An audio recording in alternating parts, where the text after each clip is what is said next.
G'day, May 40 here. So Israel seems to be enjoying a stunning amount of success. Every hour that goes by, Israel seems to be achieving more and more of its strategic goals, and Iran's achieving none of its strategic goals. Iran does not seem capable of effectively fighting back against Israel. Iran seems absolutely fenced in right now, as though it has no good options. Iran can send ballistic missiles and kill Israeli civilians, but that's not going to change the strategic calculus of this war. Meanwhile, Israel's picking off key strategic sites in Iran for the production of missiles, for the maintenance of its regime. And just the degree of Israel's success so far appears absolutely stunning. Let's get some analysis here from Fox News. Leadership. Joining me now is four-star general and head of the Institute for the Study of War, General Jack Keane. General, thank you so much for being here. I thought that was pretty stunning that you heard from Roger Marshall that Iran was that close, a week away. How would you assess Rising Lion and this operation? Yeah, well, certainly it's very impressive. You know, Israel continues to surprise us with the things that they can accomplish, but it's also pretty fundamentally a military operation pretty similar to how we would approach it. The first thing they did is took out and gained air superiority. They still had some air defense systems of their own, 4 different types from 50 kilometers to 300 kilometers in range. They're all gone. The Iranian fighters have never challenged Israeli fighters. And Donald Trump has just announced it's possible that the U.S. will get more actively involved in this war. They know it's no contest. They don't even make an attempt. So Israel can fly any place in Iran unimpeded. They have air superiority. They took down these leadership targets in a brilliant operation. You know, when they fired these missiles into these apartments, they did it all simultaneously because they didn't want any warning that people could bunker. And they were avoiding that. And so to be able to achieve that means that they're inside Iranian security services. You know, their covert operations have penetrated that, and we've known that for a number of years, given all the other covert operations that they've been so successful at. And then the center of gravity certainly is the nuclear enterprise itself and the ballistic missiles that are now raining on Israel. The nuclear enterprise, Maria, is a very complicated target. It would be a complicated target for the United States. It's spread out in excess of 12 sites, and to deal with every one of those sites is a campaign almost in itself. And the Natanz facility, the most prominent and the largest one, has been severely damaged. The Isfahan facility, another one, is in progress of being severely damaged. They're working extensively on it. They have significant amount of enriched uranium. Now, what the Iranians do, and they're smart about this because they knew at some point they're likely going to be attacked, they spread out their centrifuges at multiple sites, and they spread out their enriched uranium at multiple sites. So it's not, there's no easy target to go down and take 1 or 2 sites. And they haven't hit the Iraq facility at all yet, and Fordow, which is deeply buried a half a mile into the ground, is clearly a major impediment and obstacle for the Israelis, given the depth of that target. So the majority of Iran's nuclear enterprise is still intact. That's the message. That means we're in the early stages of a campaign here. This is not a 1 or 2, 3 day limited attack. This is a campaign that we're watching unfold before our eyes. And the other target that Israel is reaching out to is energy targets. That means oil and gas, and they're hitting both of those now and likely to be expanded. So that's the target set that Israel has. They're not targeting the regime. So one part of the political dialogue that does not get much expression in the elite media is the desire by tens of millions of Americans to stay out of forever wars. And then this, in the general way of thinking, means the United States needs to be much more isolationist. But what if the best way to keep America out of a forever war between Israel and Iran is for America to make a quick, decisive intervention in this war? So staying out of forever wars does not necessarily mean not intervening. does not necessarily mean an interventionist policy. What if the U.S. intervenes in this war and knocks out Iran's nuclear facilities in conjunction with Israel, and perhaps that would bring about a decisive end to the decades-long conflict between Israel and Iran. So staying out of forever wars and not intervening are not necessarily the same thing. It could entirely be possible that a quick, decisive intervention by the United States may be the most effective way to stay out of this forever war between Israel and Iran. They could literally take the civilian leadership down, I believe, if they wanted to. I think they have hands off of that, and they do not want to martyr that leadership and have all of those proxies consolidate once again to come after Israel, given the passion and fuel that would be energized by taking down the supreme leader and his cohorts. I think that's a good decision. I know other people would like to see that happen, but you got to think through the strategy and what the implications of that are. This is incredible information that you're giving to us, General. Thank you. I want to get back to what you mentioned on the Fordow nuclear site, which is the nuclear facilities that are deep underground in Iran. What is the danger of attacking and trying to get at that nuclear site underground, the danger in terms of the environment, and what is the U.S.'s role? I know that you've spoken with President Trump this weekend. What should the U.S. be doing in terms of supporting Israel's attempts to get at that very significant nuclear site underground called Fordow? Yeah, sure, certainly. Well, my conversations with the president are his conversations once I begin that, and I don't discuss those. But I think the U.S. role right now certainly is appropriate.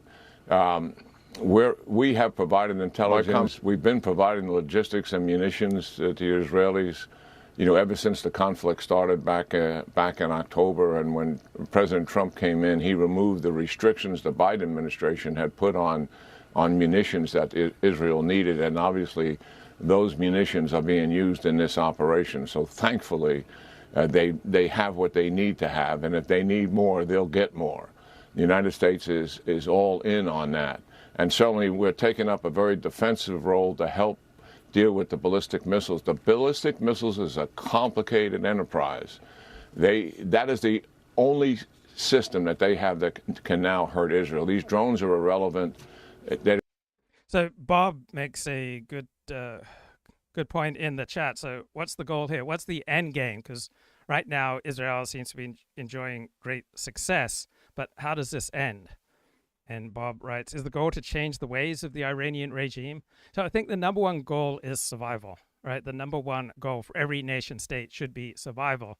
And if you see your rival mounting a growing threat to your survival, and you can delay their ability to threaten your survival by attacking, sometimes just delaying is the best that you can do. And just living to survive for another day is perhaps a worthy goal and sufficient reason for Israel to attack Iran. And so there's a Jewish folk tale about how some noble was threatening to kill all the Jews under his power in the Middle Ages, and a rabbi went to the noble and said, if you hold off on killing all the Jews or expelling all the Jews, I can teach your dog how to talk. Just give me 1 year. And the noble, according to this folktale, says, oh, okay. And the rabbi's Jewish followers said to him, why'd you promise that you could teach the dog how to talk in a year? The rabbi says, well, in a year, the nobleman could die or the dog could die. We don't know what happens, and simply buying another year is a major accomplishment. And so just buying Israel another year would seem to be perhaps reason enough to make this attack.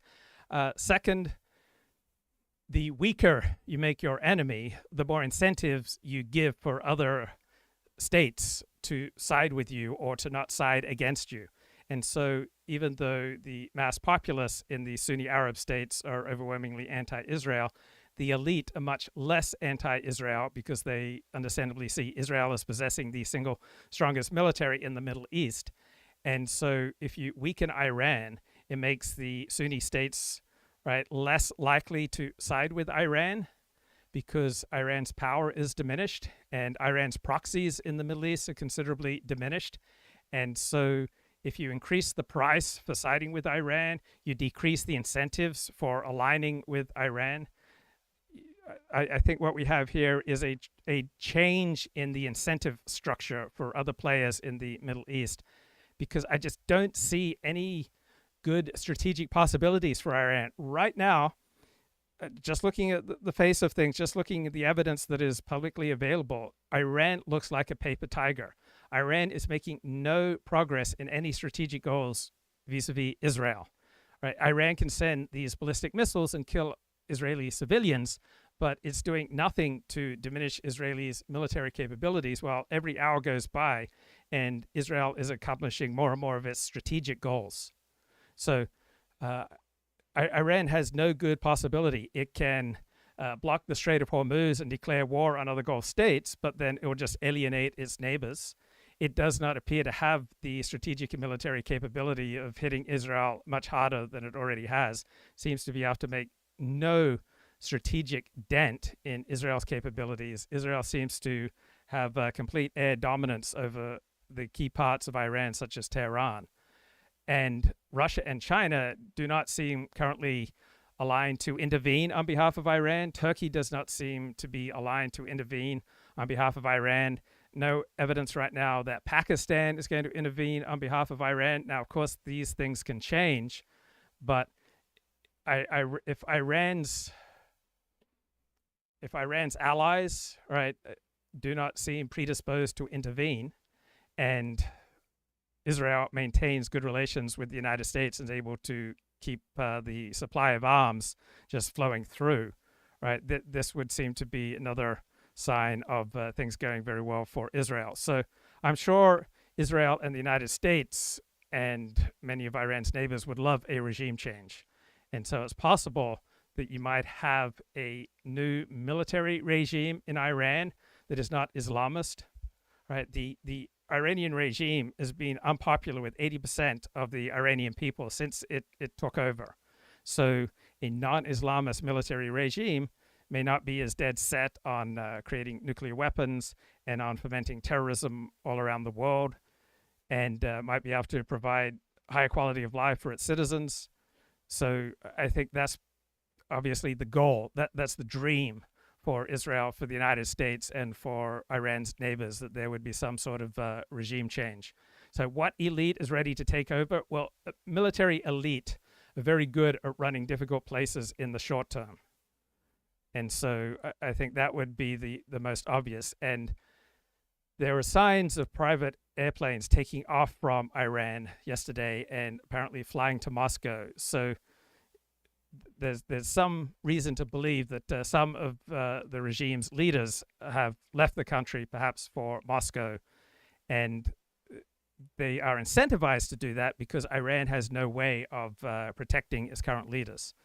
Israel can pick off the regime's leadership at will. So far, Israel has overwhelmingly gone after military sites. Now it started hitting some energy sites, but Israel has the capability of taking out Iran's political leadership at will. It 8 hours to get there. Ballistic missiles on average 11 minutes. And ballistic missiles have, significant accuracy depending on the quality of that particular missile. In October, they fired 200 at the Israelis and 40 penetrated. Not a lot of public recognition of that because the Israelis were very concerned. Those missiles fell in the desert near Air Force bases and the Mossad headquarters. One person killed, not much damage. Okay. This target is very, very complex in terms of what they're dealing with. I also think dealing with the Fordow facility, I believe if Israel is asking for penetration bombing, we should give them penetration bombing so they can complete the damage and destruction of this nuclear enterprise. So if the United States can destroy Iran's nuclear capability, that may well be the most decisive step that America can take to stay out of forever wars. How will India, China, and Russia react vis-a-vis America due to the apparent American support for Israel in the war against Iran? Well, India, China, and Russia currently do not seem strongly incentivized to intervene in a material way on behalf of Iran. So Israel and the United States have realigned the strategic calculus, it seems, in the Middle East. And so I just don't see any evidence that any major power right now is looking to intervene on behalf of Iran. So let's get definitely some more in a analysis historic time, not only for Israel, but I think actually for the entire world, of course, the Middle East and the world at large. So, this started at 3 a.m. Everybody in the country forced into the bomb shelters. It was as if the trumpet sounded throughout the entire country. Everybody thought that we were about to. All right, this video, Bill's top Israeli military strategist unpacks the Israel-Iran war. What comes next? Get hit by Iranian missiles or Yemen Houthi missiles, but in fact, it was Israel that had launched a surprise attack on Iran. Take me back to the evening between Thursday. I wonder how much of Israel's dominance so far is due to the average Ashkenazi IQ is in the 110 range. The average Iranian IQ seems to be about 83. And Israel so far seems to be demonstrating a significant intelligence capability vis-a-vis its enemy, Iran. Thursday night and Friday morning. What happened? What did Israel launch? So what happened was actually, even just from an Air Force perspective, was really unprecedented. 200 fighter jets took off from multiple air bases around the state of Israel and headed east. It looks to me like they flew over Syria, most of them, taking out air defense batteries as they went. And the first wave of attack naturally focused on removing as many surface-to-air missile batteries that the Iranians had planted all over western Iran and central Iran and in Tehran to try and hamper exactly this kind of attack. The radars, as well as they were already at this phase beginning to take out as many offensive surface-to-surface missile batteries as well. And so you already saw that this wave was part of a much, much larger operation. And of course, the real goal of this operation was to strike the nuclear sites, the Natanz and Isfahan sites in Iran, and to hamper as much as possible the ballistic missile capabilities of Iran. And I'll explain why I'm putting them in the same sentence. What happened in the prelude to this attack is that Israel's military intelligence directorate placed a strategic. So even if I wasn't a convert to Judaism, I would still have plenty of anti-Iranian animus simply being an American. So to the extent that Americans think about countries like Iran, their feeling would be overwhelmingly negative because of the hostage taking by the Iranian regime and its consistent hostility to America. So I would think that most Americans, to the extent that they pay attention to what's going on overseas, will overwhelmingly side with Israel, particularly the older, whiter Republican voting contingent of Americans, while the younger, non-white, left-wing voting contingent of Americans, I think, will instinctively side with Iran. Warning on the table of the Israeli cabinet. And what it said was, it's not only that the Iranians are pretending to have nuclear negotiations, but are in fact have already made the decision to break through to nuclear weapons. And we're seeing on the ground far more activity than just uranium enrichment. They're already putting together the nuclear warhead, putting together the trigger mechanism, putting together a whole bunch of technical systems that. So one cool thing about following this conflict is that Israel, for all its defects, has to be a very serious country because it's surrounded by enemies and it can't afford the indulgences that more securely situated countries such as Canada, United Kingdom, England, the United States, Australia can afford. So Israel is not nearly as concerned with human rights and abiding by international law because in its rather dire situation, it has to prioritize national survival. And so when you have to prioritize national survival, you can't afford to have nearly as many idealistic concerns. I'm not sure there's much point going into them right now, but it goes way beyond uranium enrichment. It's the next stage. It's breakout activity that was recognized. But also they recognized here in Israel, the intelligence community, that Iran was planning on building thousands of more ballistic missiles, in fact, 300 a month. And that in itself, just conventionally, represents an existential threat on Israel. Even if you take the nuclear program out of the picture, for Iran to have 15, 20,000 ballistic missiles, as an IDF defense official said earlier today during a briefing that I attended, what we're seeing right now, this is not Iranian retaliation. This is a preview of what they had in store for us here in Israel. So when you put it all together, the nuclear, the ballistic, the programs, the sites, the personnel, these were the main targets as a whole package of these strikes. And so as soon as they took out most of the air defense and as many offensive surface.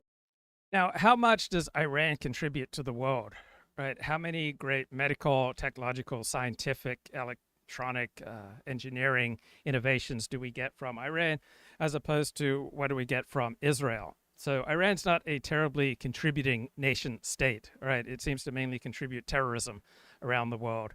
And so when you have more material incentives for siding with an innovative and economically prosperous nation such as Israel, it's interesting to me how muted the international response has been to Israel's attack on Iran. So overwhelmingly, the international community has condemned Israel's current invasion of Gaza and what Israel's doing vis-a-vis Hamas. But the international reaction vis-a-vis Israel attacking Iran is much more muted. And I think some of that would have to do with incentives, right? Iran doesn't contribute much to the world aside from terrorism. And on the other hand, there are numerous innovative educational, medical, scientific, technological, engineering, entrepreneurial innovations that come out of Israel. So you would have thought initially that the world community would just be up in arms about this Israeli attack on Iran, and not seeing that right now. Surface-to-surface ballistic missile sites as they could. The jets began doing things that I think nobody could have predicted that they would do. We're talking about the simultaneous elimination, the decapitation of Iran's military leadership, the commander of the IRGC, the commander of the IRGC's Air Force, and his. And Laponius makes some good points in the chat, saying if what I was saying were true, you wouldn't need hundreds of NGOs and lobby groups to promote Israel. And yes, Iran sucks ass. So I don't have strong opinions on this Israeli-Iran conflict. I'm not endorsing it. I'm not saying that Bibi Netanyahu and Israel made the right choice in initiating this war with Iran. I'm not saying the United States should intervene on behalf of Israel. I didn't support the American invasion of Afghanistan or Iraq. I emotionally feel great to see Iran getting smashed. Right, I'll admit I emotionally feel something, just as I emotionally feel great when I see Ukraine smashing Russia. But I don't want the United States intervening on behalf of Ukraine, and I'm not strongly committed for the United States intervening on behalf of Israel. America needs to act in its own interests, and right now it seems like Donald Trump is trying to steer a narrow path, supporting America's ally Israel, but not doing it so overtly that it will trigger a massive retaliation. So definitely I side with the outlook of America first, right? America should prioritize its own interests, just as Israel should prioritize its own interests. Canada should prioritize its own interests. His subordinates, and these people are all more important than Qasem Soleimani. These people engineered Iran's entire missile and drone capability. So just to give you a magnitude of. And wasn't there a meeting due for Iran and the U.S. scheduled for today? Yes, there was. Now, why would Israel interfere in that? If Israel sees that it's in its own vital survival interest to intervene vis-a-vis Iran, then I would expect and I would hope that Israel would do so. So it's not, Israel does not exist so that America can have negotiations with other countries, right? Israel's primary responsibility, like the primary responsibility of any nation state, is to prioritize its own survival. And if I were the leader of Iran over the past 50 years, I would make it a priority to secure nuclear weapons, to prioritize the safety of my own regime. On the other hand, what Iran does by subsidizing terrorism around the world and around the Middle East, and by engaging in bloodthirsty rhetoric against its enemies, it vastly incentivizes its enemies to attack Iran. So Iran's flamboyant, bloodthirsty rhetoric against Israel and against America strongly incentivizes Israel and America to act against Iran. On the other hand, Iran pursuing nuclear weapons completely makes sense on a strategic basis, but its more flamboyant, fiery rhetoric seems to not be in its own best interest, except to try to secure domestic tranquility and domestic support. But right now, the Iranian regime seems incompetent. It seems unpopular. It seems weak and ineffective. And the incentives to support the current Iranian regime, either by its own inhabitants or by its neighbors, seem to be diminishing by the hour. What we're talking about, the chief of staff of the Iranian armed forces, at least 9 leading Iranian nuclear scientists, all these people eliminated in their homes. Right. So I've often said that Iran must lack competence in that it's been pursuing a nuclear program since the 1950s. And if after more than 70 years it still hasn't acquired nuclear weapons, right, that seems to indicate a low level of competence, because it's not like it's a secret how to develop nuclear weapons. Underground bunkers all at the same time. It had to be at the same time, otherwise they would start alerting each other. So this was all simultaneous. And then after that, we saw another wave going for Natanz. This is the biggest uranium enrichment site in Iran. And the damage there, according to the initial battle damage. And Laponia says, shouldn't Israel respect its greatest ally? Number one responsibility for every nation state is survival, and that's more important than respecting your greatest ally. Right? Respecting your greatest ally is a very good thing, but let's say you are in a fight to the death in a dark alley, and you have a choice between prioritizing respecting your greatest ally and survival. I would hope that you would prioritize your own survival. So Israel has to put its top priority, its own survival, not on treating other nations with respect. And I would expect Iran to do the same thing, to put the highest priority on its own survival. Assessment of the IDF is substantial, very substantial. And we saw strikes on Isfahan. Now, Isfahan is a very important nuclear site because that's where intelligence here observed the Iranian nuclear scientists taking uranium that had already been enriched to 60% and bringing it up to 90%. That's military grade level. So that site had to be attacked. We have not yet seen attacks on Fordow, which is the second largest uranium enrichment site. That's near Qom, which for Shiite Muslims is a holy city, and that really sort of symbolic of this marriage in Iran between the Ayatollahs and the IRGC, and how they operationalize their jihad against the state of Israel by having a nuclear site there. So that site has not yet been attacked, but that may change any minute, Alex. And then we saw further waves. The more air defense systems came down, the more Israel had operational superiority in Iranian skies, until we reached this point where the Israeli Air Force is saying, actually, nothing is stopping us now. And there's just sortie after sortie, wave after wave, as the Iranians began firing their ballistic missiles at us, targeting deliberately our civilian population center. Okay, let's bring Michael back onto the show. Michael, what's going on, man? 40, how are you? I'm good. Thanks, bro. So my only take on this is when I hear you say, and I hear other people say that the Iranian people don't support their regime, my first reaction is like, is that true? Do they really, or is that wishful thinking? But I guess it is true, according to some opinion polls, that they don't support the Iranian regime. However, I do wonder, I don't think they're going to find a regime that supports Israel. Like, do you think the Iranian people are pro-Israel?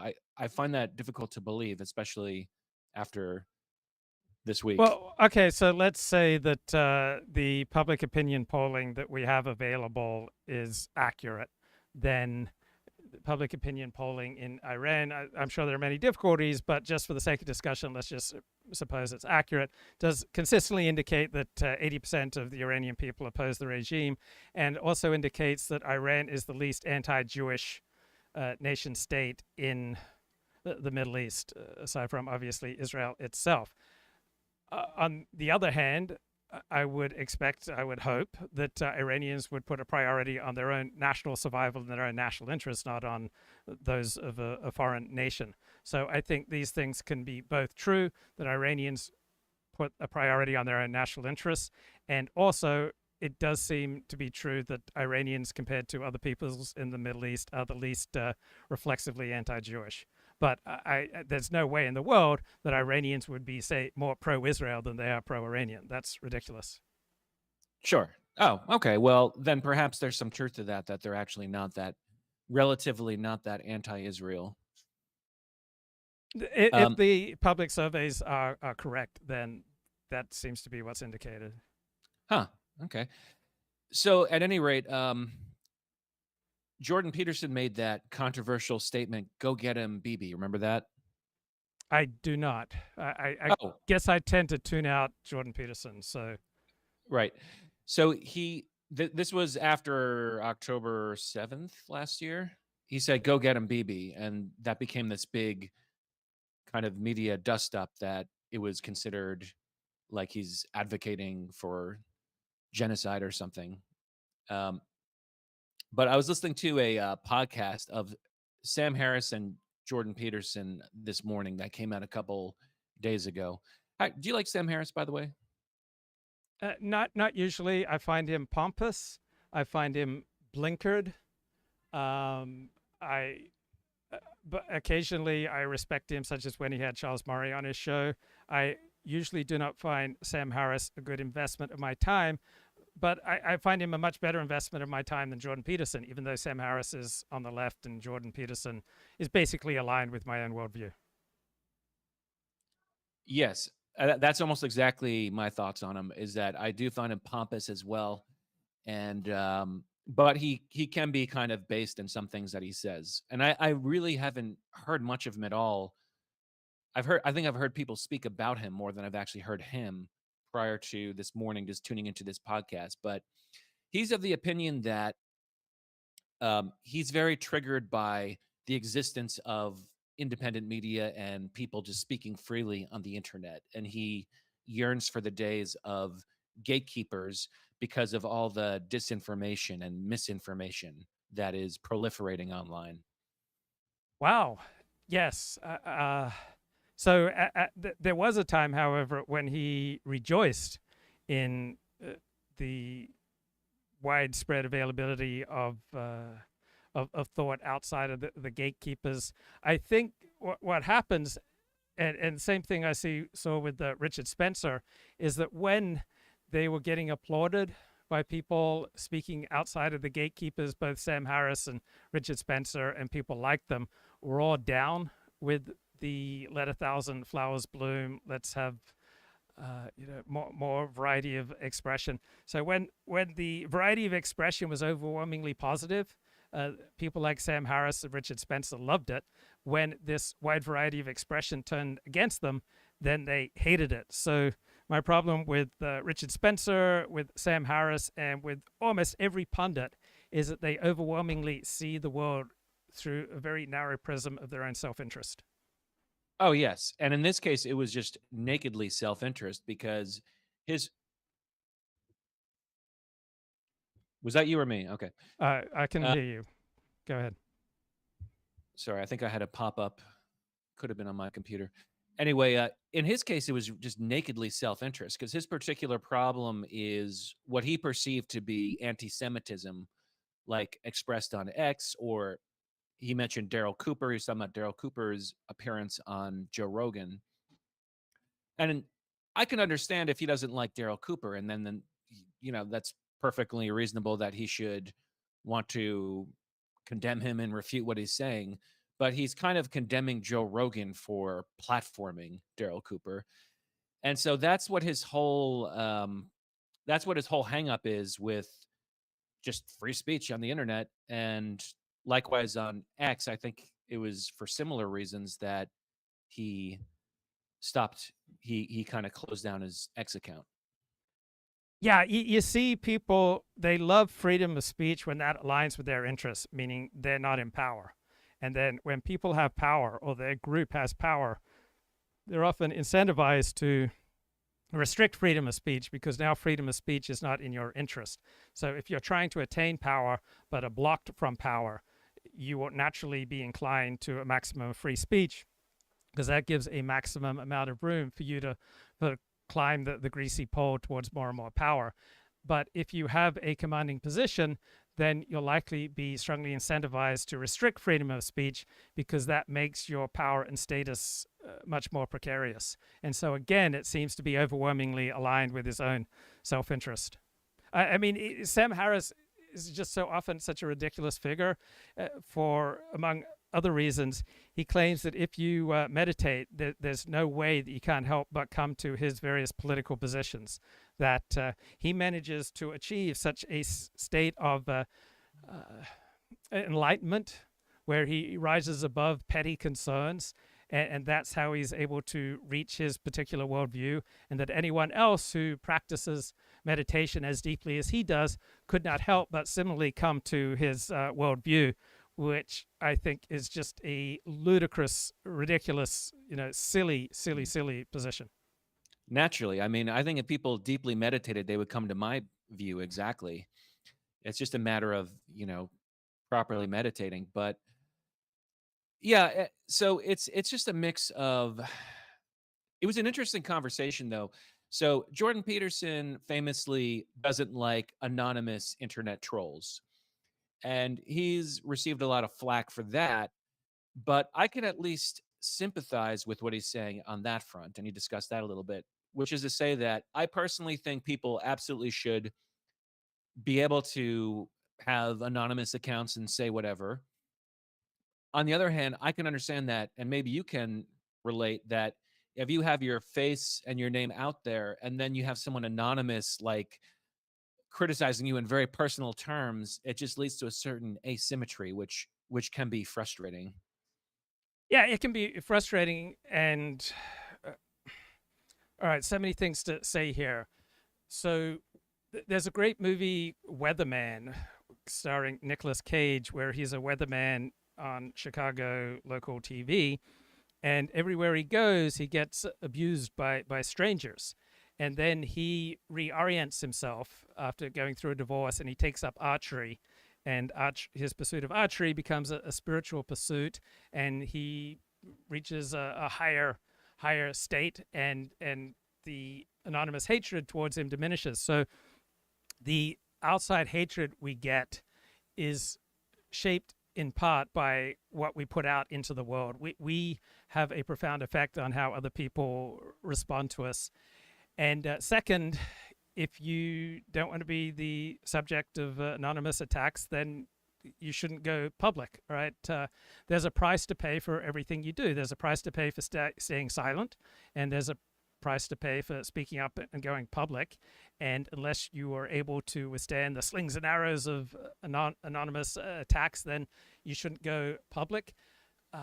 There is a strongly antisocial element to many of these troll attacks. On the other hand, some of them are really funny and very clever, and the recipient of some of these attacks can learn a great deal. I mean, I believe that Laponius Maximilius in the chat right now, we started out our interactions where he was making some cutting remarks with regard to myself, and I just found them hilarious. And so the anonymous troll turned into a friend because I was able to see the humor and the beauty in what he was doing. So it's not for everyone, right? Many people want to be a hero, but they don't have the inner stuff to be able to withstand these anonymous attacks. And so with Jordan Peterson and people with status and prestige, right, they're very likely to resent the peons who are throwing attacks against them. Often, though, the ridiculous statements made by the Jordan Petersons and the Sam Harrises of the world predispose people to attacking them. Yeah, and I've received a lot of attacks online. I've been attacked, Luke. But it's on my YouTube channel. I've received 1,000 comments like, "You're an idiot," "Shut up," stuff like. It doesn't really hurt me very much. So you have to be kind of stoic about it. But I guess here's the distinction I'd like to make, though. I think when Jordan Peterson complains about anonymous Twitter troll demons, as I said, you can understand where he's coming from. It's frustrating, but it's also, I think that his sense of indignation comes from a place of justice. Like he feels like this is actually not fair. Like, why am I, Jordan Peterson, having my name and face, and then you're like insulting my honor, and I can't see who you are. It's like a boomer reaction, but you can understand it, and I think it comes from a place of honor, actually. That might be true if it weren't for Jordan Peterson's unwillingness to engage in good faith with people who are open and honest, such as when Jordan Peterson participated in, I think it was on YouTube, it was like 20 atheists take on one Christian. And the duplicitous nature of Jordan Peterson's responses and the way that he would try to short circuit argument. So I think one of the weakest forms of argument is what Jordan Peterson used is, what do you mean by belief? You know, what do you mean by this or that? So questioning the definitions of commonly understood terms is a very low level of argumentation, which Jordan Peterson displayed. And then he would zap people when they were kind of getting to him. So if Jordan Peterson engaged with his critics in a honorable way in general, then I think there would be perhaps merit to what you're saying. But the ridiculous nature of Jordan's responses in that recent video of 20 atheists versus one Christian tends to undercut that position. So I'm sure, like all of us, there have been times when Jordan Peterson has been excellent and honorable in his responses to critics, and other times when he's been less than excellent, less than honorable. It may be that success has perhaps distorted Jordan's sense of reality. That is my read of things, that he was more impressive many years ago, and he has steadily grown less impressive as success seems to have gone to his head. Okay, I'm so ready for that comment you just made. Talking about Peterson's refusal to answer whether he believes in God. So here's from, once again, We Who Wrestle with God, which we've been discussing, perhaps to people's consternation. But this quote, I think, characterizes Peterson's ambiguity over belief. Quote, "The greatest stories told by the best storytellers grip people's attention in an unforgettable manner and burn themselves into imagination and concept, collective and personal. This collaboration continued for tens and perhaps hundreds of thousands of years. Stories thus told and remembered became better and better and simultaneously deeper and deeper. And no one wrote them or invented them precisely or more accurately, perhaps everyone did. And that is the action, so to speak, of Jung's collective unconscious."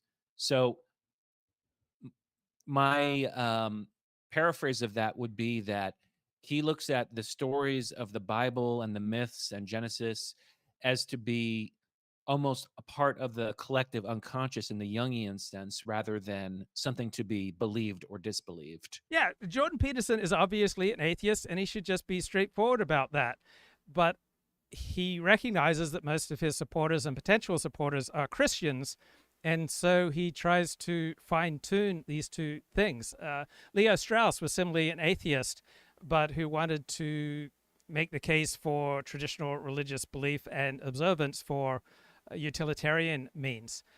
If Jordan Peterson just was more honest and said, yeah, I'm an atheist, but I recognize the mythological value of things like Christianity, I would have more respect for him. But he wants to kind of have it both ways. But I wish he'd just say, look, I'm an atheist, but I recognize a utilitarian case for Christianity. That is an honorable, upstanding, respectable position. There are many atheists who recognize a utilitarian case for religion such as Christianity.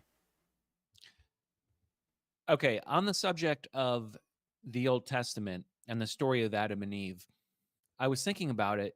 The story of Adam and Eve, we think about it, it's so ingrained in Western civilization, and it's really associated with Christianity, although, and it is, in the Bible, but as we know, the Old Testament is from the Hebrew Bible. So, and I think people know that in the abstract, that these stories come from the Israelites, wrote them over 2,000 years ago. But I think that's kind of wild that these stories that are so universal were written down by a very particular group of people in a very particular region. And we don't really think about that. Right. And also let's just take the completely secular approach to the Bible. These stories did not come out of the ground. These stories were not invented in whole cloth by the Israelites 3,000 years ago. They came out of the interactions between Israel and the dominant nations around them. So all the stories of the early books of the Hebrew Bible have their predecessors in the stories of surrounding cultures. So religion and culture and politics and our own beliefs never spring just wholly new from within our mind or from within our own civilization. They all come out of a context. And so the stories in the Torah, the Tanakh, the Pentateuch, the Hebrew Bible, they are developments on pre-existing stories by surrounding cultures. And the same is true for Shakespeare. Shakespeare did not just invent Romeo and Juliet out of whole cloth. He built upon pre-existing stories. And so too with all of our beliefs. We don't Pyramus and Thisbe. Right. We don't take on brand new beliefs. We move adjacent to beliefs that we already hold, and then we discover other beliefs that kind of align with our pre-existing worldview, or perhaps they better meet our needs at a particular time. And so when you read a text, it's important to use the tools of who wrote this, right? Under what conditions was this written? What was the ideology guiding this writing? What was this writing reacting to? And so you understand things within a particular context, and then are there details in the text that go against the overwhelming ideology of the text, because those details might perhaps be more likely to be historically true, because you'd only include them if they cut against the ideological tendency of a text, because it was taken for granted that they were true.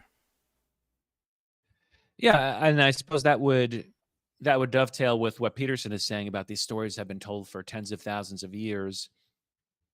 So perhaps we have no idea that they've been told for tens of thousands. Like probably the earliest that we find precedents for these stories are about 4,000 years ago. There's no evidence that these stories were told for tens of thousands of years. I think that's probably an exaggeration. Yeah, I often think about what determines our dominant narratives, and one answer is that the dominant determine our dominant narratives, but another answer is that narratives meet human needs, and when a particular narrative meets needs, right, it's much more likely to be embraced. So I'm sure for as long as we've been telling stories, those stories that meet the needs of the people telling and listening to the stories are the ones that are most likely to survive. And so they're first these oral stories that were just passed down orally, and then eventually they get written down, and then there develops another oral tradition on top of the writing, and then this new oral tradition also gets written down. So that's the cycle that you see through history and its relation to written text. Well, and I think the purpose of the story of Adam and Eve is pretty clear, which is that if you believe in God and you believe in a benevolent God would want things to be good, presumably, but then you have a contradiction, which is that life sometimes kind of sucks and life is difficult. So the story of Adam and Eve explains how you can have an omniscient and omnipotent God, and yet we have all these hardships and sickness and disease.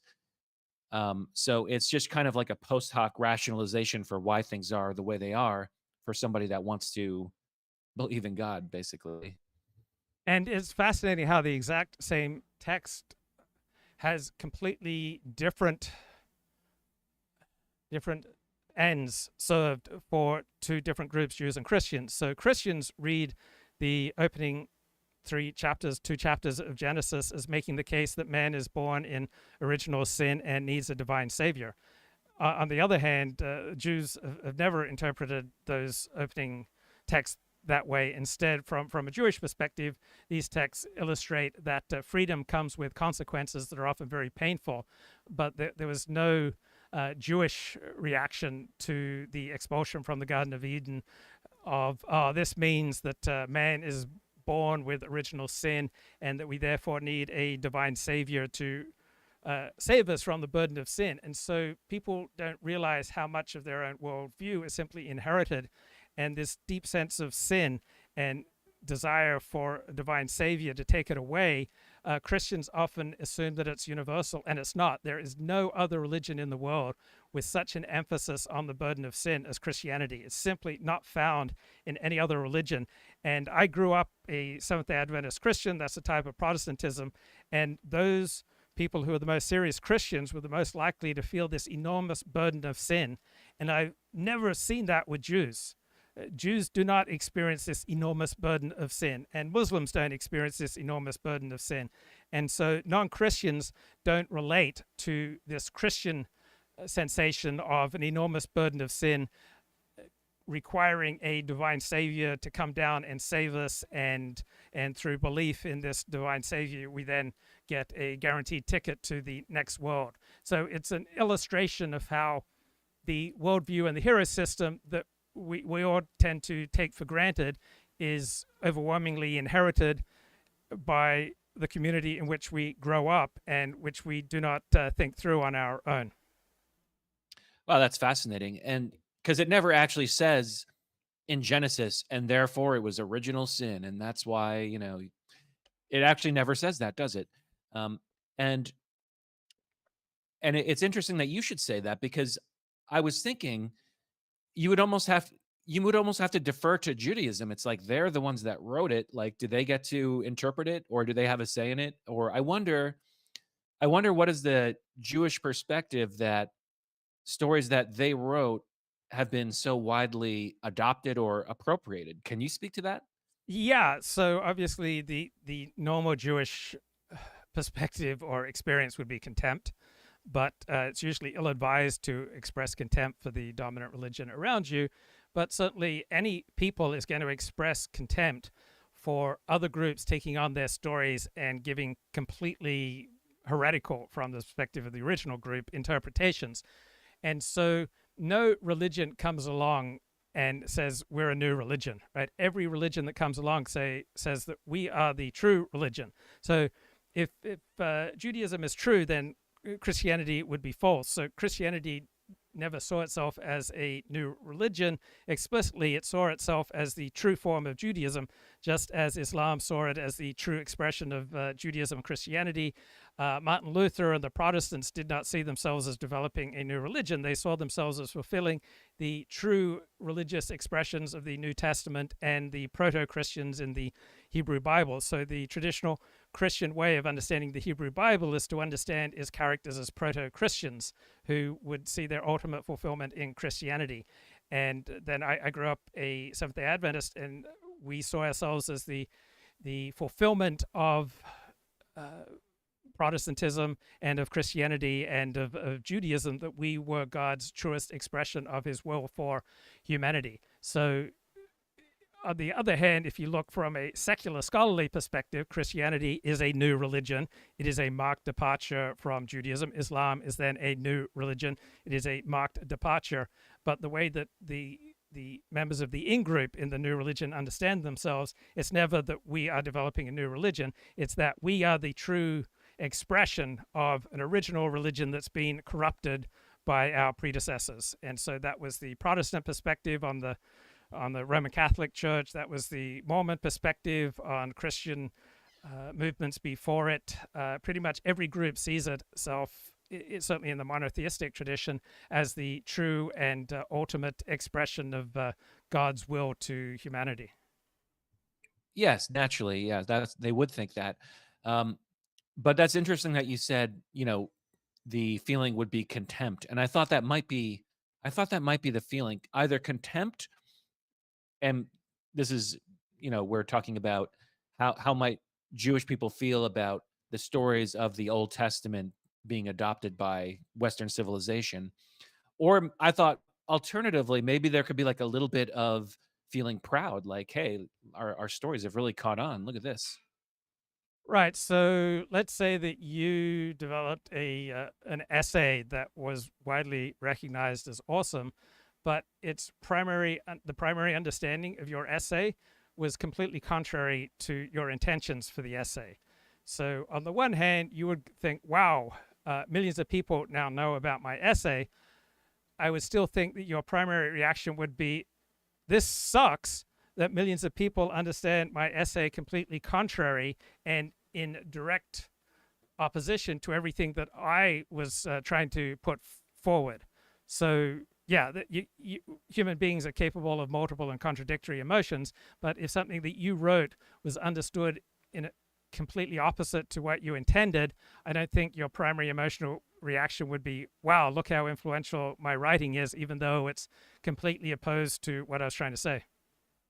They should speak up about that then. They need to correct this misunderstanding. Well, they do to the extent that they speak about these texts, but what are the incentives when you're a tiny group surrounded by a dominant majority culture? So there's been no shortage of Jewish rabbis and intellectuals expressing contempt for Christianity. Oh, okay. So I'll rest assured that they're out there. Yes. But I'm sure that I've drawn you away from your topic at hand long enough, 40. So thanks for having me on. Okay, man. Good to talk to you. So there's something that Michael was talking about early on there in that conversation, and that is genocide. And when a nation goes to war against its opposition, surely it doesn't want to commit genocide. But throughout almost all of history, it was taken for granted that when a nation goes to war, that the nation is as a whole, its people are going to experience the costs and the benefits of that war. And the notion that you could go to war, but the people of your nation state will not then have to pay the price for your war, just seems in opposition to reality, right? So the people in Gaza may not have been thrilled with Hamas attacking Israel on October 7, 2023, but the norm throughout human history is that even if you didn't actively support your ruling regime's war, you are overwhelmingly likely to bear the consequences of that war, right? The world works in far more corporate ways than the Anglo-Saxon mind tends to conceive. So the Anglo worldview is that people are primarily individuals, not members of groups. But the way the world works is that we look at other people primarily not as individuals, but as members of groups, right? We see individuals that we encounter and we immediately typecast them as Christians, evangelical Christians, atheists, secular humanists, Muslims, gays, Jews, Orthodox Jews. We tend to react to people as members of groups, and it's simply too exhausting. Takes too many cognitive resources to fine-tune your reactions to everybody you encounter on their own individual merits. On the other hand, if you get to know someone well, then you will be more and more incentivized to react to them on their own merits. But the world reacts in corporate terms, in group terms, not in individual terms. And the norm is that the individual will bear the consequences of his group being at war. Centers targeting deliberately city centers. Israel began going after economic dual-use sites, fuel ports at Bandar Abbas. That's a very strategic site. Another one in Western Tehran. And we're in the middle. We're in the middle of things as we speak. So this is an unprecedented opening maneuver. I compare it absolutely. It's in the same league as the 1967 opening maneuver by the Israeli Air Force, Operation Moked, which launched the Six-Day War. It's at that level. It's historic. We've seen capabilities here that really nobody thought were possible. And now we're in the middle of this war with Iran. Sure. Aside from the capabilities, I think there was a feeling among many in Israel, many around the world, that Israel didn't have the fortitude to take on Iran directly. We remember what happened earlier in this war when Iran at the time launched what was the largest ballistic missile attack in the history of warfare by sending over 100 ballistic missiles plus 100 cruise missiles plus drones. And Israel only responded by hitting some of the air defenses, which did open the path towards this attack in some ways, but also was more of a symbolic attack to demonstrate to Iran that Israel could hit with its air force inside Iran. But then also was only a few months later when Israel then sent again what became the largest ballistic missile attack in the history of warfare with 200 missiles. And Israel really didn't respond in full force. So definitely, I think. Yeah, looking at some commentary from Colin Liddell on X. So I noted on X that Iran has no good options, which I put into ChatGPT. And ChatGPT answered, yes, Iran is overextended. Iran is underperforming. Iran is ideologically boxed in. Israel is fighting from strength, selectively, surgically, and with Western backing. And Colin Liddell notes, well, Iran will just nuke up, right? Netanyahu has made it simple for them. They have to get a nuclear weapon. And yeah, I understand those incentives for Iran to get nuclear weapons. Then Colin adds, almost everyone in the West hates Israel now because of the Gaza side. So is that true? Because let's just take people in Japan. There's quite a lot of opposition to Israel in Japan, but overwhelmingly the Japanese care about the Japanese. They don't really care that much about the Gazans or the Palestinians. People in France care overwhelmingly about the French. People in Germany care overwhelmingly about the Germans. And so there is widespread opposition to Israel among a tiny elite class that is disproportionately consumed by events occurring outside their own country. But for your average citizen in the West, he's not paying attention to what's going on in other countries.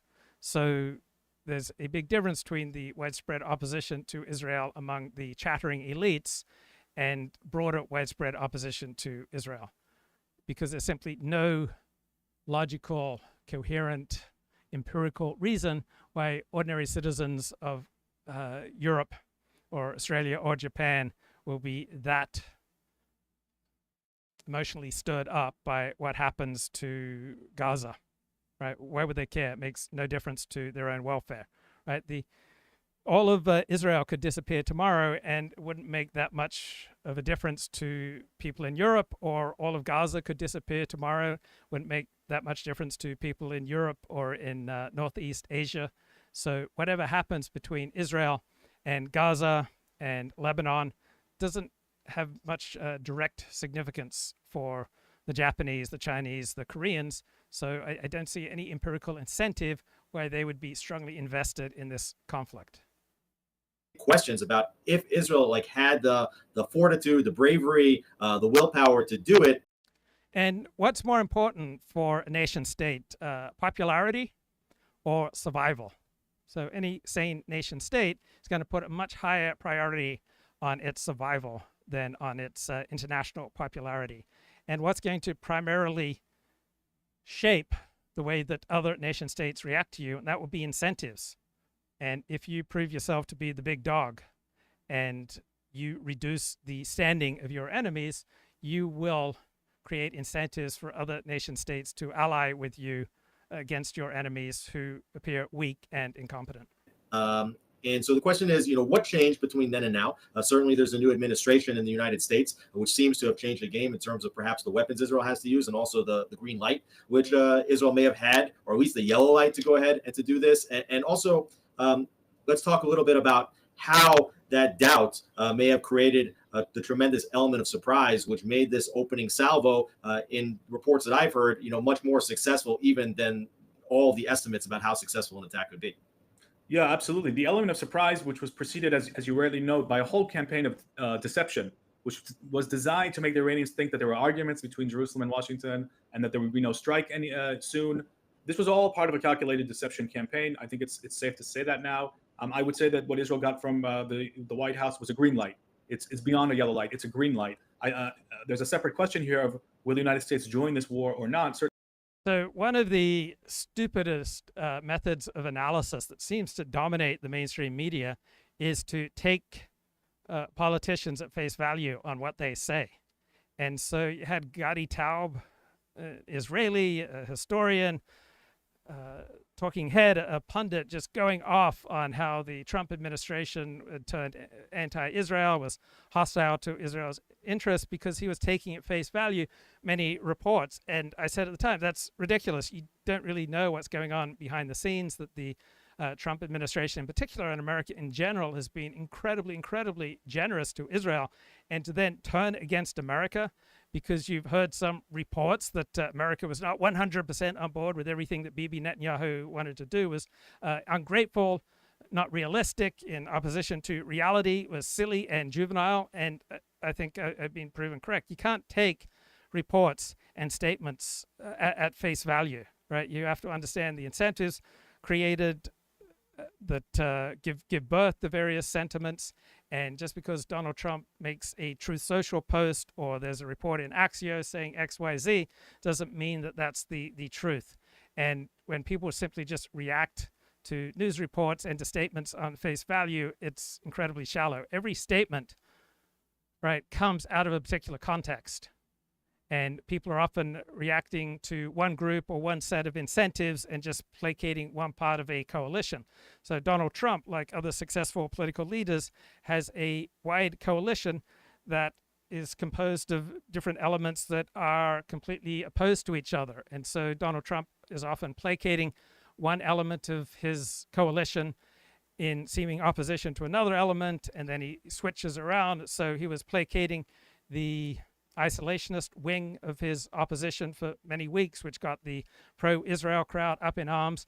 But those people in the pro-Israel crowd who got up in arms, they were silly, right? They were just going on these public statements, these public news reports, taking them at face value, when it appears that this operation by the Israeli government was done with much more of a green light from the Trump administration as compared to the seeming opposition. Certainly Israel would want American. Let's deal with that later. Let's deal with that later. Yeah, we'll deal with that later. But in terms of a green light or yellow light, this is a green light in my view. It's way beyond yellow. If Israel had notified, which it did, the United States ahead of time, and the United States was actually part of this deception campaign, I can only call that a green light. And look, I think that the element of surprise was critical for so much of this, because eliminating the heads of the Iranian military, the IRGC, and the nuclear scientific community cannot be done if there's no element of surprise. These people have to be caught out in their routines, and they have the intelligence that goes into this. And by the way, it's important to note that Mossad had a critical role, not just in supplying the Israeli Air Force with lots of its intelligence, but also, according to many reports, it's on the ground.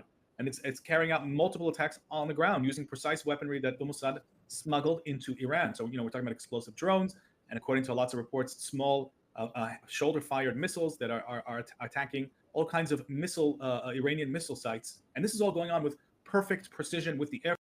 So I was putting into ChatGPT, Iran looks like a paper tiger. And ChatGPT says this war between Israel and Iran isn't just about redrawing borders, it's redefining the Middle East. Right? It's not just about military capabilities, it's about proxy networks, it's about energy corridors, it's about the collapse of strategic ambiguity, it's about the building up of deterrence and incentives. We have a global power recalibration, and Iran has long sought to be the dominant power in the Middle East, and right now Iran looks like a paper tiger, right? Iran's proxy networks are devastated. Iran is unable to impose any significant strategic costs on Israel. Its deterrence posture was rhetorical and reputational, but when tested in the real world, it has struggled to translate its rhetoric into a decisive outcome. It has completely failed. Israel has air superiority. Israel is executing high-value assassinations inside Iranian territory. Israel has burrowed into Iran's power structure, and Iranian leaders have no idea which of their peers is some kind of Mossad asset. Israel has been out to degrade Iran's supply lines and its logistics.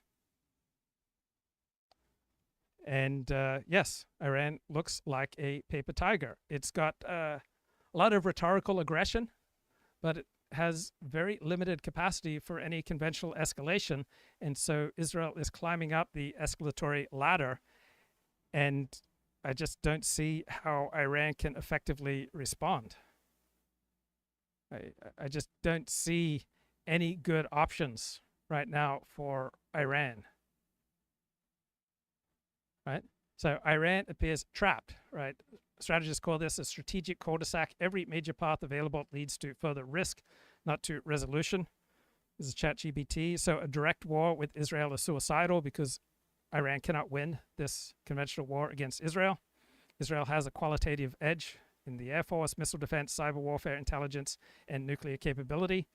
So Iran's military doctrine is defensive and proxy-based because it is not built to fight a state-to-state war at this scale. Iran's ability to escalate through its proxies is contained, right? Hezbollah, the Houthis, and militias are allied against Israel, but they are considerably constrained right now. Hezbollah is not going to risk a full-on conflict with Israel. The Houthis lack range and precision and weaponry. If Iran goes to diplomacy, it will have to make all sorts of concessions that will make it look weak, and it will weaken the stability of the ruling regime. You'll likely get more internal unrest, economic collapse. Demographic pressures are allied against the ruling regime in Iran. You will see the ruling regime in Iran steadily lose legitimacy as it does worse and worse in this battle. So it looks like this Iranian regime will have to increasingly focus on simply survival, and strategic distractions such as confronting Israel are just becoming increasingly costly and less sustainable. So Iran's internal contradictions are limiting its foreign policy limitations. It's hemmed in on all sides, right? Iran can choose symbolic gestures that achieve little, escalation that will invite devastation, diplomacy that weakens the regime, or strategic retreat that invites domestic backlash. So Iran is overextended, underperforming, ideologically boxed in. Israel is fighting from strength, selectively, surgically, and with American backing. So the current Iranian regime is in a highly precarious state, right? Its military, economic, and geopolitical constraints leave it with no good options. So right now, Iran simply looks like a paper tiger. Air Force, the Mossad. I mean, it's almost beggars belief, Alex. So absolutely, the element of surprise was critical here. I think Israel wanted Iran to think that this was not on the table, that there were disagreements with Washington. And I don't think you can pull off an attack of this magnitude and eliminate the leadership of the enemy's military command structure, as well as the nuclear scientists, without an element of surprise. So that was critical. And the United States was part of that. I think there was a real role here for the United States. You know, if the United States knew about this ahead of time, which it obviously did, that's a green light. That is absolutely a green light as far as I can tell. So. Yeah, certainly. You know, I was in the States for several weeks before this attack. You know, and I would say that most of the people that I was talking to in large groups were really worried that there was a major rift between the president of the United States and the prime minister. You know, there's tons of information being published by reporters such as Barak, Ravid, always relying on unnamed senior sources, but people really weren't. So there's something much more important than words, and that is reality. And Bibi Netanyahu, Donald Trump, right? They have powerful incentives to maintain a working alliance, just as Elon Musk and Donald Trump, whatever the disagreements, they have powerful incentives to maintain an alliance. Weren't listening to what the president of the United States was actually saying, warning over and over again, you know, that Israel could attack, that it could be soon, you know, and you know, I had to analyze that this was just the president's way of using a credible military threat in order to get. As soon as I hear punditry and analysis based upon politicians' statements and analyzing them at face value, I realize that I'm not going to get anything of value, right? Reality is more important than rhetoric. And analyzing reality on the basis of rhetoric is weak. Iran closer to a negotiated settlement with some degree of urgency, because we would understand that the Iranians would try to, you know, spread out the negotiation period as long as possible, because that's been their negotiating strategy for decades, actually. But here we see that all those estimates that there was a rift here were all incorrect, and a complete disinformation, misinformation game. Right, absolutely no indication right now that China, Russia, Pakistan, or Turkey are going to lift a finger on behalf of Iran.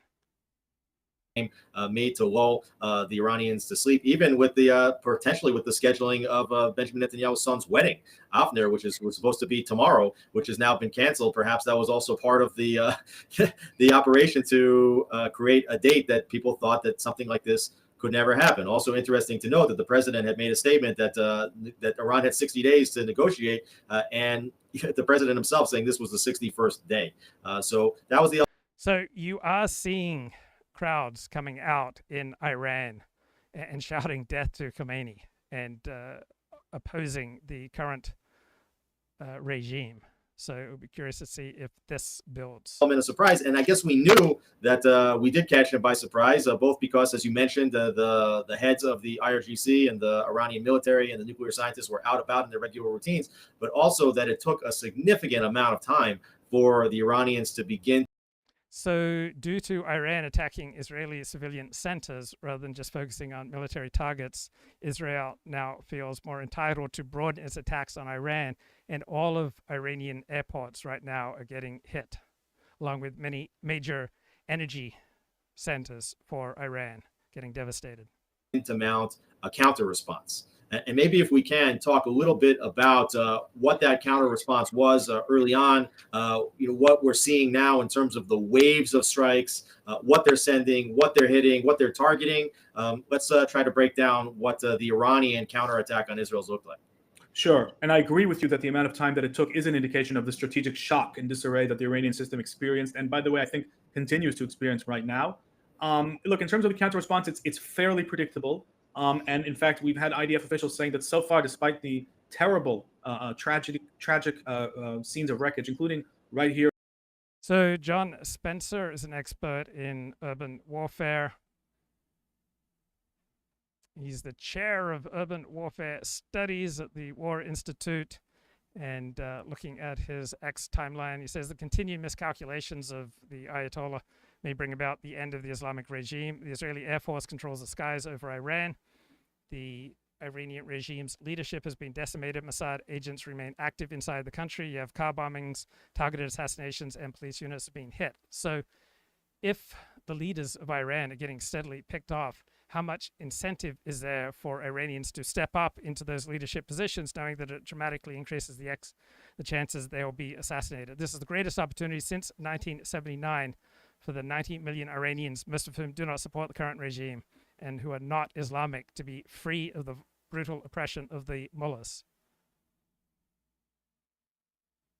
Here in my city of Rehovot, just a few kilometers south of here, major impact zone, and we heard the shrapnel of that last night. But when you look at it at a national level, it actually could have been a lot worse, because the Iranians going into this war had an estimated 2,000 missiles. Now, this is an official estimate from the military, but I think it's important. So those parts of the Iranian regime that have been brutalizing the Iranian people, such as Tehran's chief of police, right, he is now being assassinated. So the more and more of the regime's leaders who get assassinated, it creates more and more incentives for the Iranian people to protest when the groups who have been oppressing them are getting slaughtered. So John Spencer says the mullahs need to make a deal, completely end their nuclear pursuits. The Islamic regime cannot make the fatal mistake of attacking the U.S. in any way. It would be the end of the regime.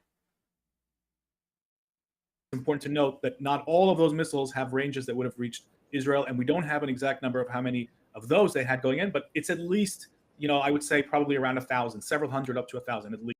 So what further tricks does Mossad have up its sleeves? We've got cars carrying Iran's nuclear scientists and members of the Iranian elite that are simultaneously exploding throughout Tehran right now. Israel has struck the Iranian Defense Ministry headquarters. Let's get some analysis here from John Spencer. Where we begin with some breaking news just coming in. Israel has struck Iranian Defense Ministry headquarters, and IDF says it has completed an extensive series of strikes in Tehran related to the Iranian regime's nuclear weapons project. In a tweet, the IDF says the sites it has targeted included the Iranian Ministry of Defense headquarters, the headquarters of the SPND nuclear project, and additional targets, now which it said advanced the Iranian regime's efforts to obtain a nuclear weapon and where the Iranian regime hid its nuclear archive.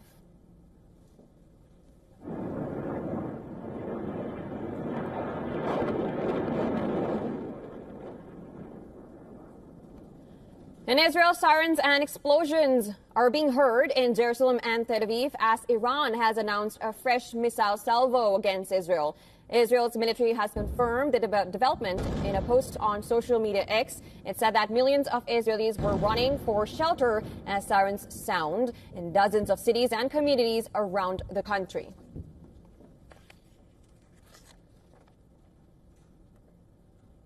All right, we have just breaking news just coming in. Israel has struck Iranian Defense Ministry headquarters. IDF has said and has claimed that it has completed an extensive series of strikes in Tehran related to the Iranian regime's nuclear weapons project. In a tweet, the IDF says the sites it has targeted included the Iranian Ministry of Defense headquarters, the headquarters of the SPND nuclear project, and additional targets, which IDF has said advanced the Iranian regime's efforts to obtain a nuclear weapon and where the Iranian regime hid its nuclear archive. Meanwhile, in Israel, sirens and explosions are being heard in Jerusalem and Tel Aviv as Iran announces a fresh missile salvo against Israel.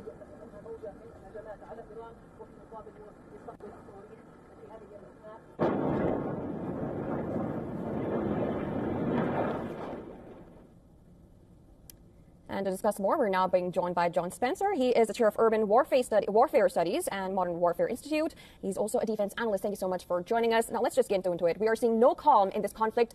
But as of now, how long will Israel be able to sustain a war against Iran? And where are things going, according to you, right now, where there's no calm right now? Sure. I mean, we have to look to Israel's leadership for that. What are their objectives, and how long do they say it will take to achieve that objective? Israel, from the opening salvo, has said their objective is to roll back Iran's nuclear and ballistic missile program, and Israel has extensively rolled that back by years, eliminating 20 senior commanders, 9 nuclear scientists, hitting 3 of the nuclear enrichment sites, hitting ballistic missile sites, hitting air defense systems in about 7 waves. Israel says it will continue the operation until it achieves its goal. Now, Iran has sent retaliation, and it's not tit for tat. Iran has, as you read, just with the IDF tweet, but Iran has launched salvos of about 180 to now, as we're actually speaking, another salvo, probably over 200 ballistic missiles and drones towards Israel, and about 90% of those are stopped, but anywhere from 10 to 20 missiles have hit mainly civilian areas, and that's a big stark difference between the precision of the IDF and what they're doing in Iran. It's mainly civilian buildings that are being hit inside of Israel, now in Jerusalem and Tel Aviv again. Where this goes, I personally believe the United States has offered a hand to the Islamic regime in Iran, again, for negotiations that bring this to an end, and hopefully they take.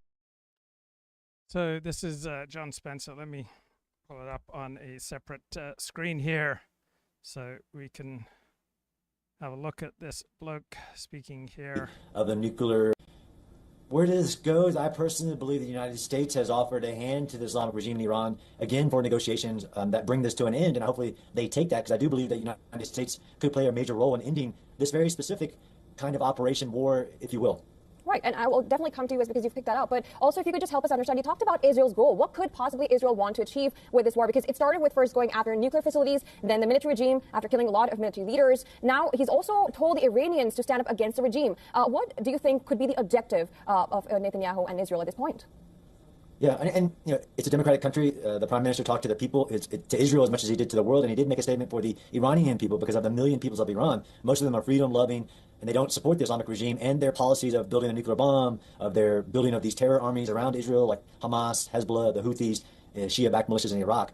But I don't think that Israel's goal is a regime change. As a matter of fact, they haven't said that. While their operation is limited, as in to roll back that nuclear program that was on the cusp of a breakout, according to the United States and Israeli intelligence, but many others. I mean, the IAEA said that for the first time in 20 years, Iran is in violation of the nuclear proliferation obligation, as in they were building a nuclear bomb despite the negotiations and not negotiating in good faith. Where this ends is the question.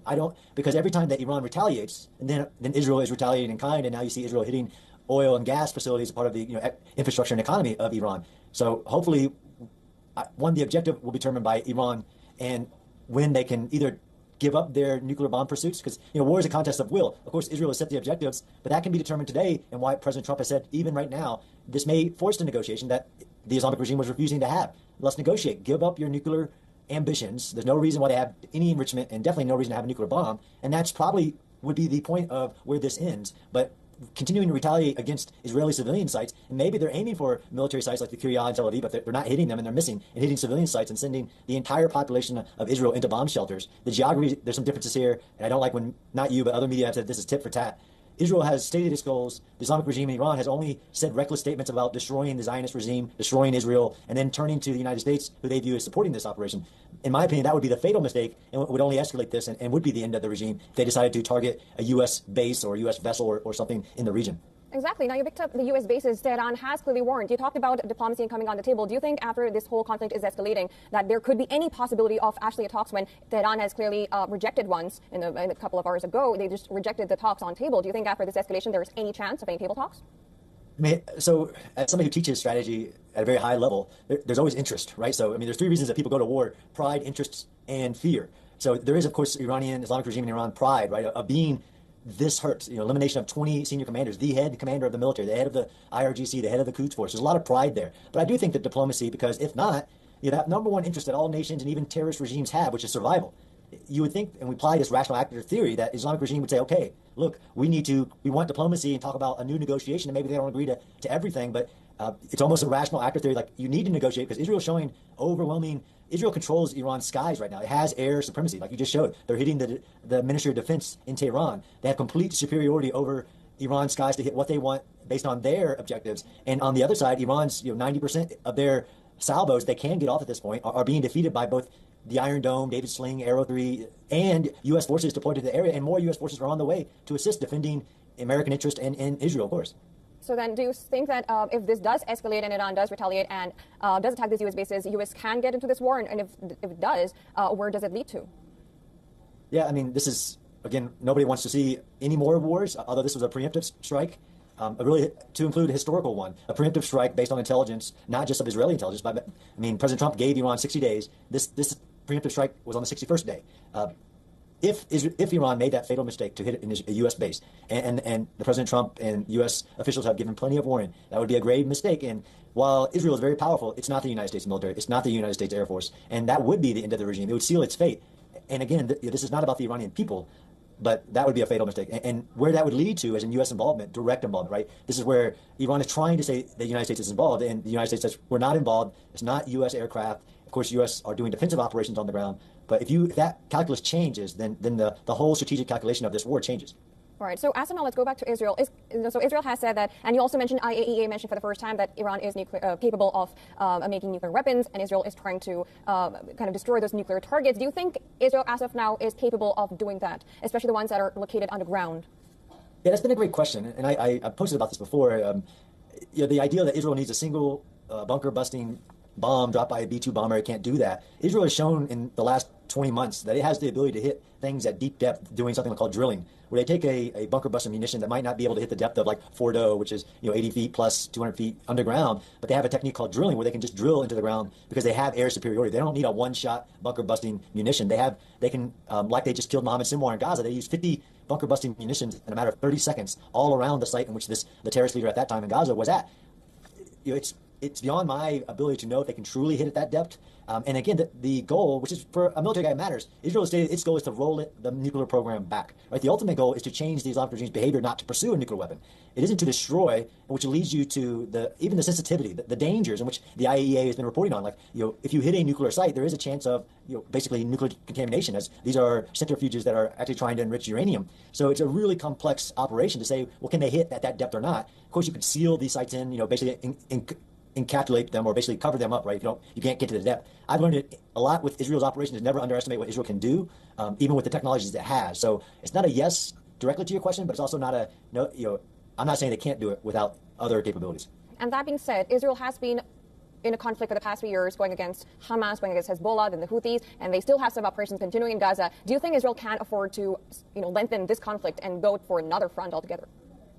So you're right to point out Israel has been under a seven-front war, eighth if you include the basically international misinformation campaign that it's been under. But it wasn't a question by my analysis, Israel could do this operation. Israel had to do this operation for its survival because that's what Iran said it wanted its nuclear weapon for. Death to America, death to Israel. And it has had great success against Hezbollah, against the Houthis. Even tonight there was a Houthi operation against the leadership of the Houthis and the ongoing complications with the operations in Gaza against Hamas. And this wasn't an ideal time for Israel to do this operation. It was an intelligence-based necessity, like of survival. So it's definitely coming at a cost, and you have Israeli civilians dying right as we're talking in these rockets that Iran is shooting, not at military targets, and they're not hitting military targets. I can't tell you if they can continue it, but clearly they didn't have a choice but to. And they are under multiple front wars, but they've had a lot of success against Hezbollah and others. Right. So let's also talk about the diplomatic talks right now. So if at all, is there any possibility that any kind of diplomatic efforts, for example, China has criticized these attacks, Russia has clearly criticized the attacks, and there has been a call between Trump and Putin, and probably may or may not have these talks talked about these escalating tensions, and Putin might have put in some word. Do you think all these diplomatic efforts can lead to some kind of talks, and we can see these two coming and talking on the table instead of going ahead with these conflict?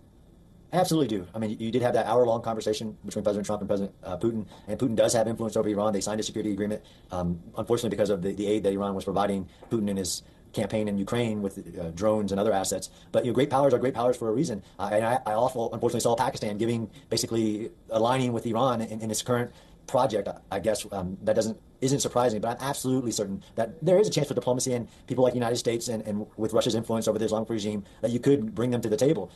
Military is just one of the forms of national power of a nation, and this is why I've commented that I do believe the United States is one of the few people that can bring this to a close. Once Israel has said, okay, we've rolled this back, now there is a great opportunity for diplomacy for Israel to stop its behavior. It isn't just about capabilities. Although you lose 9 nuclear scientists, there's some capability loss there on continuing your program.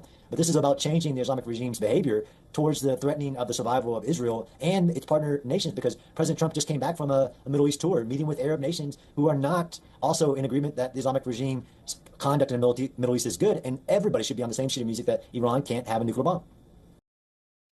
So Israel bombing these Iranian nuclear sites, that must come with significant risks. So it might even be a much safer option to have U.S. Delta forces, say, take over some of these Iranian nuclear sites and dismantle them rather than rely on Israel to bomb them.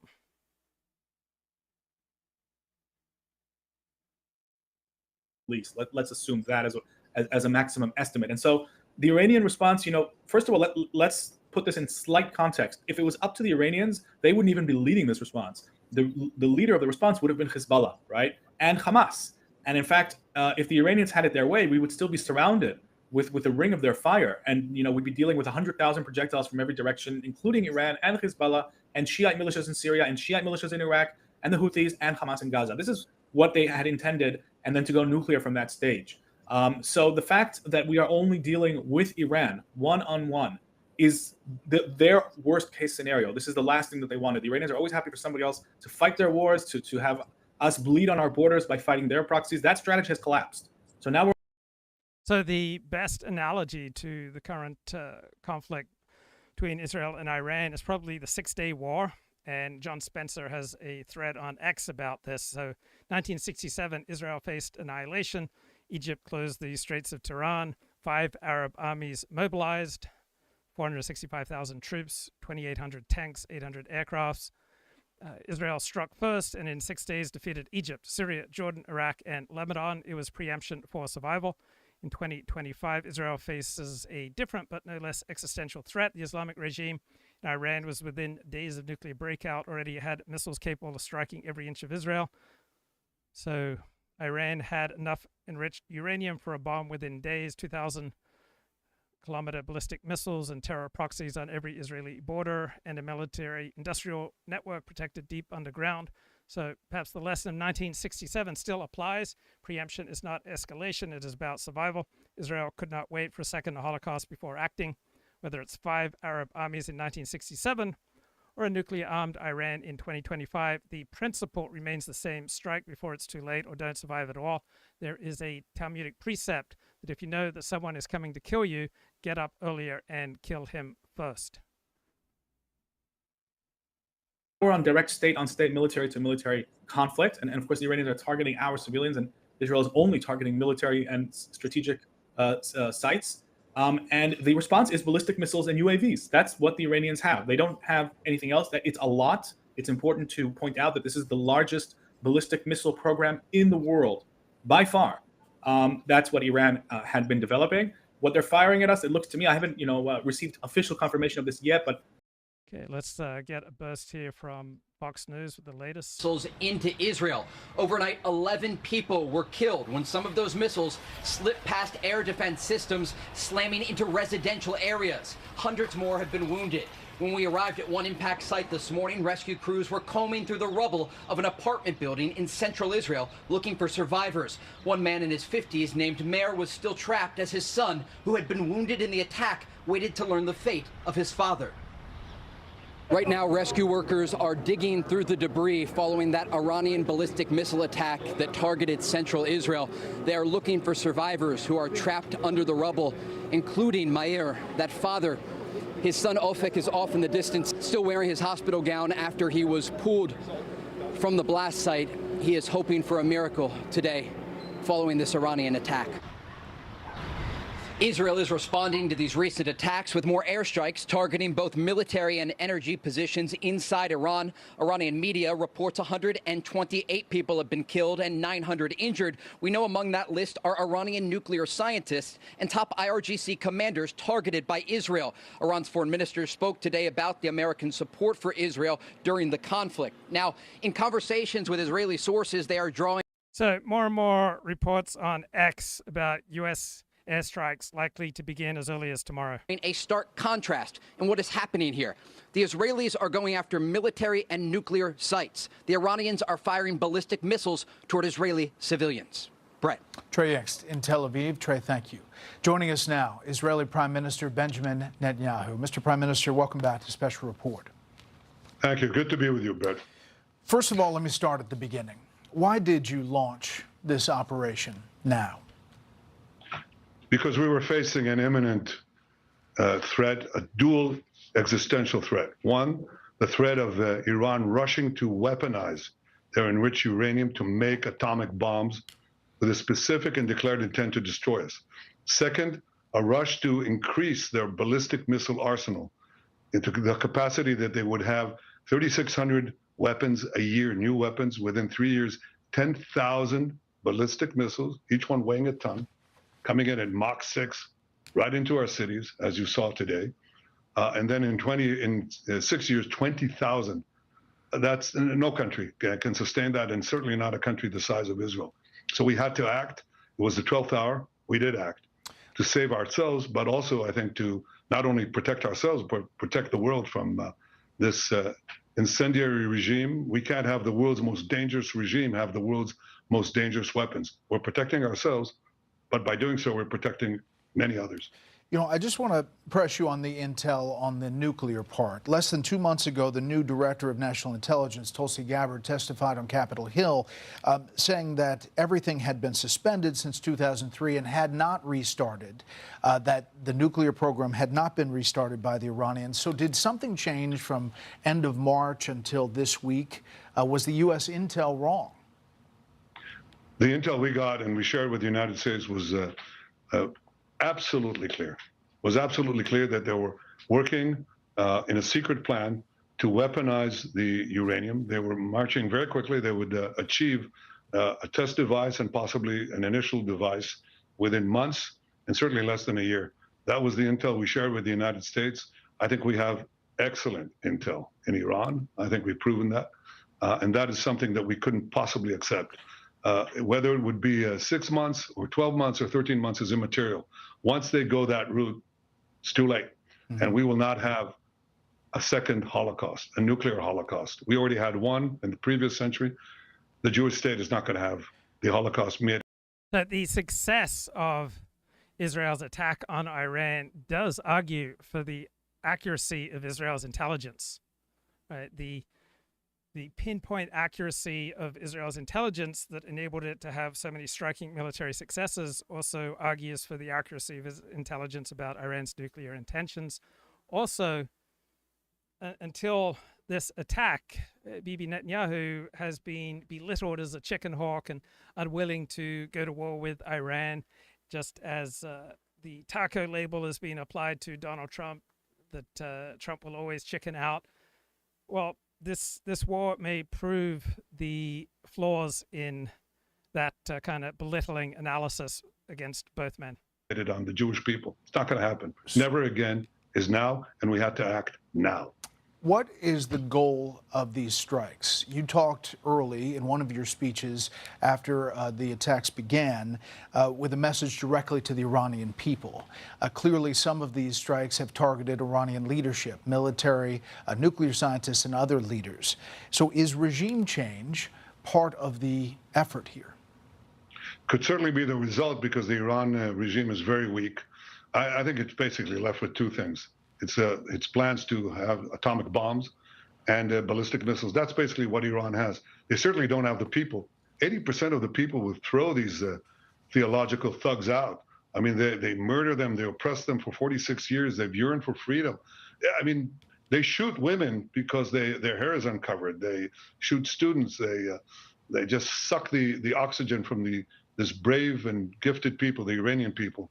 And you know, the Persian people and the Jewish people have had an ancient friendship.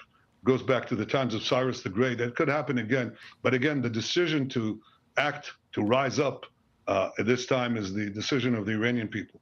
We decided to act because we saw enough uranium, enriched uranium, for 9 bombs. And all they had to do was weaponize them. We stopped that. We're attacking their nuclear sites. We attacked their chief nuclear scientists working. It's like Hitler's nuclear scientists. Would you leave them? Of course not. We attacked their top command. I can inform you, Bret, that moments ago, we also got the chief intelligence officer and his deputy in Tehran, because we're now over the skies of Tehran. Our pilots, our brave pilots, are over the skies of Tehran, and we're targeting military sites, nuclear sites. That's what we're doing to take out those 2 threats. Unlike the Iranians, who your reporter said correctly, they're targeting our civilians. Yeah. They're bombing our civilians. So that's the difference. They're a terrorist regime. We can't have Iran have nuclear weapons. And by the way, our intel shows that they intend to give these nuclear weapons to their Houthi proxies and others. And that's nuclear terrorism on a global scale. It threatens everyone. And the last thing is they have plans to develop intercontinental ballistic missiles. Right now, 8,000 kilometers, very soon, just out a little distance, and they can reach the eastern seaboard of the United States. These people who chant death to America, tried to assassinate President Trump twice, killed 241 of your Marines in Beirut, killed and injured thousands of American soldiers in Afghanistan and Iraq, tried to bomb a restaurant in Washington, D.C., chant death to America, burn the American flag. Do you want these people to have nuclear weapons and the means to deliver them to your cities? Of course not. Yeah. So we're defending ourselves, but we're also defending the world. I want to talk about the nuclear threat, and I want to talk about President Trump. You just said Iran tried to assassinate President Trump twice.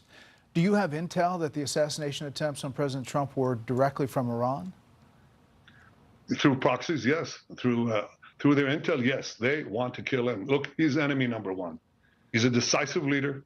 He never took the path that others took to try to bargain with them in a way that is weak, giving them basically a pathway to enrich uranium, which means a pathway to the bomb, padding it with billions and billions of dollars. He took up this fake agreement and basically tore it up. He killed Qasem Soleimani. He made it very clear, including now, you cannot have a nuclear weapon, which means you cannot enrich. He's been very forceful. So for them, he's enemy number 1. Yeah. Look, they also tried to kill me, but I'm his junior partner. When did they understand that President Trump is a great threat to Iran's plans to weaponize nuclear weapons and use them. When did you tell President Trump you were going to launch these strikes? Look, I've been in constant contact with President Trump. We've known each other for many years. And obviously, we informed our American friends and President Trump, our great friend, ahead of time. We did. He knew about it, of course. I mean, there were reports that President Trump kind of helped you achieve your strategic surprise by publicly urging you not to attack when he already knew you had decided to do it. So you were closely coordinating with the U.S. throughout this process. Look, we're fully coordinated, but understand that America, under President Trump, will make the decisions that are best for America. And that's the way it is. He understands that I, as the Prime Minister of Israel, the one and only Jewish state, must make the decisions that are important for the survival of my country, and he will do what is best for America. That is a relationship of mutual respect and mutual confidence. Does Israel have the capacity to strike Iran's nuclear sites deep underground? Well, we've certainly done quite a bit. We've destroyed the main facility in Natanz. That's the main enrichment facility. And if we need to, we'll add whatever is needed. But yes, we're committed to achieving both goals, and I'm not going to get into all of our objectives. I don't want to get into specific operational plans, but it's our existence, but not only ours. I think it's a wider battle here of civilization against barbarism, of good against bad. I mean, this regime, look at what it's done without nuclear weapons. It's just fomented evil everywhere. I mean, they've pushed international terrorism to the hilt into every part of the Middle East, in Syria, in Iraq, Lebanon, where they had Hezbollah, Hamas, where they encouraged the Houthis, the great massacre of October 7th, the Houthis. That's what they're doing when they don't have nuclear weapons, including attacking American targets. Now imagine what they'll do if they had nuclear weapons. And I'm always amazed at people who say they care about America and they don't want a war. They're right. This is a forever war that Iran is doing without nuclear weapons. And imagine what they will do if they have them. I think for the security of Israel, America, the world, we must make sure that they don't have these weapons and the means to deliver them.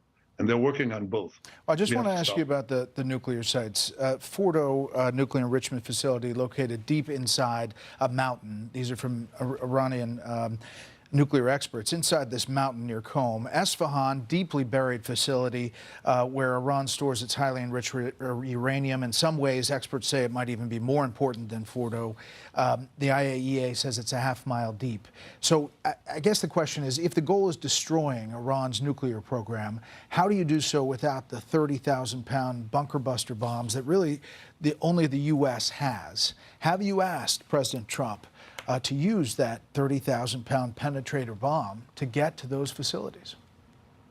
I'm not going to get into my discussions with the president, but understand that his decisions are his decisions. As for these targets, we've destroyed in Isfahan the conversion facility they had. That's a very important facility that without which you can't really build a weapon. That's gone. There are other plans that we have. I won't get into it. I think Israel has shown that it has, well, how shall I say it? We're the innovation nation, we're called that, startup nation. So we have quite a few startups and quite a few rabbits up our sleeve. And I don't think that I should get into that. Okay. Well, I mean, are you getting everything from the U.S. that you've asked for? Is there something that you've asked for that you're not getting? What I'll say this is that I deeply appreciate President Trump's decision to help in the defense of Israel. American pilots are shooting down drones that are headed towards Israel, as do our pilots. American THAAD missile batteries are helping defend Tel Aviv and greater Tel Aviv area. American Aegis ships are in the Mediterranean. That's all a decision by President Trump, which I deeply appreciate. Again, his decisions on what to do at any given time is the president's decision. I trust his judgment completely. Do you have any estimate on how much you have set back Iran's nuclear program? I think we've set them back quite a bit. I think they were completely surprised. And you know, surprise is a great element of success. Remember the Pagers, remember Nasrallah, that's part of breaking up the Iranian axis. And we achieved that with surprise. And I think we achieved a great surprise the other day when we started. You know, we could wait and wait and wait. They'd string along the negotiations. We gave them a chance. I gave them a chance, but it was clear they were not serious about it. It became clear, I think, to the United States as well, because the president was very clear. He said, you can't have nuclear weapons. And in order not to have nuclear weapons, you can't enrich uranium. And they basically strung everybody along, and it was clear to us it was going nowhere. I could wait and wait and wait until they officially declared that the talks were off, or they, you know, and we'd officially declare that we're going to attack them. That's not how I conduct wars, and it's not how Israel conducts wars. So we're, you know, we're geared to do whatever is necessary to achieve our dual aim, to remove two existential threats, the nuclear threat and the ballistic missile threat. And we're doing that as we speak now in Tehran, but we're not bombing the population. We're telling the population, leave. So when we hit the targets embedded in civilian areas, you won't be hurt. And there's now mass migration from Tehran right now. That's what's happening. So because we're giving them forewarning. Mr. Prime Minister, what proportion of Iranian air defenses do you think you've taken out? Back in October, the air defenses were really decimated. Now you say you have kind of control of the skies as you're picking these targets, yet these missiles and drones are still coming your way as they attack, as you point out, civilian areas inside Israel. Well, you're right. First of all, we're doing a lot to prevent a lot of them from coming in, but it's not hermetic. You're quite right. But when I say we have control of the skies, you correctly said that they had a very dense anti-aircraft batteries between the western border of Iran and Tehran, and basically our incredible there's no other word to describe it, our incredible intel guys and the Mossad, they did wonderful work to peel off the layers of protection that they had, and our pilots took them out. And so we have a free highway to Tehran, and we can now pick off the targets that we need in Tehran and other places without having our planes shot down. And so far, none of them have been shot down. And I hope that continues. But we are absolutely resolute to remove this threat. This is what you have to do when you stand at the brink of catastrophe. And I think it's not just our test. You know, Churchill talked about the slumber of democracies. He said that democracies tend to sleep until the jarring gong of danger wakes them up. Well, sometimes it might not wake them up. Certainly, we didn't need a wake-up gong. I've been talking about the Iranian threat for 40 years. 3 years, I think, 4 years after the Iranian regime, the Ayatollah regime, hijacked Iran and the people of Iran. I said the greatest threat facing Israel and potentially the world is this regime that will try to arm itself with nuclear weapons. And I've devoted a considerable part of my life, in fact, most of my life, to preventing that. And when the gong of danger sounds, and you know it's the last moment, it's the 12th hour, you've got to act. That's what responsible leaders do. And what I want, what I seek, is that the entire world will do what President Trump is doing. He's standing up for good against evil. He's standing up for the right against the wrong. He's standing up for good against bad. And I think that's very admirable. I salute you for it, President Trump. The president's also, however, Mr. Prime Minister, calling for Iran to get back to the table, to the negotiating table. You don't seem to be saying that that's worth it. How does this end?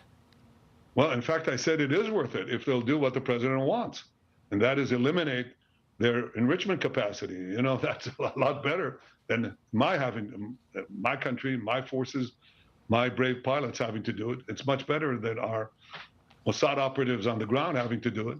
But if they don't do it, and they certainly didn't want to do it, it became very clear, we had to act. We don't wait until, until we have a nuclear holocaust. That's not going to happen again. So how does it end?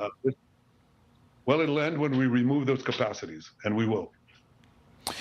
You stop short of killing Iran's civilian leaders, just military commanders, I mentioned, nuclear scientists, but not the supreme leader, Khamenei.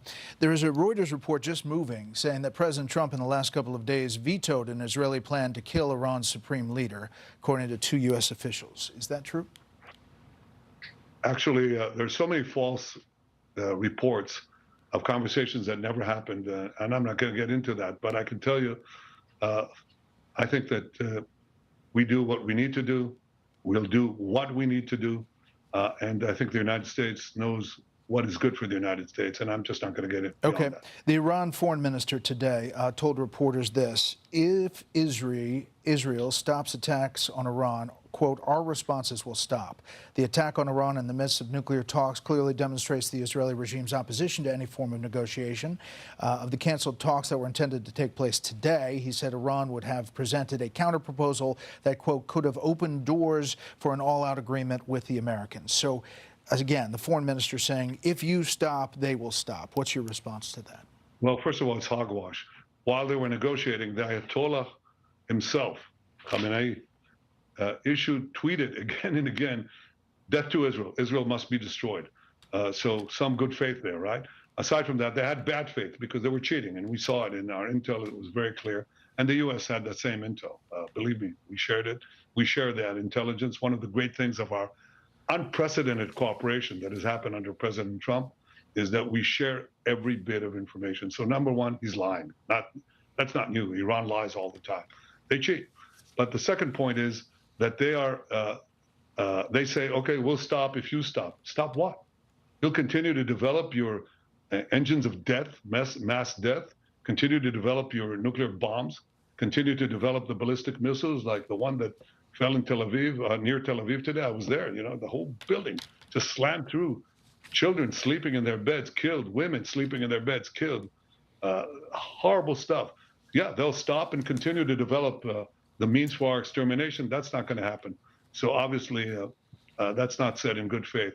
The issue here is not de-escalation. The issue here is not ceasefire. The issue here is stopping those things that will threaten our survival, and we're committed to stopping them, and I think we can achieve them. Now, if they are willing to accept President Trump's terms, that's a different matter. I said that months ago, and I said, and in my meeting with the president in Washington, yeah, overnight, if you can get a deal that does it, fine. But he didn't, not because the president didn't want it, it's because Iran didn't want it, and they cheated.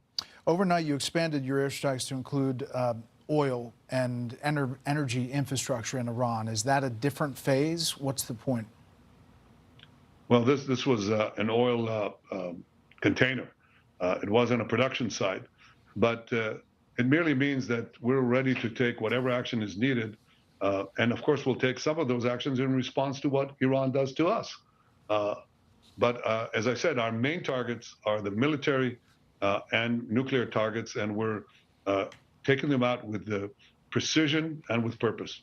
You know, we're not hearing much harsh criticism from the Gulf Arab countries. There have been some statements. Saudi Arabia putting out, the Kingdom of Saudi Arabia expresses its condemnation, strong denunciation of the Israeli attacks that targeted the Islamic Republic of Iran, which violated sovereignty. These attacks represent a blatant violation of international laws and norms. That was early on, but not much since then. How do you judge the Gulf states' response to what's happening now? Well, I'll leave that to them. They can speak for themselves. But I truly believe, that we have a great future if we take out Iran. Iran has been the systematic fomenter of wars, sabotage, terrorism. They attacked Aramco, the Saudi oil facilities. They send terrorists everywhere throughout the Middle East. So I think that I have a different conception, a different future. And it was embarked on with the help of President Trump and his leadership in the Abraham Accords, where we signed peace treaties with 4 Arab states, expanding the peace, something that wasn't done for a quarter of a century. And I believe that we'll have opportunities to expand the peace as well with other of the Arab states next to us. I think they understand that Iran is a mortal threat to them as well. They have their eyes on their oil facilities. They want the waterways with the Houthis. They want to conquer the Middle East. And the one obstacle they've had so far is the state of Israel, because we're the ones fighting Iranians. And the other obstacle they have is President Trump. And I think, I'll tell you, they think that President Trump is an enormous obstacle. They think that Israel is a very big obstacle, and they're out to get us both. In fact, they tried to kill me too. They fired a missile into my bedroom window. They missed. Wow. The Saudi Crown Prince, as you remember, in September of 23, told me he was getting closer every day to recognizing Israel and normalization. The very next day, you repeated that to me. Take a listen. Reports that you had suspended talks. No, that's not true. Not true. So you think, if you were to characterize it, are you close? Every day we get closer. I know you heard those words from the Saudi Crown Prince. What was your response? Well, I was delighted to hear what he had to say, and to borrow a phrase, I think we're getting closer to peace every day that passes. Obviously, October 7th was just a few days later. Can you get back to that moment, pre-October 7th? I think what you heard was correct. One of the possible reasons for the timing of Hamas's attack, and remember, Hamas is one of Iran's terror proxies. One of the reasons that they may have brought up the attack and not even coordinated with others as they were supposed to do is perhaps that they were afraid that the words of the Saudi Crown Prince and my own words were about to materialize. But they will materialize one day, I'm sure of it. And that day will be a lot sooner once we get rid of this mortal threat that Iran poses not only to Israel, but to our Arab neighbors, to Europe, to the United States, to many others. Last thing, Mr. Prime Minister, I'd be remiss if I didn't ask about the situation in Gaza. One of the reasons it's not moving forward, the normalization, is because of how that's happening. Understand that you put the onus on Hamas for everything that's happening there. But as of now, we take the Gaza Health Ministry for what it is. They say the death is 55,000. The United Nations puts it at that number as well, but they're citing the Gaza Health Ministry, and women and children making up half of the dead. Is there an Israeli estimate as far as the death in Gaza since the start of that operation? Well, the ratio of civilian combatants to non-combatants is about 1-to-1, which is unheard of in such a dense urban environment. And that's happening because we're telling the population leave, and Hamas at gunpoint, and sometimes shooting them, saying stay in the war zone. That's why you have, or had, a lot of civilian casualties. That is decreased, and happily, because we're doing everything in our power to separate combatants from non-combatants. The reason this war has been going on for so long is, well, one primary reason is the hostages.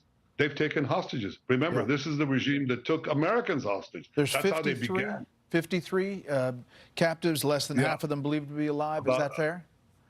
20 are alive. The rest, unfortunately, are not alive. But, you know, we started out with, we've already brought back 202 hostages, most of them alive. Some people believed in the beginning of the war, in fact, the most senior military people, they said, you would be lucky if we got one. And I said, no, I don't think so. I think that a combination of military and diplomatic pressure will get us, we can get them out. And I'm committed to getting all of them out. I've said 2 days ago, I've instructed our people to try to resume the negotiations for a ceasefire that would enable us to take Steve Witkoff, the American envoy, has made an offer to begin a 60-day ceasefire in which half of those hostages would be released right away. And I said, yes, we're ready to go. There's been some development there. I hope we are able to do that because I'm committed to getting them out. And I'm committed to getting them out and also to separate the Hamas from controlling the humanitarian aid that we're trying to give the people of Gaza, because they rob it, they steal it, and then they take a good chunk for themselves, and then they hike up the prices and give a pittance to the civilian population. So we have a plan that we devised with the help of American firms to separate the giving of the humanitarian aid to the population from Hamas control. And we're accused of starvation policies and all these other demonizations and vilifications against Israel. Look, we're a democracy fighting an island in a sea of evil, and we're doing what we can to remove this proxy, this Iran terror proxy as well. But the big problem, the big question for Israel, for humanity, for the world, for Israel and the United States is whether we can take away the weapons of mass death from this cult of death that is in Tehran. The tyrants of Tehran will not win. We, with God's help, we will win. So just address the critics who say about Gaza that you're trying to make Gaza unlivable in order to push Palestinians out of the territory permanently. When they say that, what's the response? Well, because it's another lie. These are incredible lies. I think, first of all, no army in the history of the world has gone to the lengths that Israel has gone to separate combatants from non-combatants using millions of text messages, phone calls, you name it, everything. Leaflets even, getting the population out. Otherwise, we'd have an enormous number of civilian deaths. And of course, Israel has that firepower, but we don't use it because that's our moral base. But the other thing is equally that we're not trying to destroy Gaza. We're trying to remove the threat from Gaza. And as far as the choice of people, if they want to leave or not, President Trump has given a brilliant idea. He said, look, Gaza has to be rebuilt. It's been destroyed because every place is booby-trapped. So, you know, the population finally leaves. They overcome the threats by Hamas to shoot them, and they just leave. They tell Hamas, leave our buildings, and they almost get shot by Hamas. But when they leave, they booby-trap everything. So when we come to fight the terrorists, they set off these charges and they kill our soldiers. What we do is we bring a supercharge. It detonates all the booby traps, and that's how you have buildings destroyed. We also go into tunnels. Sometimes at great sacrifice. Our UN ambassador, Leiter, had his son, 39-year-old father of 7, killed because he went as a reserve soldier to defuse these tunnels. But we put charges there. They blow up the tunnels. The tunnels are below buildings. The buildings collapse. So there's a lot of demolition in Gaza. It has to be rebuilt. President Trump said, okay, let the people have a choice. Why are they locked in? They're not locked in other battle scenes, you know, and the people leave by the millions in Ukraine, in Iraq, and Syria. They're left by the millions. In Gaza, they're locked in. He said, why? Give them a choice. If they want to leave to other locations, help them with a voluntary relocation. If they want to come back, they'll come back after the work of basically restructuring Gaza is complete. And I think that's a brilliant plan. I think it's all for the good. It's good for peace. It's good for Israel and the United States. I think it's good for Palestinians. They should be given a choice. Mr. Prime Minister, very last thing. I asked you how long this may last. You said it's up to the Iranians. If you had the opportunity, and you do now, to speak directly to the Supreme Leader and to speak directly to the Iranian people, what are those two messages you'll say? Well, the Iranian dictator, really, he's a dictator. He's a tyrant. He has sent us a message calling just about every day for the death of Israel, the destruction of Israel and America, but the death of Israel. So my answer to him is with action, not with words.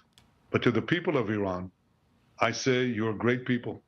You're people of great talent and genius. You have been usurped by this tyranny that has robbed you of hope, has robbed you of a good life. You know, I speak to the Iranian people directly. I don't know if you know this, Bret. I do these videos.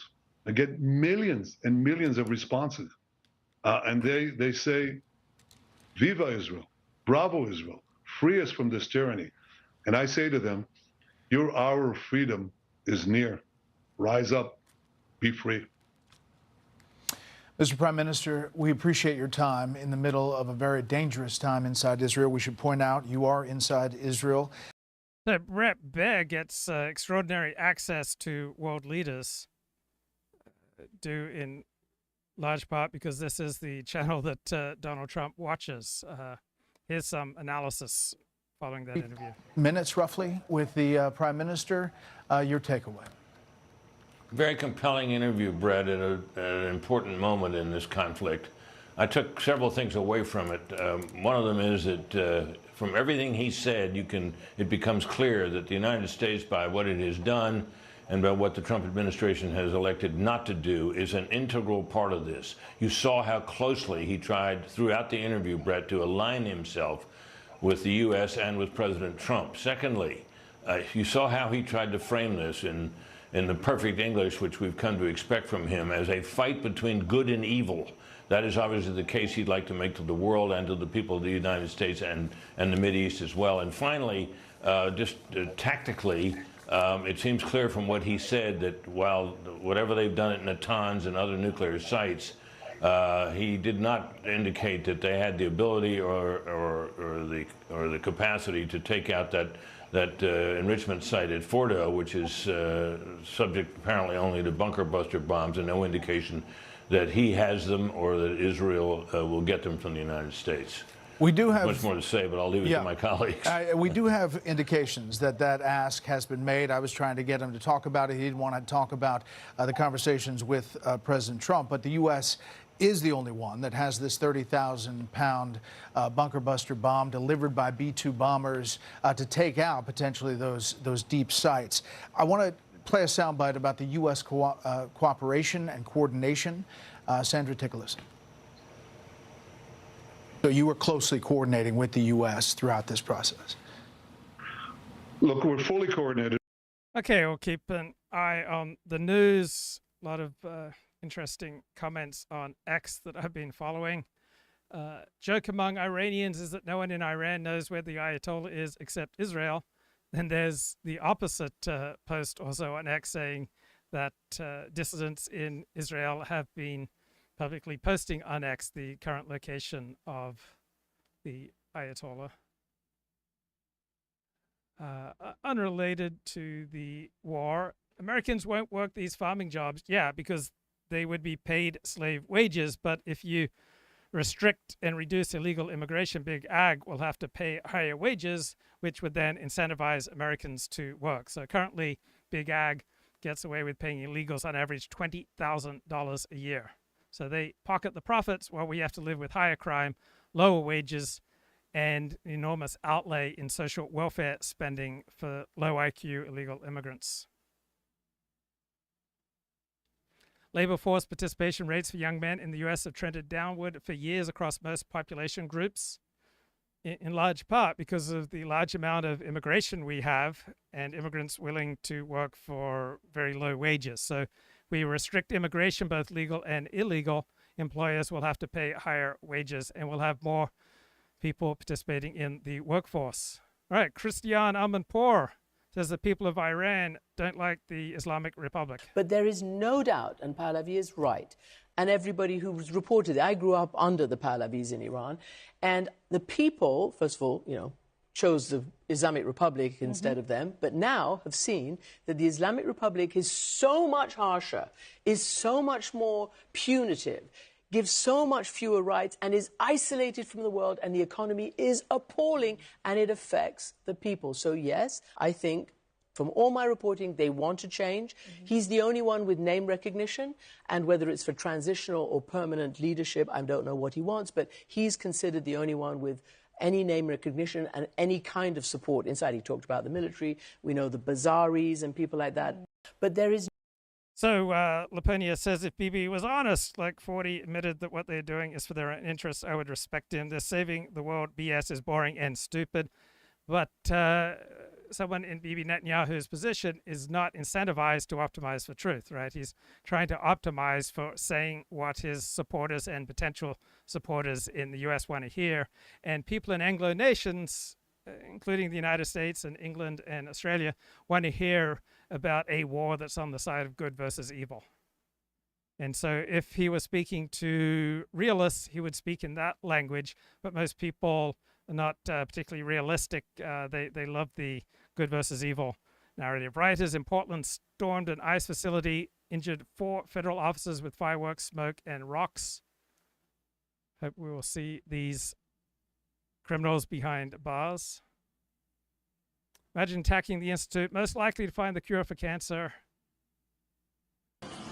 This is at the Weizmann Institute of Science following the Iranian attack. Some folk playing the piano. Basta.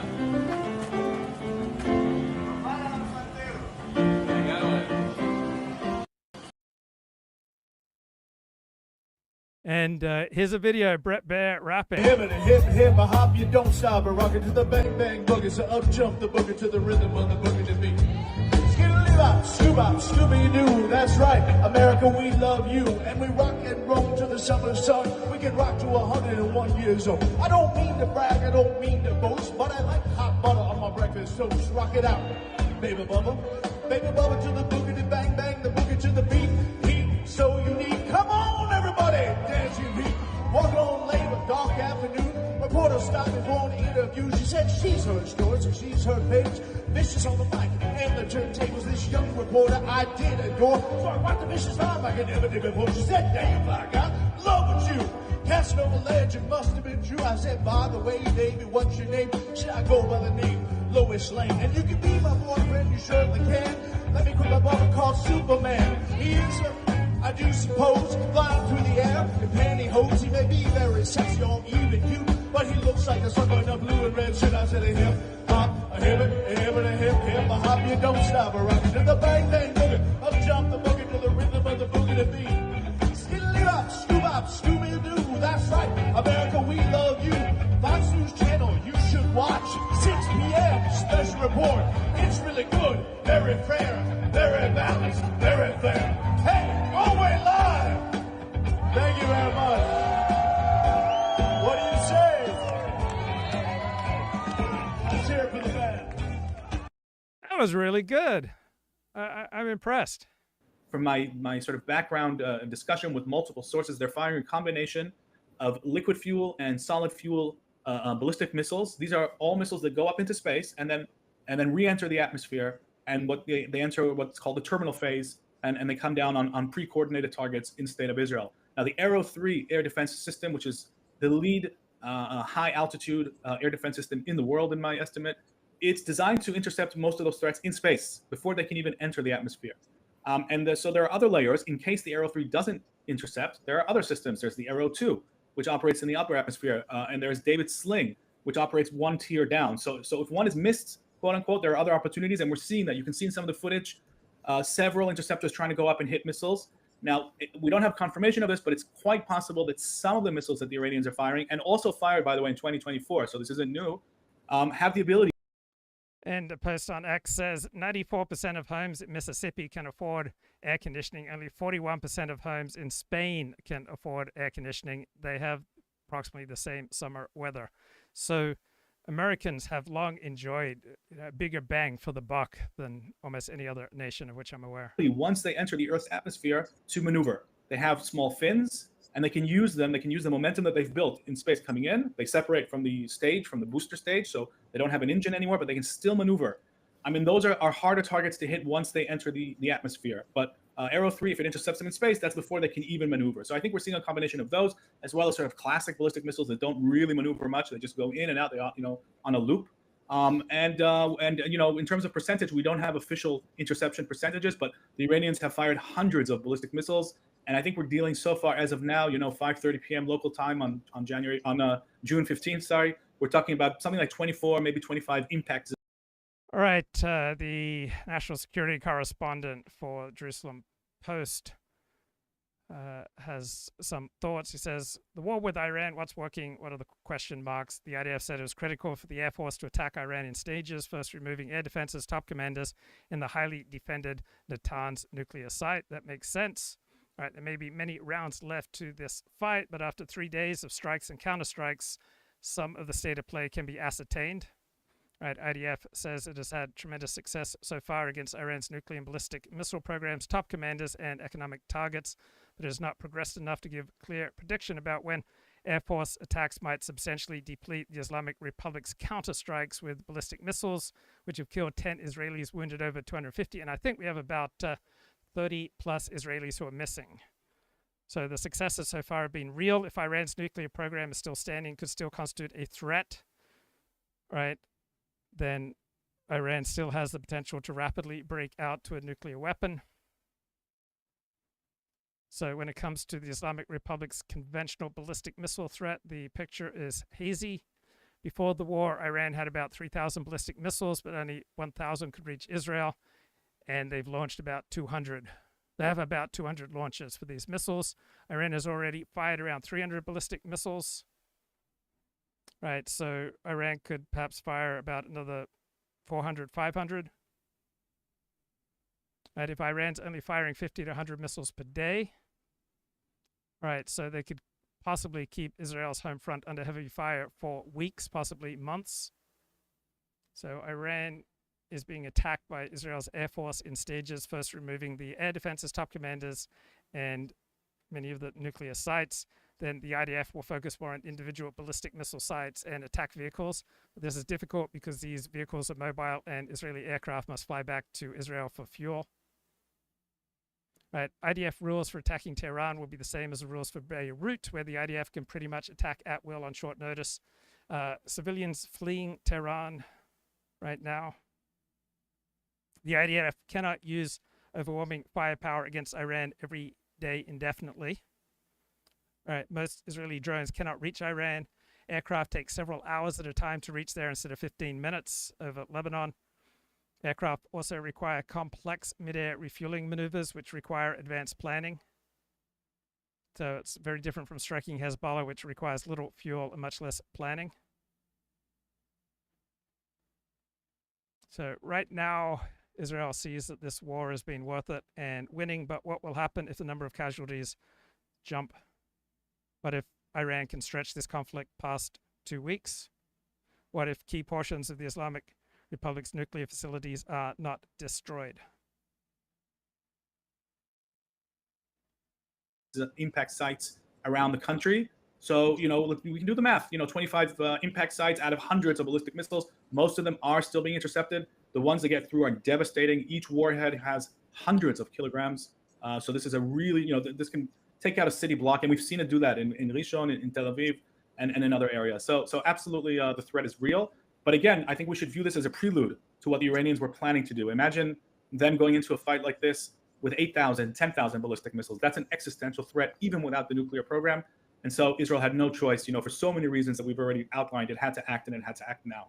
Right, and there's some indication that Israel has succeeded really to hit both the storehouses of ballistic missiles, also the launch capabilities. Some of these are on mobile trucks that they're using to fire ballistic missiles at Israel. Because if we recall, in those two previous ballistic missile strikes in October a year and a half ago, and then in April, that in the first one they sent 100 ballistic missiles simultaneously, and the second one they sent 200 missiles simultaneously. And now we've seen many waves of rockets, but Okay, more and more evidence that the United States will be getting actively involved in this war on the offense. The striking of the nuclear facilities, but also maybe leading to regime change here, or at least a hope for that. Yeah, well, certainly that's not the objective that they assigned themselves. I mean, clearly the objective, the principal objectives are one, to take down the nuclear enterprise and also the ballistic missile enterprise. But certainly Prime Minister Netanyahu would take the byproduct of that, and that is regime change. Right now, inside of Iran, there is serious criticism of the regime by people who are insiders. Two areas. One, the fact that Israel gained air superiority within the first 12 hours and can roam all over the country at will is quite stunning. And that's the way the United States goes about establishing an operation. First, make certain that we can get. So there's a human tendency when fighting a war is to start fighting with the assumptions of the previous war. And given the lack of success with America's forever wars in Afghanistan and Iraq, the term regime change has become a dirty term, just a terrible thing. It's just absolutely stupid. Well, there are times and places where trying to accomplish regime change is a dumb idea. And then there are other times and places where it's an excellent idea. And just because we failed in Afghanistan and Iraq doesn't mean that regime change as a goal is a stupid idea in Iran right now. Get air superiority.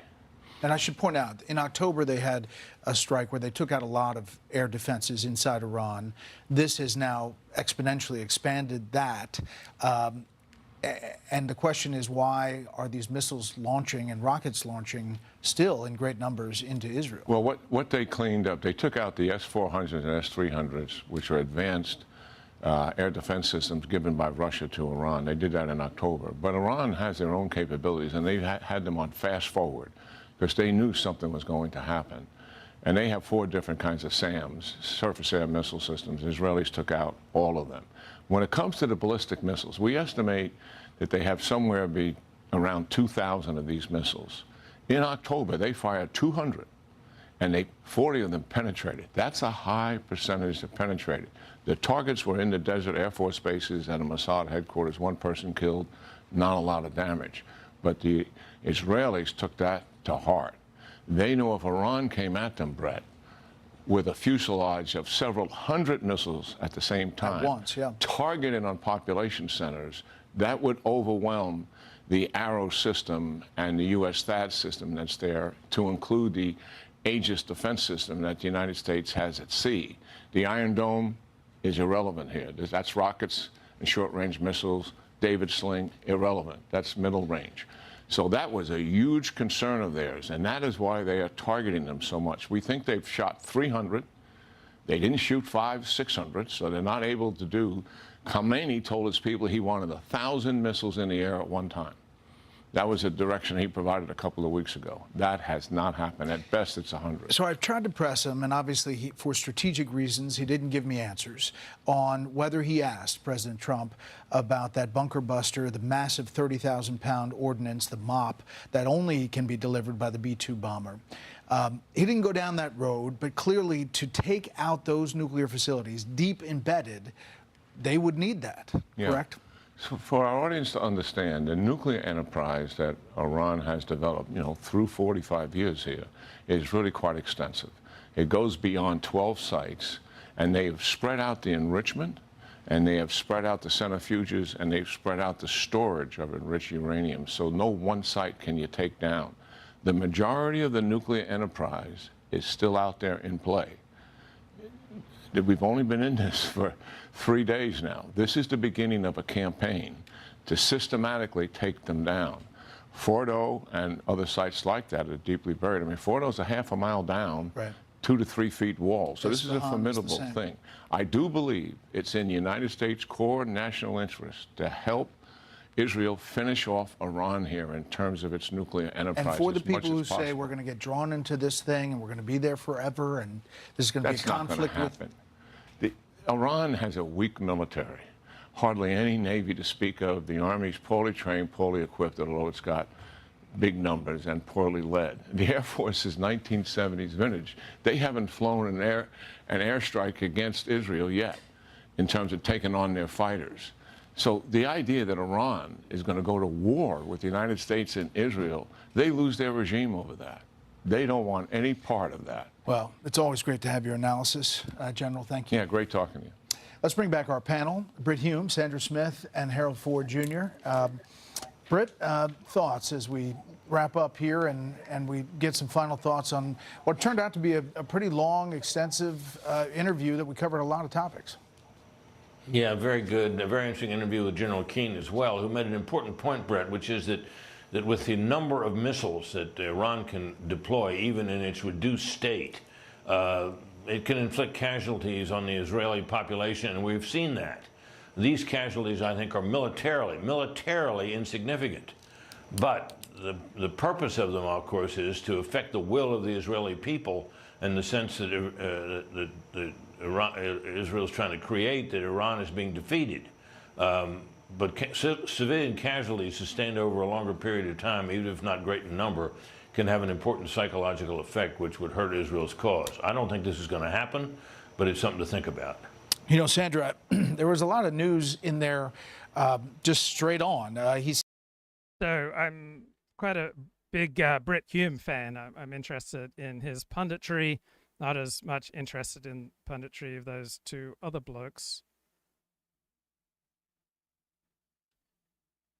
Now, will we see Israeli special forces deploying inside Iran? So we see that Assad already has many people on its side inside Iran, and we now can look for the IDF perhaps to deploy military force in Iran via the Army's Frontal Landing Unit. So this unit specializes in setting up improvised landing strips deep behind enemy territory. IDF transport planes have a maximum range of 5,200 kilometers. So that would enable the Army to mobilize a large number of elite troops to Iran and back.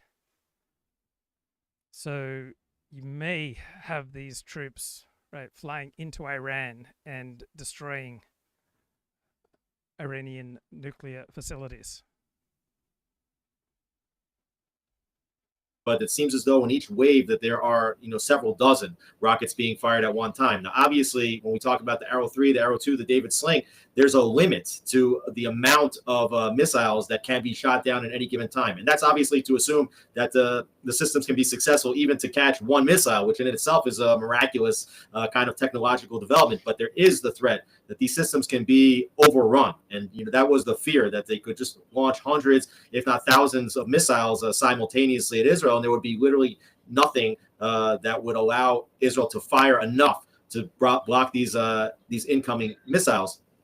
And I think that there's a question here about how much stockpile of Arrow 3, Arrow 2, David Sling does Israel have, versus how much stockpile the Iranians have of ballistic missiles. And I think that probably there's a situation where both sides don't really want to acknowledge how much capabilities they actually have, because I think to a certain extent both of them are sort of like very economically weighing their supplies, and so we really don't know how this is going to play out just based on the economics of how many missiles versus how many interceptors Israel might have. Yeah, I think you've identified one of the crucial aspects of this war, and there's no question that the numbers of interceptors, this is always classified information, but I would be optimistic relatively about this angle, because let's assume first of all that the entire all of the decision makers who were involved in planning this attack obviously knew what the Iranians were planning to do, had planned for worst case scenarios. By the way, I think they planned for far larger salvos than what we've experienced. As much as it pains me to say this, because we've already had lives lost and injuries and trauma. So in no way to trivialize that shock and suffering, and it's a war crime because they're targeting civilians. But again, at the national level, my understanding is that the IDF planned for far larger salvos to come in. And so I think it's safe to say that in the planning stages, there was a massive effort to stockpile interceptors, to stockpile just as there was a major effort to stockpile bombs and missiles that the Israeli Air Force is firing. at Iranian targets. You have to go into a fight like this assuming that you're going to need a lot of oxygen. Oxygen in the war fighting domain is munitions. It's the ability to have a very large stockpile of both offensive and defensive weapons. So I think that and there's considerable reason to believe that Israel has the capability of destroying Iran's nuclear facilities. They took all of these scenarios into account. But some of the scenarios that you referred to in your earlier remarks, I think they would start to become very relevant if this attack had not happened. And this is something I'm hearing again and again, and it's getting not very much play, certainly not in international media, but even in other quarters too. The ballistic missile program of Iran was being fast-tracked to mass production. And so if they would be allowed to have done what they wanted to do, which is to triple, quadruple the size of their ballistic missile program, then really no amount of defense would be enough. Then they really would be able to overrun our defenses. And our city centers would become unlivable, Alex. It would become an existential threat even without a nuclear threat hanging over our heads. And so I think that's exactly the scenario that really helped push the cabinet to say, okay, that plus the nuclear breakout. Again, the Iranians, as they were negotiating with the Americans and the IAEA, were literally breaking out to a nuclear weapon, and they had decided to mass produce these missiles and to rebuild Hamas and Hezbollah. These were the triple. So remember the conventional wisdom prior to Israel's devastating victories over Hezbollah was that Hezbollah had the capability of flattening Tel Aviv and Jerusalem and Haifa. And there's been other thinking that Iran's ballistic missiles had the capability of flattening Tel Aviv, Jerusalem, Haifa. And it was listening to a video report from, I think, John Colton with the Christian Broadcasting Network that made the argument that neither Hezbollah nor Iran had the capability of flattening these major Israeli cities. And upon reflection, the Christian Broadcasting Network was probably correct. We're now looking at a transformed region due to Israeli success. So we have Hezbollah's influence in Lebanon waning. Right? Hezbollah's men have been ousted from sensitive airport jobs. The Lebanese army is reclaiming control points that Hezbollah once controlled in the south. Right? So Hezbollah is not fighting back right now against Israel. So right now it appears that Israel is reconfiguring the balance of power in the Middle East. Iranian decision. So put it all together, it's perfectly clear that Israel had no choice. And those scenarios of air defenses being overwhelmed would, God forbid, have become relevant if the Iranians had been allowed to proceed as they had planned. Let's talk a little bit about what you mentioned, the Iranian targets inside Israel. When we recall in the previous ballistic missile rounds, round 1 and round 2, before this operation, especially when they sent 200 ballistic missiles at Israel, it looked as though the overwhelming majority of those missiles were fired at the Nevatim Air Base, which is Israel's primary Air Force base.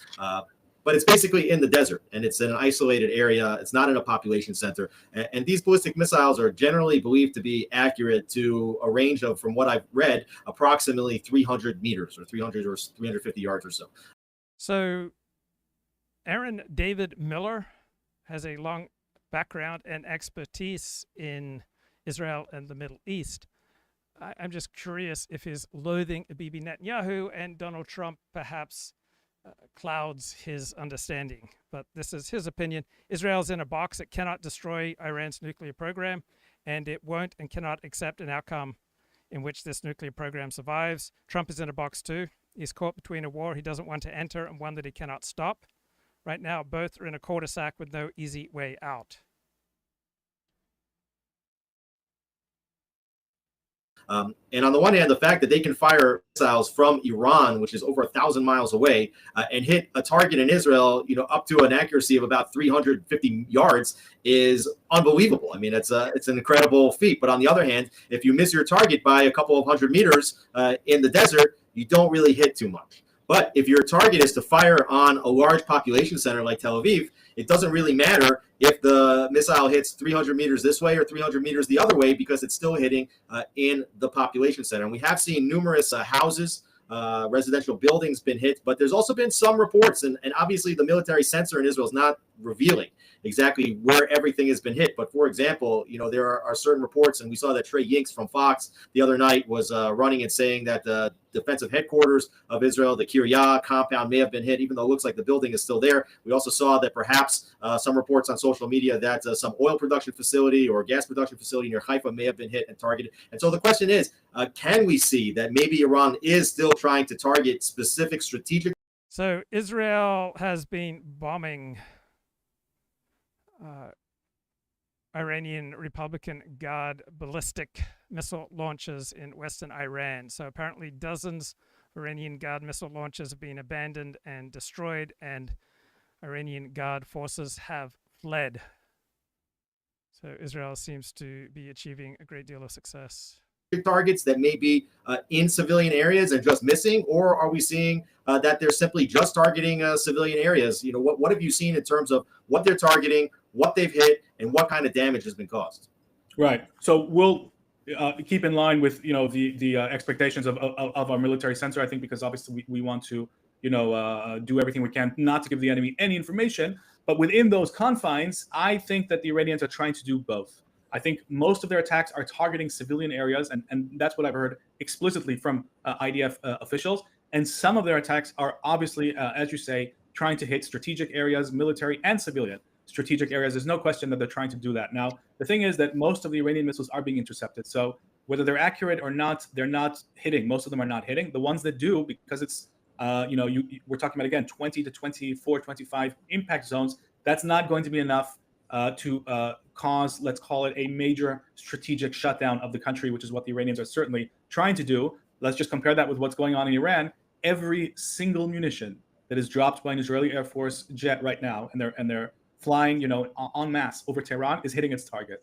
So that's a very important asymmetry, I think, to keep in mind, especially when we here are under fire. And it might seem a bit odd to think that Israel has such a strong upper hand militarily, but it's not an equal fight in any way. Because on our side, every punch that Israel is throwing is landing, literally every single one. Most of the punches that the Iranians are throwing are thankfully not landing. It's very important to keep that in mind. Now, in terms of civilian and accuracy, you're absolutely right. If your goal is central Tel Aviv, for example, it really doesn't matter if it's going to go 10 meters left, 100 meters right. They want to terrorize and murder civilians. That's part of their ideology. They're willing to destroy this country by any means necessary. And some of the Iranian missiles, as you say, do have that level of accuracy, but some don't. And it comes down, if people are interested in this, it comes down to the navigational system that's on board these Iranian missiles. So their first preference is to use satellite navigation. That's obviously going to make them extremely accurate. But I think we can assume that Israel is not going to, it's going to try and disrupt linkages between missiles and satellites as much as possible. And so what these missiles have, by the way, Hezbollah projectiles also have this, because Hezbollah's projectiles also came out of Iranian production, lines. So they have a secondary backup navigation system. It's called inertial navigation system. This is basically a computer that sits on board the missile or on board, the projectile, and it estimates by speed, by how fast and how the altitude. Basically, it estimates where the missile is, and then because it's a missile, it can. So we have more and more reports on X of various institutions used to internally police Iranians have been destroyed, right? So their intelligence center, the Iranian Republican Guard Intelligence Center, has been destroyed by Israeli airstrikes. So many of the leaders of the Iranian regime have been killed. So the capacity of the Iranian regime to coordinate repression of the Iranian people is considerably diminished, right? The Iranian regime riot police have been smashed. It can navigate. This is the difference between a missile and a rocket, right? A missile can maneuver once it's in a terminal phase, so it can make adjustments. But the inertial navigational system is a lot less accurate than the satellite navigation. So we don't really know how accurate every Iranian missile is. But if they're allowed to operate without disruption, they're extremely accurate. If they're disrupted, they're going to be less accurate. And sometimes, they can also be partially knocked off course. They can be partially knocked off course by an explosion of an interceptor. They can still keep going and hit somewhere else. And, this is the kind of chaos that's involved in every kind of war. So the Iranians also have been firing drones at Israel. That's right. And obviously, drones take much longer. Ballistic missiles maybe take about 12 minutes to reach Israel from Iran, which is unbelievable. The drones can take up to as much as 7 hours, which obviously gives the Air Force a lot of time to intercept them, but also does necessitate that the Air Force is busy intercepting them as opposed to hitting offensive targets or whatever else they would like to be doing in the war. So if Iran's sending 100 of these, this can make jets scramble for many hours as they try to play these cat and mouse games to take out the drones. I mean, what do we know about the drone capabilities? Right. So that's a very important point. Yeah, they have fired hundreds of unmanned aerial vehicles, as the military people like to call them, UAVs, drones.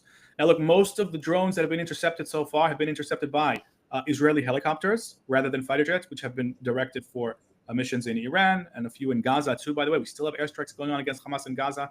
Has been totally overshadowed, but very much ongoing, and even against the Houthis in Yemen. But obviously, most are going to Iran. So it's the helicopters. And the Israeli Navy has taken a lead role in intercepting these UAVs.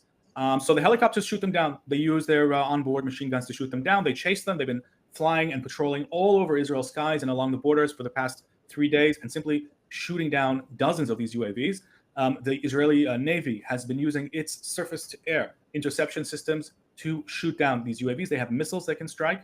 And it's quite possible, although we don't know for sure yet, but we know that Israel has deployed already a version of its laser interception system along the borders. It's quite possible that some of those have also taken part in the interception of drones. So between the three of those, almost every drone has been intercepted, which is a remarkable feat for Israel's air defenders. And that basically frees up the fighter jets for those offensive capabilities. They're not really involved in the defensive part of things here right now. Can we talk a little bit about what assistance Israel may have received to shoot down UAVs, also to shoot down ballistic missiles from other countries? The United States has announced publicly that it has participated in the defensive acts of this war, protecting the Israeli home front, but also some reports maybe that the Jordanians had shot down some UAVs or others. What reports do we have about who may have participated in defensive actions on behalf of Israel? Right. So the Americans are absolutely taking part in the air defense aspect of this. They have THAAD missile batteries here in Israel, and they've also those are land-based, and there are also ship-based systems called Aegis systems, and they are all taking part in the interception of aerial threats. This is something that the U.S. military has trained to cooperate with Israel. And by the way, this is a pretty complicated thing to do because in order to get different military forces to intercept threats, you need a lot of coordination, right, to prevent accidents and missiles being fired at the same targets multiple times. So they have to share what they call a sky picture. And when you're talking about different militaries, that's a really advanced thing to be able to do, even within a single military, right? Even within the IDF, for the Navy, the Air Force, the ground forces, to have a common sky picture is not easy and took many years. So between militaries, it's even more complex. But they've been training to do this very intensively, especially through a series of exercises that was held every 2 years called Juniper Cobra. And essentially what that means is that all the data from radars and other sensors comes into command centers, and they know who is allocated to intercepting which threat, even between militaries. That's the U.S. and Israel coordination. And obviously Israel is still intercepting most of these, but certainly the United States has had a hand. Now, we've had international media reports saying that Jordan, based on its declaration that its airspace is not going to be used by Iran, or as they say, not going to be used by anybody to attack anybody else. They're a sovereign country. There have been reports that they have intercepted Iranian drones flying west towards Israel from, over Jordan, sorry. So that seems credible. And it also happened apparently in 2024. And let's remember, there are probably things that we don't necessarily know about, but you have the Abraham Accords, right? The UAE and Bahrain. And basically they're all part of U.S. CENTCOM, right? The Central Command, that's the U.S. military organization that's operational throughout the Middle East and maintains partnerships with all of the countries that are in the Abraham Accords. So I think it's safe to assume that all of these countries are sharing data, sharing information. So soon after Israel launched its attack on Iran, you had America's Secretary of State, Marco Rubio, coming out with an announcement saying that this is all Israel. Israel's doing this all on its own. The United States has nothing to do with it. And we've never seen that degree of a distancing statement from the United States when Israel's been at war in the last 30 years. So the news media treated this statement as being primarily aimed at Iran. But John Mearsheimer wrote an important paper. He might have even turned it into a book, saying that leaders of countries rarely try to lie to other leaders of countries because foreigners are not incentivized to buy into your lies. So the news media largely treated this statement about the United States has nothing to do with Israel's attack as being directed at Iran.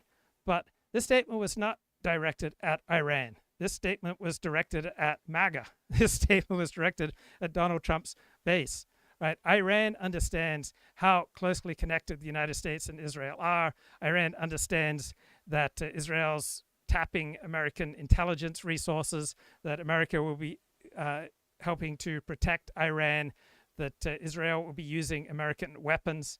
So this wasn't about trying to placate Iran, right? This was a statement to the base. And so supporters of Donald Trump are going to be much more incentivized to believe things that are not true than foreign leaders such as Iran. And so you rarely see leaders of countries trying to effectively lie to the leaders of other countries, because for a lie to be effective, people have to be incentivized to believe it against the evidence. Information about threats. Perhaps they're, have radars in each other's countries. This is purely speculative on my part. I really don't know. But it wouldn't surprise me if it was true. And certainly the U.S. has assets in all of these countries. So the U.S. is like, in many ways, it's sort of like the central operator. It's like that 1950s central operator who would connect all the different lines. The U.S. CENTCOM is in many ways, I think, playing that role now and enabling anybody who's threatened by Iran to coordinate, send alerts, and to intercept those threats. This is happening even though the Gulf Sunni countries are keeping a very low profile, because I think they're very worried about catching some of those Iranian missile attacks. They really don't want to be targeted. They've been targeted before. They don't want to be targeted again. So any such coordination, if it's happening, and again, I don't know, I'm just assessing or speculating, but if it's happening very, very quietly. Let's talk a little bit about the mechanics. So Mossad has all sorts of agents operating on the ground in Iran, particularly in Tehran, carrying out assassinations close up. So we had an Iranian Republican Guard general who was just assassinated in Tehran about 2 hours ago by gunfire at very close range. So there are all sorts of Israeli agents carrying out assassinations across Iran right now. Of airstrikes in a country as far away as Iran. I mean, it was always assumed that Israel just could not reach the nuclear facilities and would have problems flying all the way there. The questions about refueling. There were some reports, perhaps, that some of the attack planes that Israel has had been refitted over the last year in order to extend their range so they wouldn't need to refuel on the way to Iran. But maybe you could talk a little bit about how planes are able to fly from Israel, attack in Iran, basically doing so as if it's they were doing in southern Lebanon, so close to Israel's borders, attacking many targets, and then figuring out how to refuel either on the way back, whether they're stopping in third-party countries or what they might be doing. And then, how do you get these planes refueled and then back out into the sky? What do these rotations look like? Do we have any idea, any indication as to how the Air Force is? So Israel has excellent intelligence about what's going on inside of Iran. And to a large degree, this fight so far appears to be a mismatch between a higher IQ group and a lower IQ group. So how good is Israeli intelligence in Iran?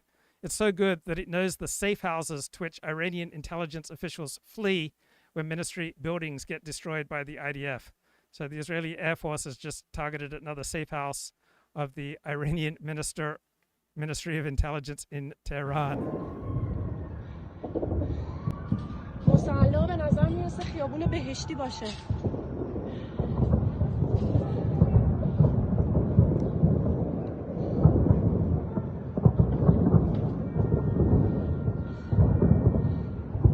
So why are lower IQ types so surly? Because you often recognize that they are operating at a distinct disadvantage against higher IQ types. Just physically conducting this kind of operation. Right. This is something that they've been preparing for years. I think we even talked about it, Alex, at the JNS conference when they declared 2022 to be the year that they prioritize preparing for exactly this kind of mission. And since then, they've updated it again and again. And I recall the former commander of the Air Force, Amiko Noken, saying at our panel that this would not be a one-day affair, that this would be a multi-day campaign. So this is obviously something that the Israeli Air Force has been preparing for years and putting together all of the plans and preparations. Now, in terms of what's happening, I think it's absolutely historic because, as you say, when you look at some of the activities by the Israeli Air Force, you could be confused and think, is this Dahya in Lebanon? Is this Khan Yunis? No, it's Tehran. It's more than 1,500 kilometers away to the east, 1,700 kilometers away. And what we're seeing here is you can always divide targets into two. You have the targets that you prepare to hit, and then you have real-time targets. So the first waves almost always involve the targets that have been pre-planned. So the Trump administration has taken civil rights enforcement in a new direction. I don't like the intensity, the degree, the amount of civil rights law that we have, right? I believe that shop owners should be, free not to serve Jews if they don't want to serve Jews. But given the laws that we have, U.S. Department of Justice has filed a civil rights lawsuit against a Palestinian-owned coffee shop in Oakland, alleging that its employees harassed and refused to serve people who are Jewish. I didn't expect to see that. Right, that was the initial waves. Now what we're seeing is, in addition to hitting pre-planned targets, the Israeli Air Force is... So I see news media coverage noting that war overseas and internal divisions within America overshadow the military parade in Washington, D.C. yesterday. I would think that they would just reinforce the need for a strong military, right? The world's a dangerous place.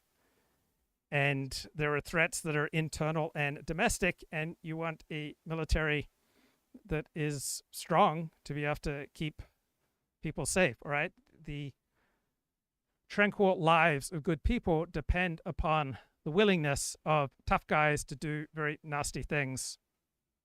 Is gathering intelligence in between these strikes and then acting on it within just a few hours.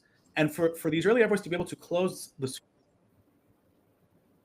Come on, I'm trying to do a high-quality show here. In a country that's almost 2,000 kilometers away, and to translate that into almost immediate operational activities, that's the phase that we're in now, is absolutely phenomenal. And that's what enables these strikes to keep going.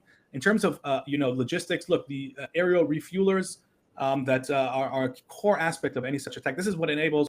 And the chat says, wait, I thought this was just over neutralizing the nuclear program of Iran, and they have all this incontrovertible evidence. I got a shocking thing to say to you. The reasons people do things are not identical to the reasons that they give, all right?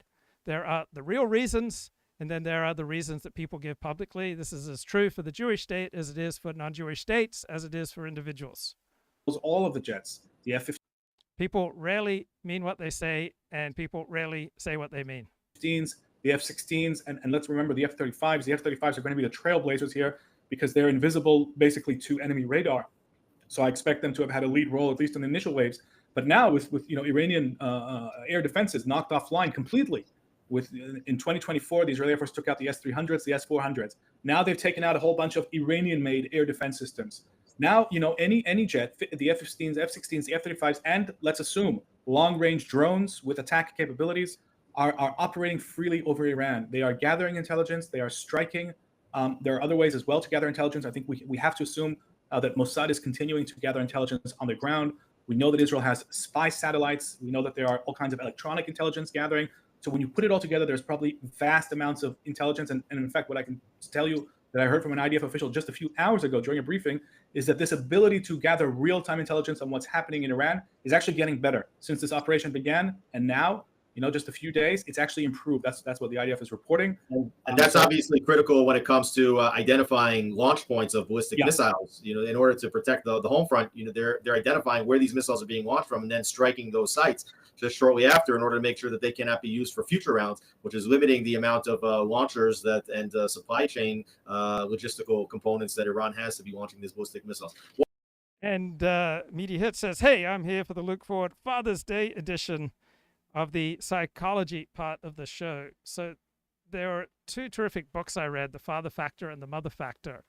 And essentially one's reaction to authority is largely shaped by one's reaction to one's own father. And I feel like there's a great deal of truth to the Father Factor book in that I've had an instinctual rebellious attitude towards authority and institutions throughout my life, and to employers and to bosses and to supervisors, that probably reflects my own instinctive rebellious attitude towards my own father. And this instinctive rebellious attitude has not served me. On the other hand, I notice that people who overall tend to have good relations with their parents tend to make much saner choices in life compared to myself. What do we know about the airspace that Israel might be using in terms of getting from Israel to Iran? Are all the planes coming back and then going back and forth? And then also, when you mentioned the refueling planes, compared to the number of jets that Israel has, how many refueling planes do you need? How long does it take to refuel a plane? How many planes can be refueled in a single mission? I mean, these are all like a lot of logistics, obviously, that the Air Force is balancing. Yeah, it's really incredible, when you break it down into that resolution. So look, in terms of number of planes, I think the opening attack, the opening salvo probably saw the largest amount of planes. And once, you take control of the skies of Iran, you need less aircraft because you don't need to worry about surface-to-air threats and those radars. They've already been eliminated. They're not firing, the Iranians are not firing on our pilots. They can't, right? So you don't need as much. So Homeland Security has issued letters to over 200 NGOs, so non-governmental organizations, informing them of investigations for the use of federal resources to facilitate illegal immigration. This is great. And we have one major big ag employer saying that they have no idea how to proceed given that they had 76 illegal alien employees deported by ICE. Well, how about paying higher wages to American citizens? Many aircraft because the sky superiority, the air superiority has been established and it's stable. And then from that point on, you can just have shifts of aircraft refueling in the air, refueling on the ground, coming in, conducting their strikes, probably also, looking at what's happening on the ground. And you're having a shift system. By the way, this is not a new trick. One of the things that shocked the air forces of Egypt in Syria in 1967 was the ability, they had miscalculated the Israeli Air Force's ability to work in shifts, constant shifts of landing and taking off. So Israel, including among its secular leftists, right, has a degree of social trust and social cohesion that the United States has lost. So this is a secular news anchor reacting to the results of Iranian missile attacks against Israel. So let's just turn off the Hebrew and look at the English translation. We're living in the state of Israel. We're a nation of believers, the Jewish tradition, our remarkable faith. I'm sure that there's no other nation that can survive what we're experiencing in the way that we survive it. All right, this is someone who's secular and on the left. We're still in the middle of this war. It's impossible not to give thanks for the wondrous miracles that we are seeing, plain and simply beyond what any of us could have imagined. Therefore, we must recite a psalm of thanksgiving, Psalm 120. I'm choking up. This guy puts on a kippah, secular news anchor. Know that the Lord is God. He made us and we are his. His people and the sheep of his pasture enter his... I'm verklempt. Give thanks to him. This is a secular news anchor, right? In a time of crisis, putting on a kippah and reciting Psalm 120. Oof. I mean, the amount of social trust and social cohesion that builds. Who moments ago declining to comment on a report that President Trump vetoed a plan to assassinate Iran's supreme leader. This as strikes continue between his nation and the Islamic Republic. Trey Yingst is live in Tel Aviv, Israel with details. Hello, Trey. Mike, good afternoon. Since the conflict began, more than 250 ballistic missiles have been fired by Iran into Israel. Overnight, 11 people were killed when some of those ballistic missiles slipped past air defense systems, slamming into residential areas of this country. Hundreds of others were injured. When we arrived at one impact site this morning, rescue crews were combing through the rubble of an apartment building in central Israel looking for survivors. One man in his 50s, named Meir, was still trapped as his son, who had been wounded in the attack, waited to learn the fate of his father. Rescue workers are digging through the debris following that Iranian ballistic missile attack that targeted central Israel. They are looking for survivors who are trapped under the rubble, including Meir, that father. His son Ofek is off in the distance, still wearing his hospital gown after he was pulled from the blast site. He is hoping for a miracle today following this Iranian attack. Israel is responding to these recent attacks with more airstrikes targeting military and energy positions inside Iran. Iranian media reports 128 people have been killed and 900 injured. We know among that list are Iranian nuclear scientists and top IRGC commanders targeted by Israel. Iran's foreign minister spoke today about the American support for Israel during the conflict, saying this. We have extensive evidence of how the American forces assisted the Zionist regime. But beyond our evidence, what is even more telling are the statements made by the U.S. president himself in his tweets yesterday and in his interviews, where he has openly expressed support. In conversations with Israeli officials, these sources make a distinction between the target list for the Israelis and the target list for the Iranians. The Israelis are mostly going after nuclear sites and military positions, while the Iranians are launching these waves of ballistic missiles into Israel toward populated cities like Tel Aviv. Mike? Important context there. Trey Yingst live in Tel Aviv. Trey, thanks very much. President Trump is headed to Canada for the G7 summit, where the Israel-Iran conflict is expected to dominate the agenda. Let's go to senior White House correspondent Peter Doocy live in Calgary with more. Hello, Peter. So, is this the first war that is strictly an air war? Looking at posts on X, I can't think of any other parallel. And Israel is officially requesting assistance from additional countries for defense and interception of missiles and drones from Iran. Israel's trying to reestablish the international coalition that operated during previous Iranian attacks. So there are many benefits to working with a coalition. That's why I am not on board with the amount of contempt that Donald Trump has shown towards many of America's coalition partners. So it looks like Israel will be able to get support, you would think, from countries such as the United Kingdom, perhaps France, other nations, right? Always easier to work within a group strategy. Group strategies traditionally outcompete individualist strategies. Landing and taking off in order to hit so many targets in just 24 hours. So the Israeli Air Force has decades of pioneering, basically maximizing existing assets and turning them into force multipliers through very, very creative logistics and just working them intensively in constant shifts. So the end result is that the Iranians are really struggling to come up for air because every time, every couple of hours, there's a new array of attacks coming down on them very hard. So absolutely, the Israeli Air Force working with the Mossad hand in hand is turning intelligence into accurate firepower, and it's doing it in a massive way, and it's doing it in ways that I think nobody except the people who were in on this could have predicted that would be so sustained, so precise at such a long distance. Definitely, we're seeing military history here in the making. Now, in terms of your assessment, how far into the campaign is Israel right now? We're still just maybe 72 hours or so into the campaign, but in terms of percentage, how far along in this campaign is Israel? What are the goals here? And what has to be achieved that hasn't been achieved yet in order for Israel to reach its goals? What do you see in the days ahead? So I think that Israel will want to continue, first of all, damaging the Iranian nuclear program in the coming days. We still have some sites that have been untouched. And first and foremost, I mentioned Fordow.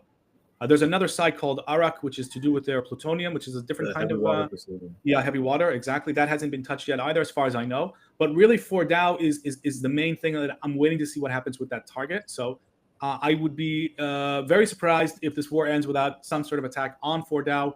Are we waiting for the Americans to come in, or do we have a plan for making that happen later? These are all unknowns. This is obviously totally classified. So I would just put a flag on that site and urge viewers to watch it, because I think I can't imagine this conflict ending with Fordow remaining intact. And if that does happen, I would be surprised and wonder why. So that's one. And also, I would expect more attacks on their missile capabilities, especially. Let's just create a little bit of order with the missiles. There are two kinds of systems that the Iranians use to fire missiles at us. One is from underground missile launchers, that the launchers just sort of coming out of mountain edges. So, looking at a report here on X, Iran has fired about 290 missiles at Israel so far in 3 separate attacks, compared to 201 missiles in one night in October 2024. This signals that Iranian launch capabilities have been reduced. Right, Israel expected a far higher number of Iranian missile attacks by now. One such site was hit yesterday in western Iran, and amazingly, it's a place where the former IRGC Air Force commander and the former chief of staff of the Iranian armed forces, both of whom were eliminated on June 13th, used to parade through very proudly because they called it an underground missile city, and you had all these ballistic missiles, and you probably remember the propaganda footage, and these were very real sites. So those are being hit. Those bases and launch bases are being hit. And then you have the mobile launchers, what the Air Force it says that it's hunting. And those are the trucks. A lot of them are disguised as civilian trucks, and suddenly the roof comes off and you have a missile that's launched. So those are the two main things that are being targeted. And if you take out launchers, so even if they have missiles, right, but they don't have launchers to fire them with, that creates a massive bottleneck for their ability to attack Israel. So I think there's a lot more, I think, of those targets that Israel wants to hit, set back their missile program and their nuclear program. But I think, there's a third dimension, Alex, and in some ways it's kind of the elephant in the room. And it's to do with the regime itself, right? Because I wrote an article for JNS a couple of weeks ago in which I also interviewed the former commander of CENTCOM, General Retired McKenzie. And one of the things he said is that if it was up to him, he thought the United States should force Iran to choose, the regime, to choose between the nuclear program and its survival. And the way to do that, he said, was to in any attack, to make it clear to the Iranians, it wouldn't just be the nuclear program, right? Because even the Americans with their bunker busters and their strategic bombers, even them, he said, could only set the program back by many months. As long as the regime exists, the chances are that it could start rebuilding the nuclear program. And that's also true for our attack. The estimate I heard today is that the attacks took back Natanz and Isfahan by many months. So even if it's less than the American, it's the same equation. What we're doing here, as long as the regime exists, we're buying time. But if the regime collapses, if it destabilizes, then we're in a whole new world. Then it's a strategic reset of the entire chessboard. And if that happens, then perhaps somebody more moderate will come to power. We know there are millions of moderate Iranians who love the state of Israel, love the Jewish people, love the United States, are pro-Western, despise their regime and view it as their enemy. The weakness with this approach is that you may have someone that's more radical, right, more vicious, more willing to hit Israel if you replace the current regime, right? No assurances that the next regime will be more compliant. And I'm sure we've all met those Iranians when traveling abroad. I know I have, and it's incredible to me how supportive they are. I've also seen them at protests and pro-Israel protests in the middle of Western capitals. So that's a very important population. Prime Minister Netanyahu makes sure to talk to these people directly. And we've seen in the past 24 hours, Alex, that the Israeli Air Force has begun to expand its attacks to target the economic foundations, the pillars of this regime. Now, the question is why? Why is this happening? I think the first reason is to signal to the regime, if you continue firing ballistic missiles at our... So it appears that all of Iran's major airports have been hit. Our population centers, you face an existential threat to the regime, not to the country of Iran, but to the Islamic Republic, this fanatical jihadist Shiite regime. Because if we start taking out their oil refineries and their ports, and Bandar Abbas was hit, I mentioned that at the beginning, and in Western Iran, an oil site was hit, a fuel site. If this continues, this begins to destabilize the regime. And so even if the regime doesn't fall during this war, if the economic damage that is caused is significant enough, perhaps that would create the push, that would create, the domino effect, just like we saw in Syria, by the way, after the Lebanon war, when Assad collapsed because Hezbollah couldn't help him and the Sunni rebels saw that they had their chance.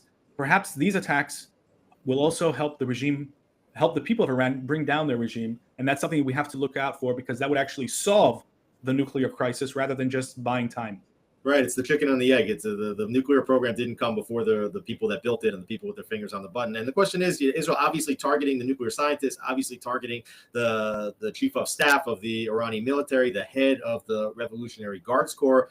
And why has Israel not chosen or is unable to target the Ayatollah himself, Ali Khamenei, who is the head of the terror snake, and also potentially his sons, and specifically his second son, which has been provisionally appointed as a successor to Khamenei as a supreme leader?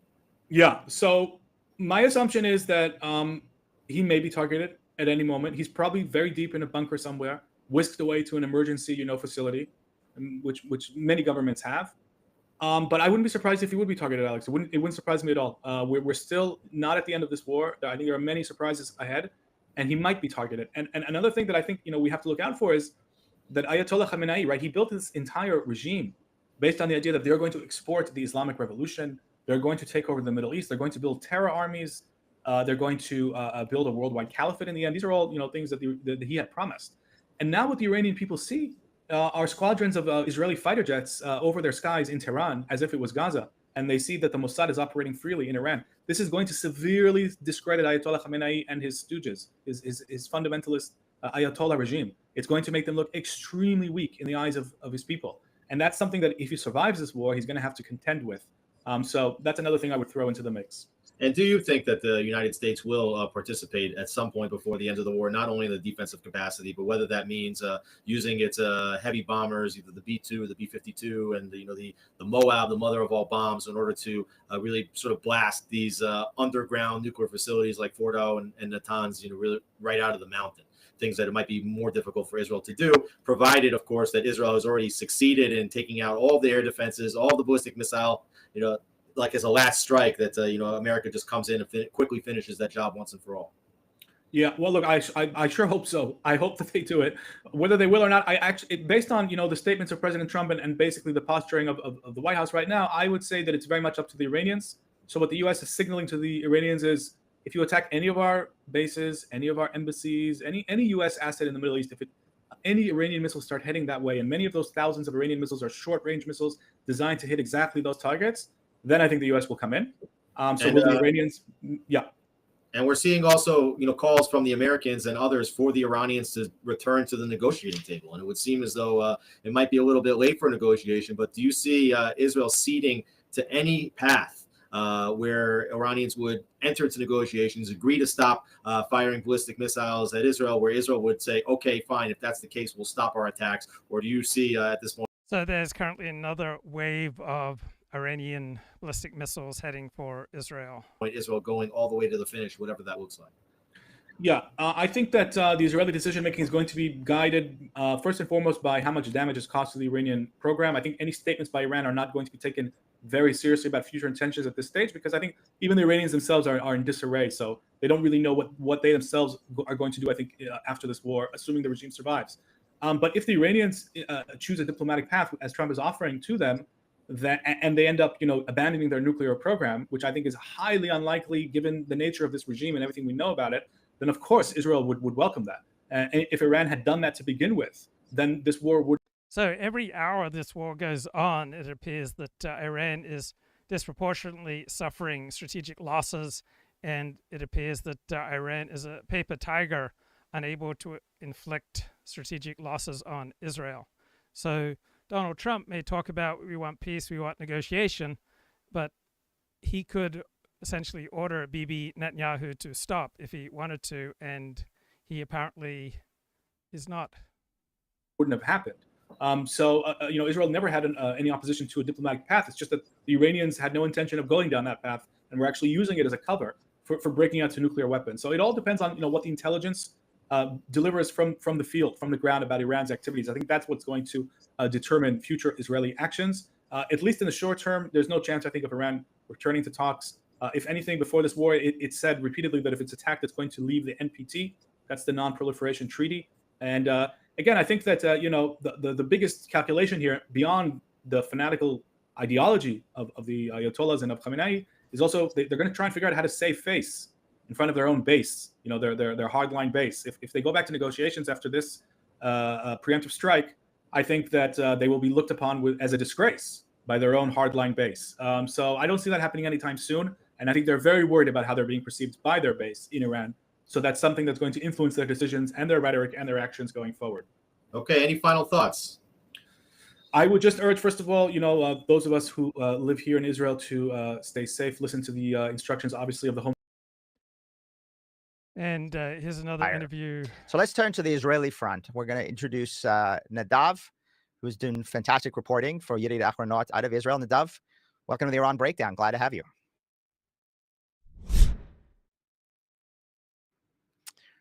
Thanks Hello, for having Nadav. me. How Hi, are you? I'm fine.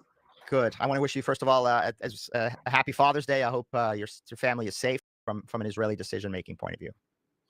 So the Israelis do not deny that this would end with a decision by the president, either to sort of force Israel to end the war, or join the war, or at least be. Right, that's the most likely way that this ends, right, when Donald Trump decides to end it. So every hour it goes on seems to be working right now to Israel's advantage. Part of the final blow to the Iranian nuclear program. And the Israelis are absolutely clear about this. As to Fordo, the question mark that you asked Barak, Israel doesn't have a good and effective way to actually tackle the challenge in Fordo in a short period of time. It can use its own air force and bombs to dig away into the mountain. It will be a slow process. It will take time, and it will be more than a few days to do so. Israel already achieved, as you mentioned, tremendous military achievements. It's flying over Iran right now as it is flying over Gaza or over Lebanon. This is pretty amazing as of itself. But the focus and keeping our eyes on the ball is not fighting an entire war against Iran. Iran has many, many military targets. It's been an arch enemy of Israel for many years. The IDF and the Israeli Air Force can spend at least 6 months just bombing away in Iran, and I don't think that's the idea. Because as you mentioned, it also is taking a heavy toll. Just this night, 10 Israeli. So there are about 700,000 Americans in Israel right now, and most of them are dual American-Israeli citizens. Who died, at least 4 that are unaccounted for, and the kind of devastation that we have never seen in this country before, in missiles in the first Gulf War or Hamas or Hezbollah missiles. This is a completely different story. So if the Americans decide to do this and to join Israel in the final blow, that would be super important. And then the Iranians are not going to say, okay, now we agree to negotiations. Mark, you know the Islamic Republic probably better than I do. It's never going to work that way. It's going to be sort of cessation of hostilities, and then a few months of thinking within the Islamic Republic. So apparently Iran's Ayatollah ordered the missile strikes aimed at concentrations of Israeli civilians. Higher echelons, and then if everything goes well, they'll turn into the negotiation route. It's all about, and this was told, Israeli generals were saying that to me a year and a half ago. It's all about what's going to happen after we attack. It's not about our attack. And by saying that, they meant the US. It's either going to be carrots or sticks or both of those to make sure that the Islamic Republic doesn't turn to, for instance, breaking into a bomb. They just announced today that they're stopping the reporting to the IAEA. That's a major negative development. If they keep up with this, they're signaling that they might break for a bomb. And then should the US join? Will the US join? So all eyes right now are in Washington and specifically on the White House and President Trump to make that decision. But there are still stuff that Israel wants to do and is doing. So Thursday night, I wanted to stay up to date with this war while I was coming in and out of sleep. And so I was looking for a news broadcast that would be most conducive to sleep, but would be there to provide me with information when I wake up intermittently throughout the night. So I like the BBC. So many Jewish friends who regard the BBC as anti-Semitic. I don't see the BBC that way. But more importantly, whether or not the BBC is anti-Semitic, they have this calm, soothing way of speaking, this understated manner of speaking that I find particularly conducive to sleep. So I would move in and out of sleep listening to the BBC all night. So we now have new ballistic missiles from Iran hitting Tel Aviv or hitting Israel. Let's go to Fox. Go to Trey Yingst live in Tel Aviv where sirens are going off. Trey, what's the scene there? Yeah, right now, Mike, there are incoming ballistic missiles targeting Israel's second largest city of Tel Aviv. We can see interceptors coming off in the distance, trying to intercept some of this incoming fire. These air raid sirens meant to send people into bomb shelters across the country. And we're just going to wait here. I want to look at the skyline and see what else is coming up. A lot of these missiles, and there's one in the sky here. Let's see if we can pan up and catch it. These are some advanced missile defense systems that are working to intercept the incoming fire. From David Sling to the Arrow 2 and 3 system. These explosions in the sky right now are interceptions taking place over Tel Aviv. And right now, you're going to see... All right.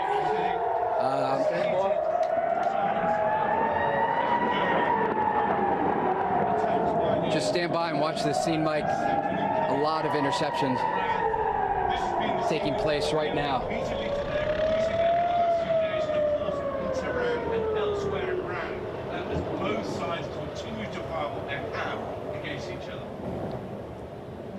So, Mike, what you are seeing, ballistic missile fire targeting Israel's second largest city of Tel Aviv.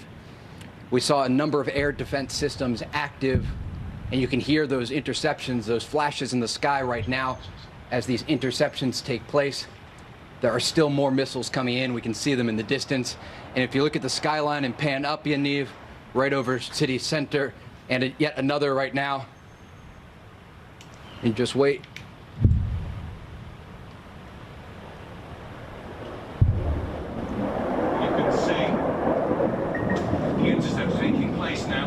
So these are all interceptions, Mike, and we're just monitoring. We just had the siren a few minutes or so ago. So we have not seen any impacts in Tel Aviv yet.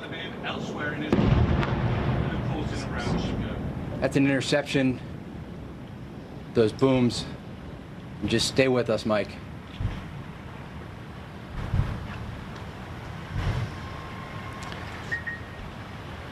So that is just one example of the ballistic missile waves that have targeted central Israel over the past several days, and they're still coming in as we speak. You can see the explosions there in the skyline of Tel Aviv, and it appears this attack is largely over, but there are still some distant booms indicating many missiles were fired. Mike? Trey Yanks live in Tel Aviv with the breaking news coverage. Trey, thank you very much. And to your point, Trey, earlier you were talking about basically the Iranians targeting residential areas and kind of widespread attacks, whereas the Israelis have been very precise. What about that, Trey? Yeah, Mike, and I can still hear these distant booms as the ballistic missile wave is unfolding. Multiple missiles fired at Tel Aviv. But the Iranians are not aiming, in many cases, towards specific targets, but rather just launching a volley of missiles to try and hit anything that they can in major population centers here, whereas the Israelis are going after specifically nuclear sites and military positions. Again, this attack does appear to be largely over for now. There are some booms in the distance, and we will try to gather some information as to if there were any impacts in central Israel. This is the 8th attack that has taken place over the past 3 days following the Israeli operation to target Iranian nuclear facilities and top IRGC leadership. But it gives you a sense how this paralyzes the country. Israel's airport remains closed. It's the longest period in the country's history that the airport has been closed. We know that there is still a big concern about Iran's ability to continue these types of attacks. And in the images that we showed you just earlier this hour, Mike, you see the aftermath of these strikes. An entire apartment building was taken out by an Iranian ballistic missile, killing multiple people. Over the past 24 hours, 11 civilians, all civilians, killed here in Israel as a result of the Iranian regime attacks against this country. Trey Yank's doing a great job with the breaking news. Trey, thanks very much, and you and your crew, please be safe. Thank you. So I want to bring in our political panel today, Aaron McGuire and Yemisi Egbowale. Welcome to both of you. Obviously, we're not planning to talk about this, but your reaction to what we're seeing in Israel real time.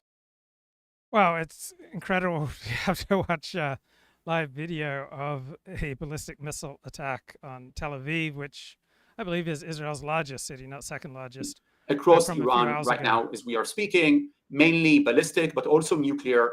And this is an ongoing effort.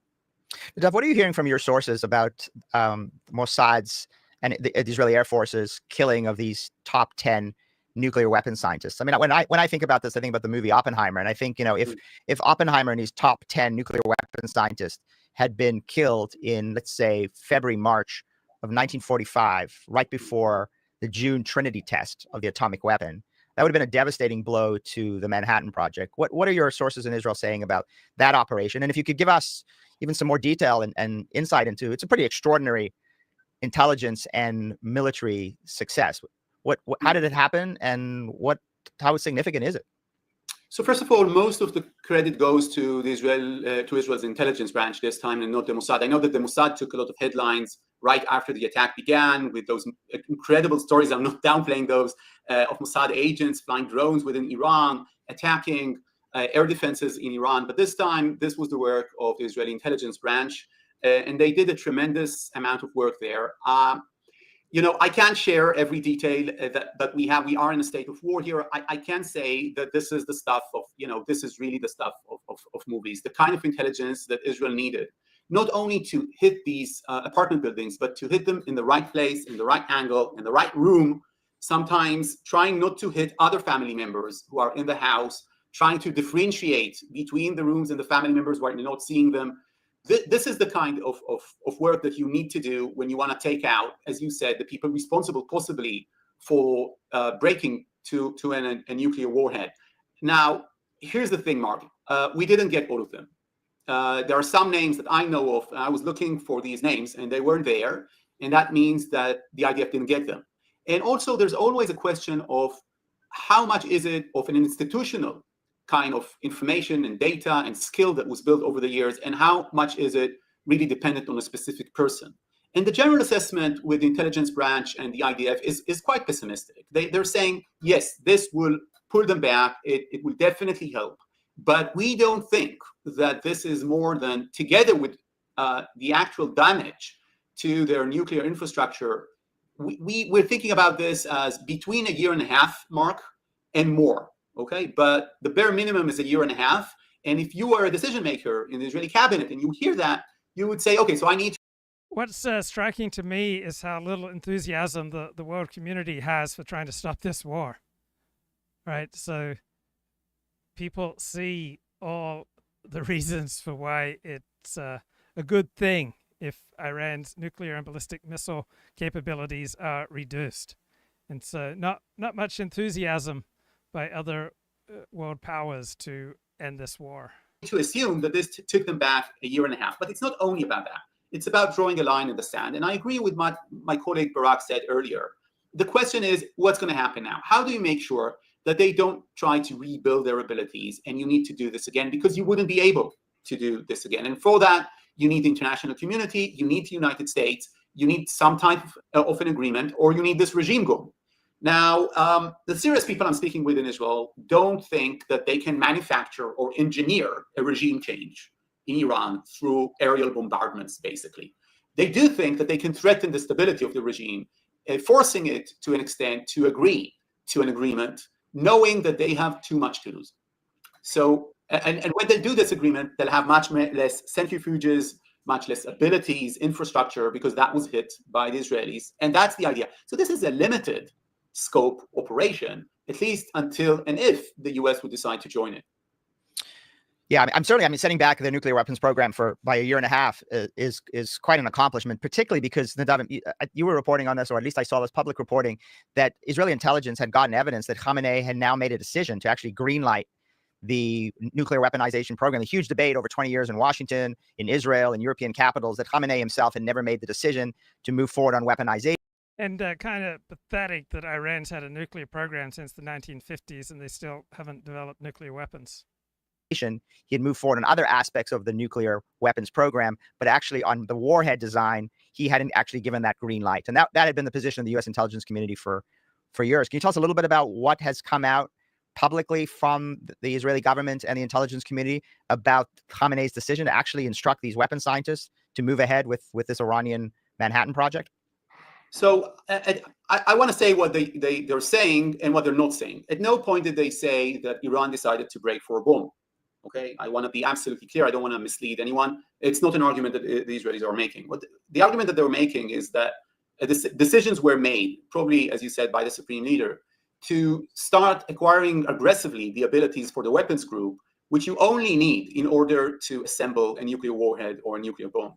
And the type of ingredients that the Iranians were either developing or trying to purchase around the world, you need them only for that. And they were doing this aggressively. I was reporting this at the beginning of 2024, based on a senior military official in Israel that said this is highly troubling. And it was about at this point that the IDF started really beginning drills towards a possible strike against Iran. As months went by, two other things started developing. The first one was this notion that was captured through documents and other data during the war that showed that the Iranians are actually serious about destroying the state of Israel, that they have a plan for the destruction of the state of Israel. It's not just a slogan cried out in a mosque, death to Israel, death to America, but they have an actual plan. It basically involves a joint attack against Israel. They thought about this plan together with Hamas prior to the war. Hamas was pitching parts of their plan to sort of compensate the parts of the Iranian plan, but it's a serious thing. So this wasn't a sloganish kind of, trying to do this for domestic consumption politically within Iran, within the Islamic Republic, or to lead the Muslim Ummah. It was about really destruction of Israel. And Israel learned much about that. The second element is the one I already mentioned. They started basically running towards the weapons group, something that they didn't do for many, many years, with indications that were public, that the FDD published again and again, that they started playing with the idea that actually they need to cancel the famous fatwa by the Imam Khomeini and allow the development of nuclear weapons. And this was sanctioned by the Supreme Leader. Nothing like that could be done without the Supreme Leader. And the third thing, which is interesting. So Iran could be twice as rich as it is, right? It could have a much higher standard of living. It could have much easier relations with other states. But like all nation states, Iran prioritizes its own survival. And after seeing America invade Afghanistan and Iraq, right, Iran understandably puts ahead of its own economic prosperity, its own ease of relations with other powers, its own national survival. That's why it is so dead set on acquiring formidable offensive nuclear and conventional weaponry, right? Because it sees that understandably as the best way to guarantee its own survival. And so nation states will prioritize their own survival over economic prosperity. And both Iran and Israel operate by this same precept. Interesting is the ballistic missiles issue. They discovered basically at the October attack against Israel in 2024 that there's a limit to what the Arrow and the THAAD anti-missile systems can do. And considering the size of Israel, the population centers, etc., that this could be actually a soft spot, a weakness, deficiency of the Israeli defense apparatus that they can use. By the way, Mark, they still didn't use their bigger missiles, their bigger ballistic missiles, which have warheads of over 1 ton sometimes. And if they use them, we'll see much more devastation in Israel. And all of these three elements led the intelligence branch and the operation branch to go to the political level in Israel and say to the government, look, we are entering an area in which we won't be able to tell you in a short while, which would be weeks, where are they headed? Because the plan is so dispersed in terms of enrichment. It's going to be so dispersed in terms of the weapons group. We're going to lose control. Our intelligence grip over what's happening is going to weaken, and it's going to weaken in a way that we simply will not be able to tell you exactly where. So at the beginning of this war, Israeli intelligence estimated that Iran had about 3,000 ballistic missiles capable of hitting Israel. Current estimate is that Iran's left with about 2,000 missiles to still hit Israel. So Iran can keep up these attacks apparently for weeks. Where they are. And it's now your decision. The recommendation was to strike, knowing that Israel does not have the absolute capability to be effective in tackling the entire nuclear program. So saying we're going to take the Iranian air defenses, we're going to take much of their surface-to-surface missile abilities, we're going to take some of their ammunitions, we're going to take much of their nuclear installations. We don't know how to do Fordo effectively enough. We hope that the U.S. would join. The U.S. knew about these plans. This is the reason President Trump ordered non-essential diplomats out of the region beforehand. And Israel would have never done it if the U.S. would have said, don't do it. Don't do it. Don't do it at this point, because we have, the conversations. If you're interested in this war, an essential follow on X is Yonah Jeremy Bob. He wrote the book on this topic called Target Tehran. He is an analyst for the Jerusalem Post. His book, Target Tehran, How Israel is Using Sabotage, Cyber Warfare, and Assassination to Hold Iran in Check. So Israel expecting a third ballistic missile salvo in the next 10 to 20 minutes. And he suggests that multiple smaller bombs could be dropped repeatedly in the same area to cause an underground cave-in which could significantly slow and damage Iran's nuclear capabilities.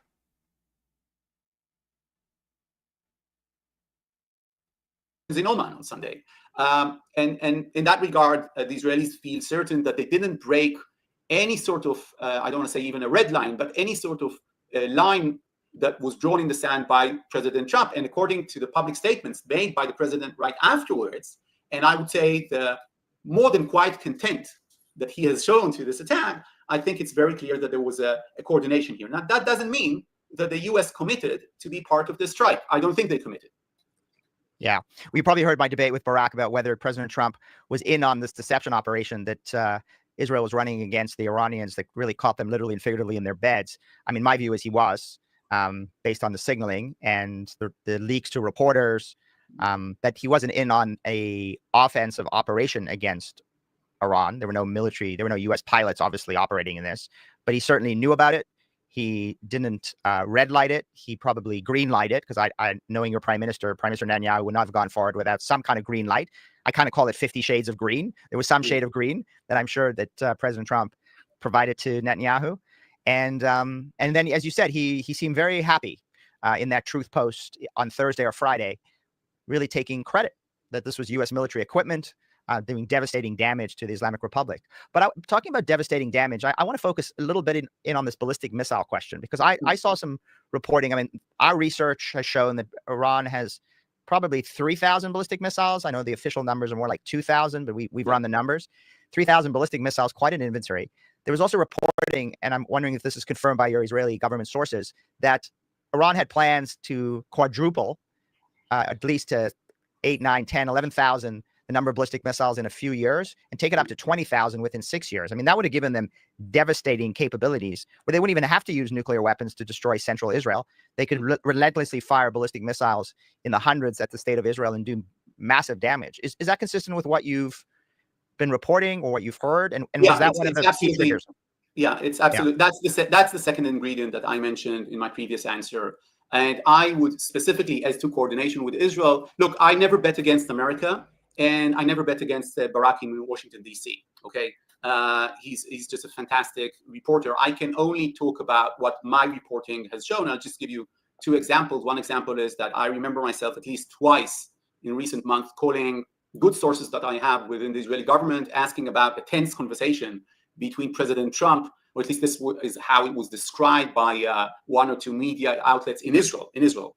And the response I would get from my sources is, what was described in the media is untrue, and that is not the description of the conversation. It was actually a great conversation specifically on Iran. And I would say, hey, but I've heard otherwise from some of my Israeli colleagues here, and they would say, we know you did, and there's a reason to that. And so I don't know if that deception was also towards journalists. I don't want to say. I do want to say, and you don't need sources for that. You just need to Google Steve Witkoff's speech in a fundraiser on Wednesday night in New York. I think it was a Hatzalah fundraiser.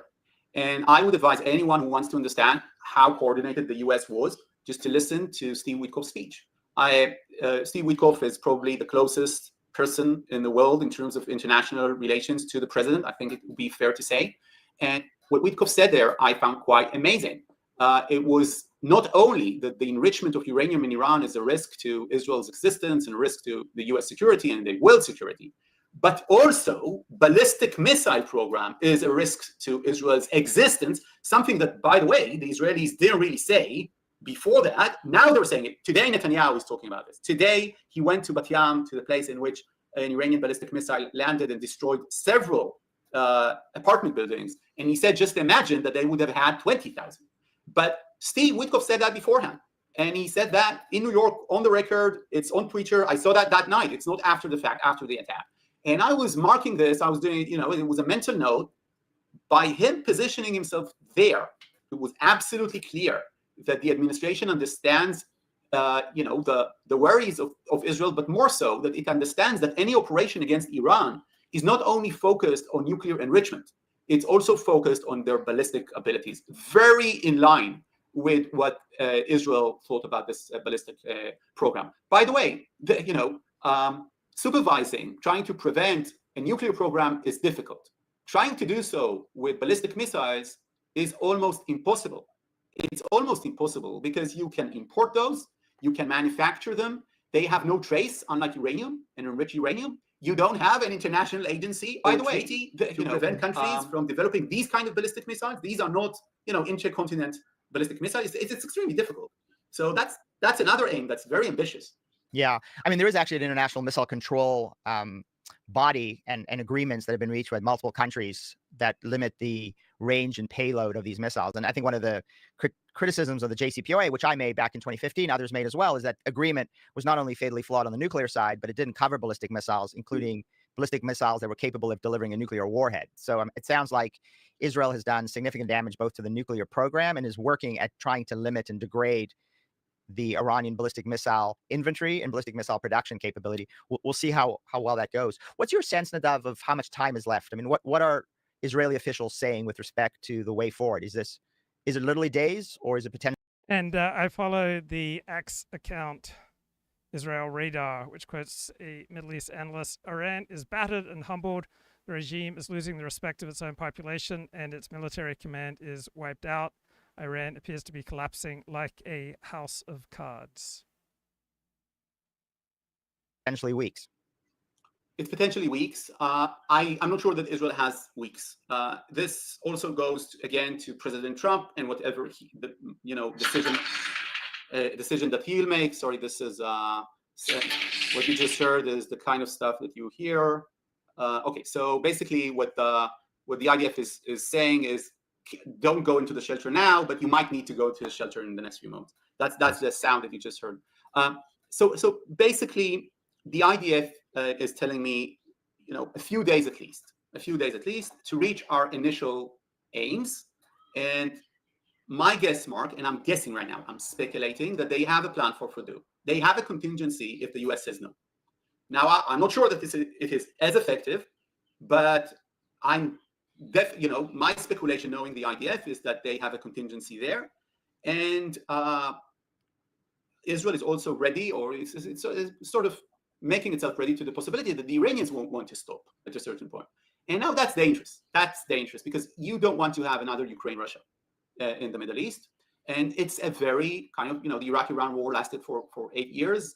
As you know better than me, it only stopped after Khomeini decided that it is crucial for the survival of the regime and the republic to stop the war, and he drank the cup of poison, to quote the expression he used.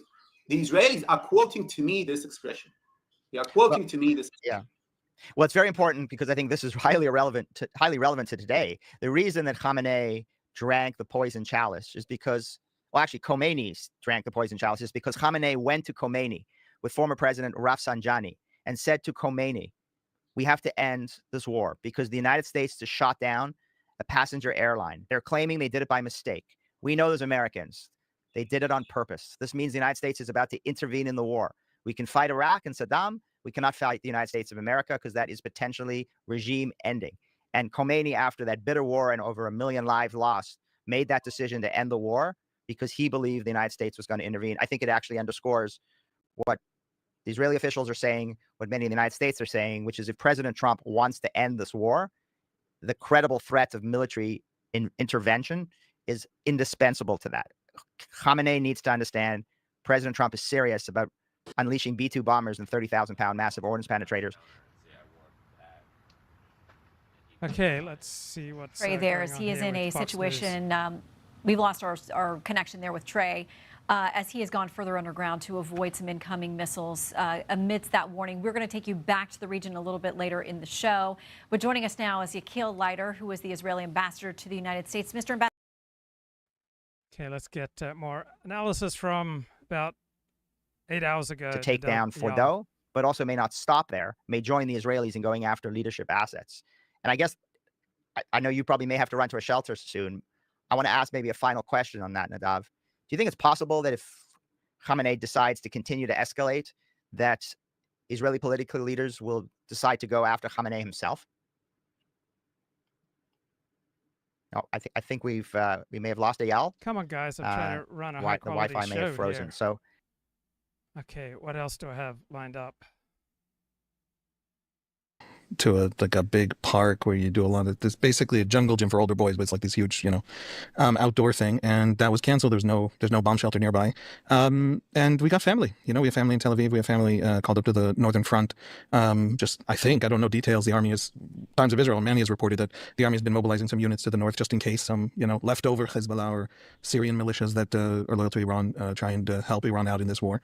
I don't know. We're a family that went through, like 100 million other families, if not billions, went through COVID, and then and like all other Israelis, then October 7 and everything that's happened since. So it's crazy. I imagine your family is fairly the same, with one huge exception, which is you actually have kids in the army right now. That's right. And in fact, I would say that the two soldiers who are home, my daughter is not home. She's part of the home front command, and so she's on call and very much at the ready in another part of the country. But the two soldiers who are at home, it's quite interesting. Every time there's a siren and we're sent to our safe room, they're a little more hesitant, I think, because they actually have faced existential, life-threatening danger in their daily lives. And so for them, they're not getting so riled up over these rockets. But, I try and tell the kids, it's kind of like putting on a seatbelt when you're in the car. It's something you have to do, even though statistically speaking, you probably won't get hit by a rocket. But it's something that you do. When I was a little girl in British Columbia, and everyone was so afraid of the Soviet nuclear threat. And it was in the news and it was in the pop culture for just really decades, but you never really thought it would come true. And in so many ways, I kind of feel like that's how Israel has been with this Iran threat, the threat of going to war with Iran. And then here we are, all of a sudden, since... Okay, what are some of the benefits of immigration? You're wrong. I love living in Paris, but it is not for the fucking weak.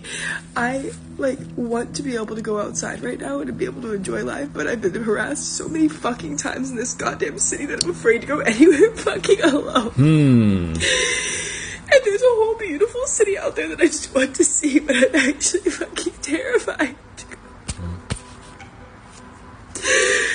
They have a lot to answer for. Her at her age, she never created what's going on in Paris, along with all of Europe. It's not the younger generation that created it. It's the ones that came before. Now it's up to us if we continue to let it happen, or we say, no, we need to reverse this. But like that, see what she's doing there? With diverse populations, social isolation goes up. So people are less likely to go out, meet people, and go out socialize. Remigration is the solution. Okay. Between Thursday and Friday, 3 a.m. in the morning, we are at war with Iran. This is not just a simple operation. We are, according to the IDF spokesperson, Effie Defrin, we are at war with Iran, which just blows my mind in so many ways. Haviv, you? No. In some... And we're falsifying paperwork.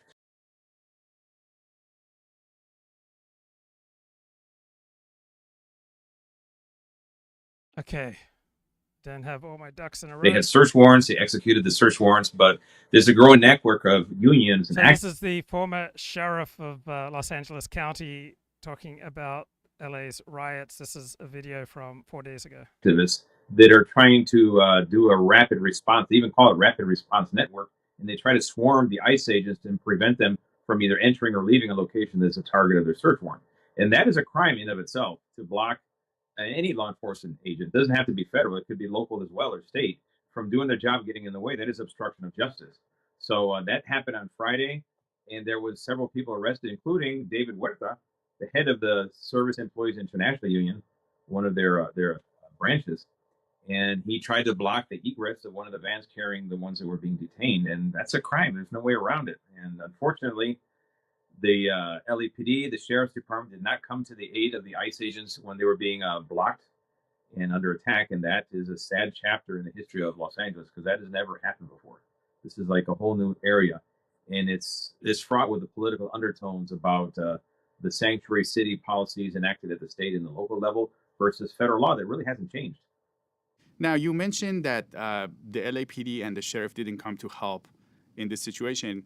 Can you explain to us how does the laws work? Well, department policy for the Sheriff's Department has been in existence for decades. You can go back 50 years. And it always says that you have to come to the aid of an officer, a peace officer, who is under attack or in distress in any way. You're supposed to come to their aid.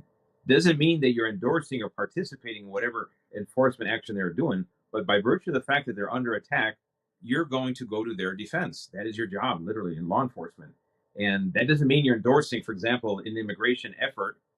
Doesn't mean you're endorsing that if you're coming to their aid. But the sheriff took that position, the board of supervisors, the mayor, the chief of police, that they didn't want to be involved in it at all, which meant you left the federal agents defenseless with this very organized effort to try to basically block their ability to do their job. And that, as you can see, from that point on Friday, it only escalated further as more and more rioters decided to join the fray and inflict more and more damage. Now you look what happened today in the aftermath of this.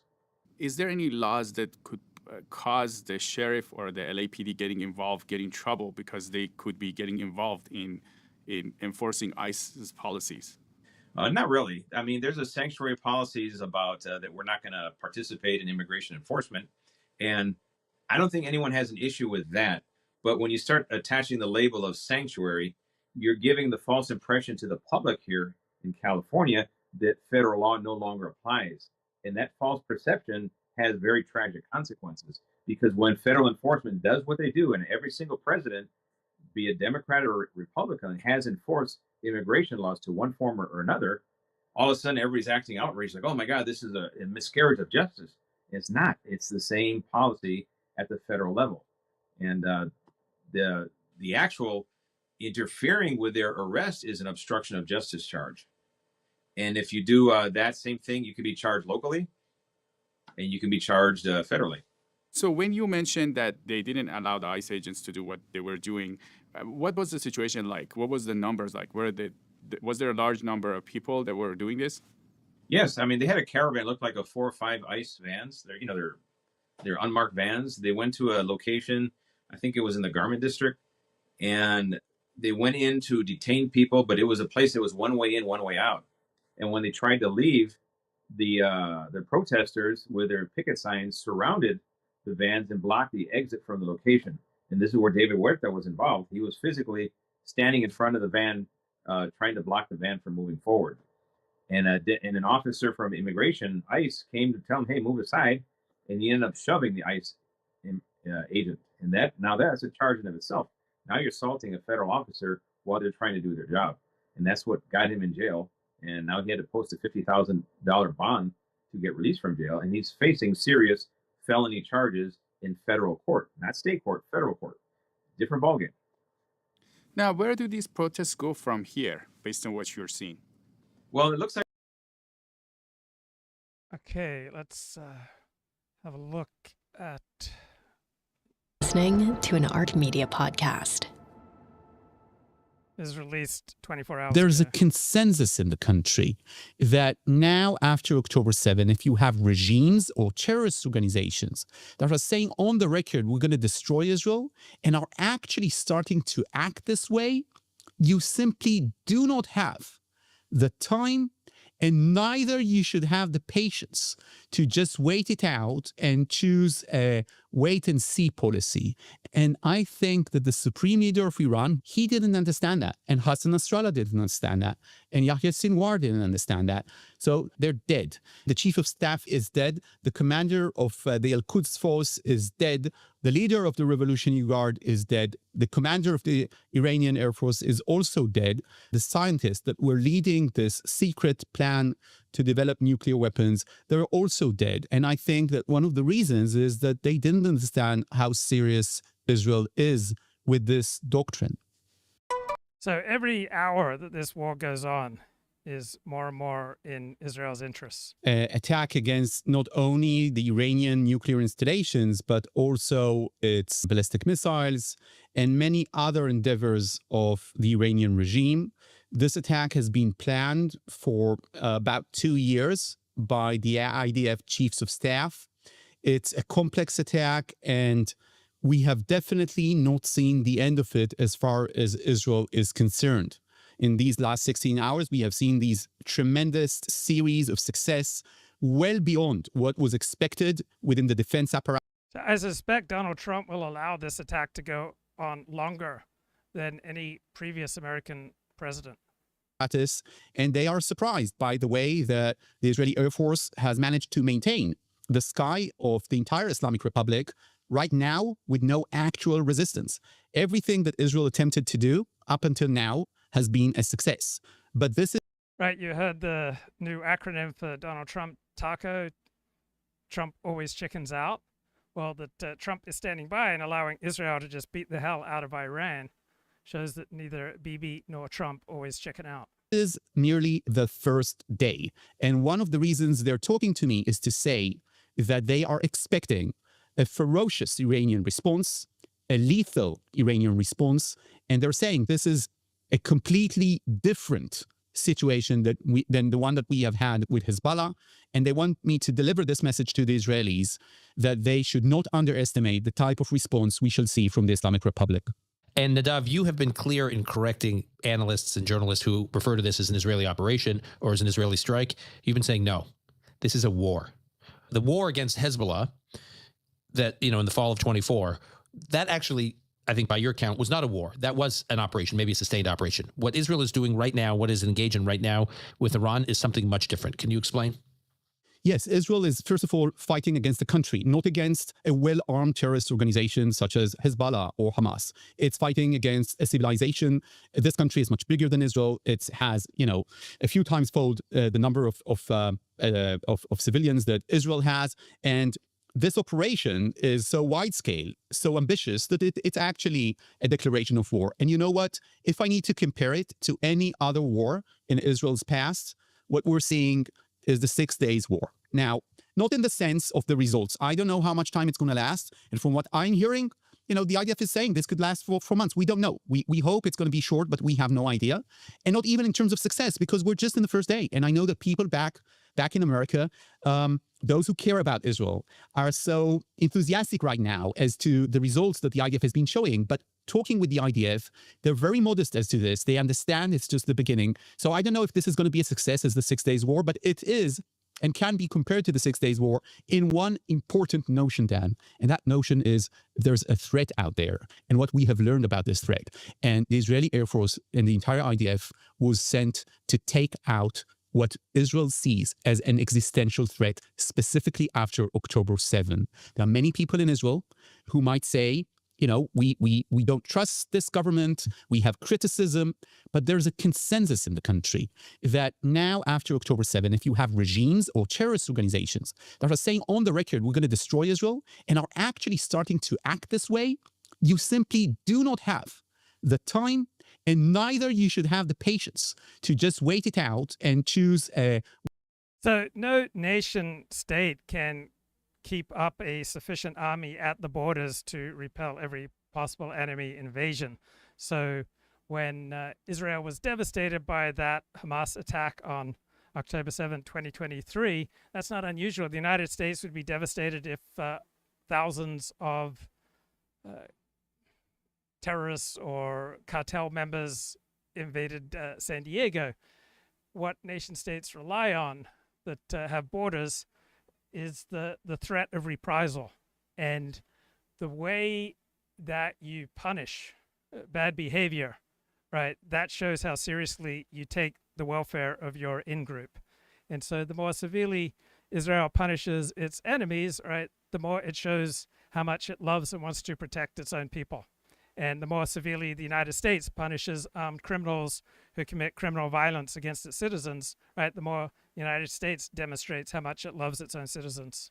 Wait and see policy. And this is an Israeli consensus and doctrine. And I think that the supreme leader of Iran, who's speaking as we are making this recording, he didn't understand that. And Hassan Nasrallah didn't understand that. And Yahya Sinwar didn't understand that. So these two names I just mentioned, in the end, they're dead. The entire chiefs of staff, of the Iranian army, the chief of staff is dead. The commander of the Al-Quds force is dead, of the Revolutionary Guard. The leader of the Revolutionary Guard is dead. The entire chiefs of the Iranian Air Force, they're dead. And the commander of the Iranian Air Force is also dead. The scientists that were leading this secret plan to develop nuclear weapons, they're also dead. And I think that one of the reasons is that they didn't understand how serious Israel is with this doctrine. What are the key developments over the past year that led to this moment? So we actually need to begin with about January to March 2024, slightly more than a year, when the Israeli intelligence... Byron York's pretty fair-minded political reporter and analyst, and he says that the U.S. Army's 250th parade was a good thing to do. It was not a Donald Trump vanity production. It was not an authoritarian flex. It was not a threat to Americans. It was a celebration of one of the great institutions of American life. and it was also a good parade. So the more liberal and secularly educated people get, the more they live in this kind of buffered identity where a visceral love of nation is regarded as primitive. And the more people have the traditional porous understanding of reality, of how we're profoundly affected by everything going on around us, the more likely they are to respect and rejoice in this type of military parade. And we have a Syrian official saying, "We do not object to Israel intercepting launches from Iran in Syrian skies. We are coordinating with Israel."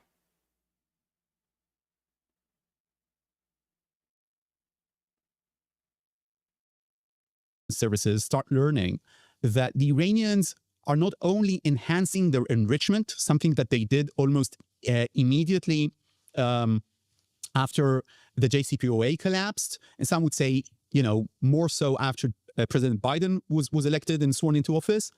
But something else is happening beyond enrichment, which is worrying as of itself. And that is that the Iranians have started to try and purchase or get to specific ingredients that you use for the weapons group. And the weapons group is the label that you use when you actually assemble a nuclear weapon. So there are two things you basically need to do. You need to have enriched uranium to a military degree.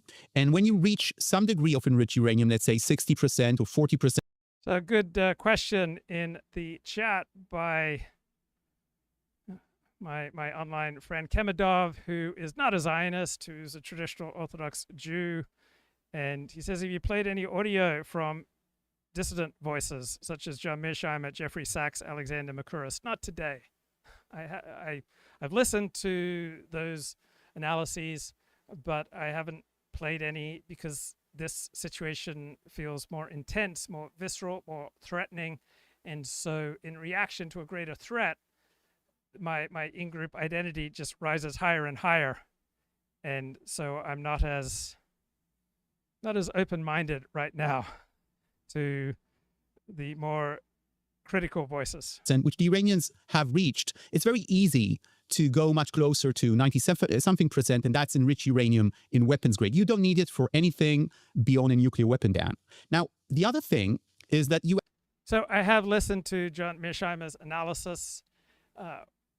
One point he stresses is that neither the United States nor Israel can stop Iran from developing nuclear weapons, and that the more the US and Israel attacks Iran, the more they incentivize Iran to develop nuclear weapons. And I don't have a rejoinder to that. Seems like a thoughtful point.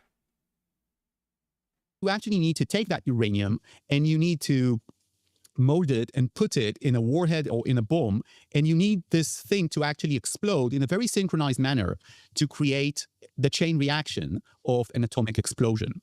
And what Israel has been seeing since about January 2024 is that they're trying to get the ingredients more and more, and suddenly the weapons group, which was something that the Iranians kept very quiet about, and it was a very limited operation, although it always exists. So I have, Nadav, I've deliberately refrained from cheerleading Israel on in its war with Iran as well. I haven't argued this was a good thing for Israel to do, this was the right thing. I haven't argued that the United States must get involved, the United States must bomb, the United States must send troops, right? I haven't taken any such position. So I'm viscerally very much affected by what's going on in this war, but I haven't tried to mount an argument in support of Bibi Netanyahu's policies. Right, Americans want to see more of that. There is this hunger for where we feel like we've lost something of a patriotic zeal, and people are hungry to get that back. My family was more Marines and Air Force, not Army, but I went with my family, and we loved learning about the history of the U.S. Army. And one of my favorite things they showed yesterday was just the gratitude that Americans feel for the Army. And so I think a lot of people try to make it seem like celebrating your military and its successes is some politically divisive thing. But for the vast majority of Americans, they are proud to be American. They do think this is a great country, and they understand that a lot of that rests first and foremost with the Army. We wouldn't even have a country without the United States Army. That's and, right. And a lot of people are very happy to celebrate You're that. getting full sign-off, obviously, from Jeremy on that. But Dan, this is the same. So I have Orthodox Jewish friends who are quite capable of both being intensely moved by this war, but also with the ability to see things from multiple points of view. So it's not like all of my Orthodox Jewish friends are just rah-rah Zionists and can't see any other point of view. So I have Orthodox Jewish friends who listen to John Mearsheimer and other critics and recognize that they have important things to say. It suddenly started. In modern Orthodox Judaism, right, you won't find much opposition to Zionism. But in traditional forms of Judaism, you'll find a higher percentage of Jews who are skeptical about Zionism. Working. And that, together with public statements with the Islamic Republic, talking about the possibility, playing with the possibility of allowing, religiously speaking, to acquire nuclear weapons, breaking the fatwa of the Imam Khomeini, the founder of the Islamic Republic, that said that nuclear weapons are illegal, and this is something they take seriously. Together, this led senior Israeli defense officials to say that they're extremely worried and that there are these kind of pathological developments as to the Iranian nuclear program. Okay, so Nadav, I can't think of another journalist that is more dialed in to how Israel... Mickey Kaus is pretty reliable voice on the immigration skeptical side of the spectrum. And he quotes from a Substack post: "Do you want to turn tens of millions of Trump voters into Bernie or AOC voters before the next election? Well, automate their jobs out of existence, replace them with H-1B workers, and offer them no plan on how to move their lives forward." So how do we want to arrange our economy? Do we want to arrange our economy on the basis of abstract models of economic efficiency, or do we want to arrange our economy on the basis of providing dignity for the vast majority of Americans? And dignity means, right, work where they can provide for their families. It begins really with the branch of operations within the chief of staff. So this division of operations is responsible for preparing wars. There's a general there, his name is General Oded Basiuk, and they prepared the attacks against Hezbollah. And together with these attacks during the war, at a certain point when this troubling information comes in, they are being asked to actually prepare the war plan as to taking out the Iranian nuclear installations alone. Now, you probably remember, Dan, we spoke about this on this show, that at a certain point, what I hear from the IDF is we can do it alone and we can be effective. And I sort of mark this as the first moment that I heard that the IDF is saying, we can do it without the Americans. We need their coordination. We need their backing. I think I said this sentence so many times in conversations with you, Dan, but we can do it alone and be effective. And to reach that conclusion, you need the intelligence branch and you need the Israeli Air Force. So you have here two divisions of the chiefs of staff, and they're working together, basically led through the plans of their operation division. And now here comes the questions. So the main problem of Israel is that it doesn't have the same resources that the US has. The best case scenario is just to attack all of these targets all at once, take out their air defenses, take out their ballistic missile stockpiles, take out, of course, the nuclear installations, take out some of the military leadership all at once. But Israel can't do that. The US can do that, but it was quite clear that the US is not too interested in doing it completely by itself. And then it's a question of efficiency and ingenuity. And here comes the startup nation. And this is exactly, and I'll give you one example. So one of the biggest problems that you know all about is the fueling jets, right? You need fueling jets. And it's not that you don't have enough airplanes to attack, enough bombers to attack Iran. You don't have B-2s like the US has, but you do have, F-35s, F-16s, and the rest.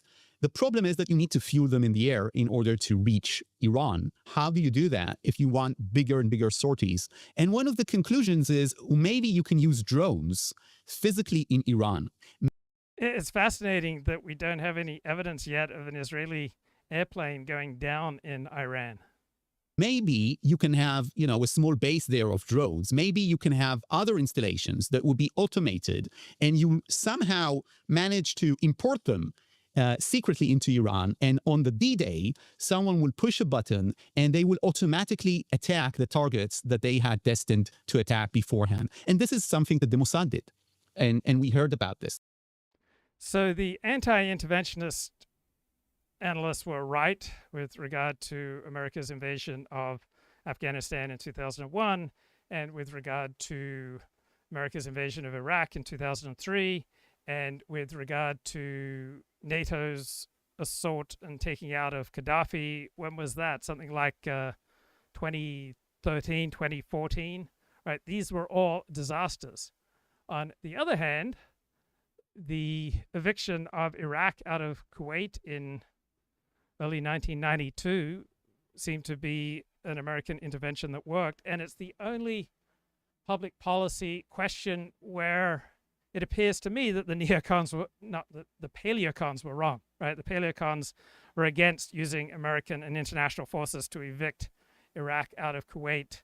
On reflection, it seems to me that that was a good choice by President Bush in 1992. Other than that, I think I agree with the paleocons about every major public policy issue that I can think of since the 1960s. But it is possible now that perhaps American intervention to destroy Iranian nuclear facilities and to perhaps provide incentives for regime change, right? Just because might be the best way to go. I don't have a strong opinion one way or another. Now, was this a substantial part of this attack? On the greatest scheme of things, not too much. This isn't the Patriots operation. But this gives you an example of the kind of thinking. Now, there are things out there that I can't say about how Israel actually did it. But one of the things that they understood is that they need. So I've been struck by how the analysts who said that the Iranian regime's a paper tiger, right? It seems to me that those analysts have largely been right. Right. Iran's number of missiles that it launches is steadily going down with each assault. Friday, they were targeting Iran's nuclear and military sites and key personnel, including the country's top nuclear scientists. These strikes came as Iran and the U.S. were in negotiations to limit Iran's nuclear capabilities.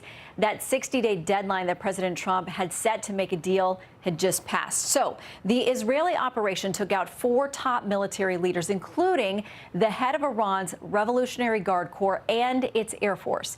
Iran responding, predictably launching ballistic missiles into civilian areas, we're told. The barrage at times overwhelming the Iron Dome and leaving behind extensive damage. Now, despite the Trump administration urging Iran not to retaliate, Iranian officials have indicated that U.S. bases and interests in the region, well, they still may be targeted. With the growing instability in the Middle East, the U.S. had pre-positioned assets capable of defending against ballistic missiles in the region and has now ordered more of that into the eastern Mediterranean Sea. I sat down Friday with Senate Majority Leader John Thune in his office on Capitol Hill to discuss. So I don't really have any interest in what any politician has to say because they have so many incentives to prioritize things other than truth. Need to prioritize. And strategy in these kind of operations and preemptive strikes is all about prioritizing. Where do you begin? Do you begin with Natanz or do you begin with something else? And one of the smart things I think that Israel did here is it decided to decapitate the entire military leadership. So one of the things that the Islamic Republic had as part of its deterrence mechanism is that it had ready launchers with people very much on alert, ready to be given the order to shoot at Israel. These are ballistic launchers, and they are also, some of them are also mobile. So over 100 of the key leaders of the Iranian regime and its military and its internal police have been killed. And the entire idea there is an idea of deterrence. You know, if you even think about this, we're going to shoot these barrages of ballistic missiles. And the Iranians were very encouraged by their 2024 October on Israel, which was, as far as they are concerned, extremely successful. The October attack, the Iranian attack against Israel in October of 24. In which dozens and dozens of ballistic missiles landed in Israel. They were not intercepted because the Iranians saw that there is a capacity to the Arrow and THAAD defensive systems that Israel has. So they understood that considering that Iran is such a big country and Israel is such a small country, it's very condensed in terms of its population centers, that this could be a soft spot of the Israelis, and they were banking on it. So what did Israel do?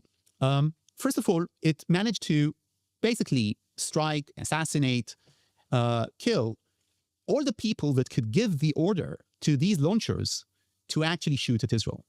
And do this in a synchronized manner in terms of time, so that there will be simply no one there to give the order, shoot at Israel the ballistic missiles. Now, when the Iranians... Isn't that a version of what was done against Hezbollah? This similar kind of sequencing? Well, not exactly, because in Hezbollah, you remember, it was escalating. So you had the chief of staff of Hezbollah, then you had the leaders of Hezbollah in the south, then you had, only at the end, you got Hassan Nasrallah. And by the way, Israel is signaling right now, and it's interesting that it's not aiming on Iran's political leadership, including the Supreme Leader Khamenei.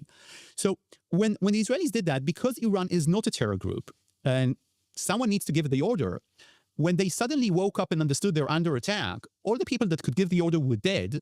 And then when they had replacements, these replacements discovered that they don't have launchers anymore, because in the meantime, the Israeli Air Force went to priority 2, take out the launchers. Okay? So this is the kind of prioritization that was done throughout this operation. They also understood that they need to begin with the assassinations of the nuclear scientists, of these kind of military leaders, because they would go into hiding. And I think one of the biggest questions around is, why were they in their homes or in their bases, knowing that the President of the United States has ordered non-diplomatic staff and family members out of the Middle East? All right. So what's your explanation for that? So the answer is that Israel has been investing and employing a sort of a psychological warfare and deceit against the Iranian leadership. So arms continue to flow into Israel. U.S. arm shipments flowing into Israel, right, each day. Despite the closed airspace, you've got flights from the U.S. and American bases in Europe delivering hundreds of heavy munitions and bunker busters. So U.S. involvement and military assistance to Israel is much higher than reported. So when the Trump administration said, oh, this is all Israel, this is just something they're doing independently, all right, that was not designed to try to fool Iran, right? Iran recognized that that wasn't accurate. It was to try to assuage the isolationist wing of Trump's base. And it planted what one Israeli general said to me was the conception. You remember this idea? The conceptia. So that was the idea that led Israel to the failure of October 7th. So that Israeli general said, we made sure they had their own conceptia, their own conception as to when we can attack. And that concept was that Israel will never attack before the U.S. will allow it to. And since there are negotiations that were due to be held in Oman on Sunday, nothing will happen before Sunday. You know, it's not about only public statements. There were probably things. So the first Iranian missile barrage consisted of 200 missiles. The next barrage consisted of 100. The next barrage, 70. The next barrage, 50. And then the latest barrage from Iran consisted of 30 missiles. Made here that are still not published. I'm just speculating, to give them the type of intelligence that will lead them to believe that nothing can happen, and they don't even need to be in any sort of an alert status. And this is the reason why they were caught off guard in their houses, in their bases. Now, there are other elements that Israel did. One example is what happened to the entire Iranian chiefs of the Air Force. So Israel began the attack, and because of its infiltration as to intelligence in Iran, Israel knew where will the chiefs of its Air Force would go.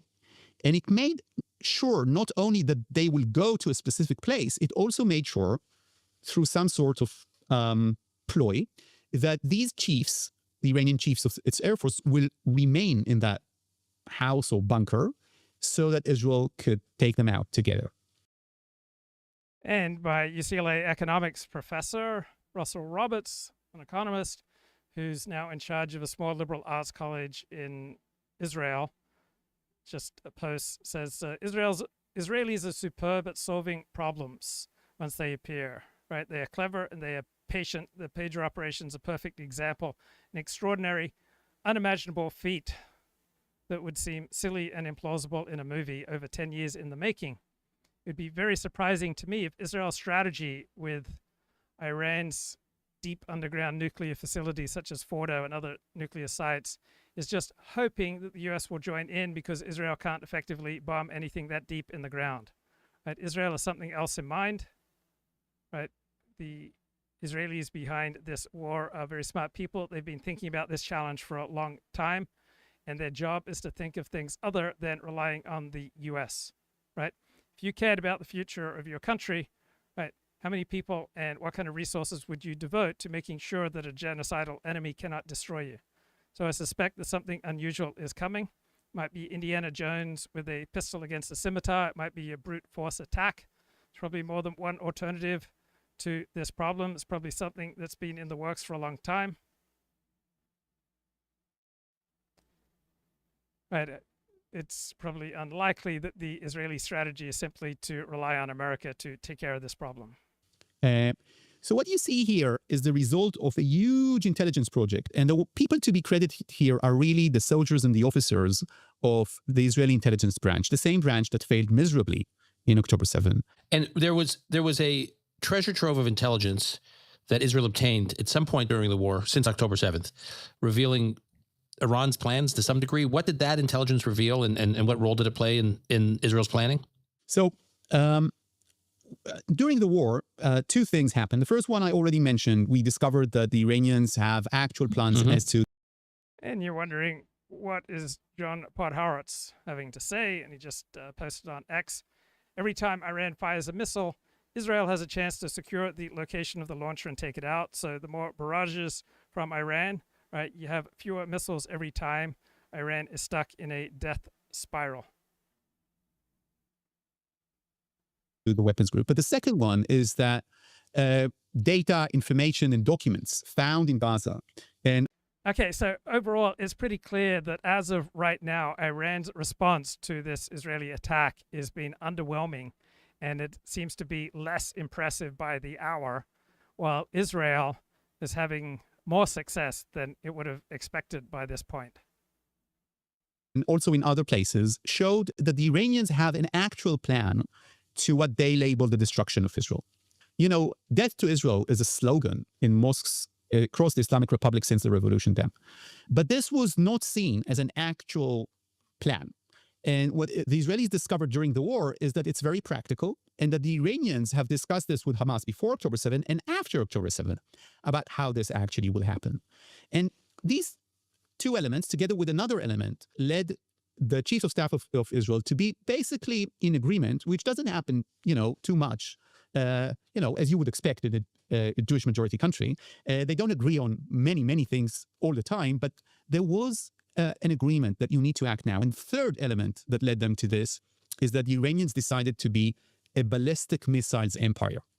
Again, they understood that this is a soft spot of the Israeli society and public and country, a state, because of how close is infrastructure to army bases, and of course to civilian populations. And they made huge orders around the world, and they decided not only to be an empire of drones, which we know because of Ukraine that they are, but also to be an empire of ballistic missiles. And basically the Israeli intelligence branch, led by a general called Shlomi Binder, came to... So one of the must-follow sites on X, if you're interested in this war, is Israel Radar. Senior Israeli source tells Ynet, major newspaper in Israel, a lot more surprises in store for Iran.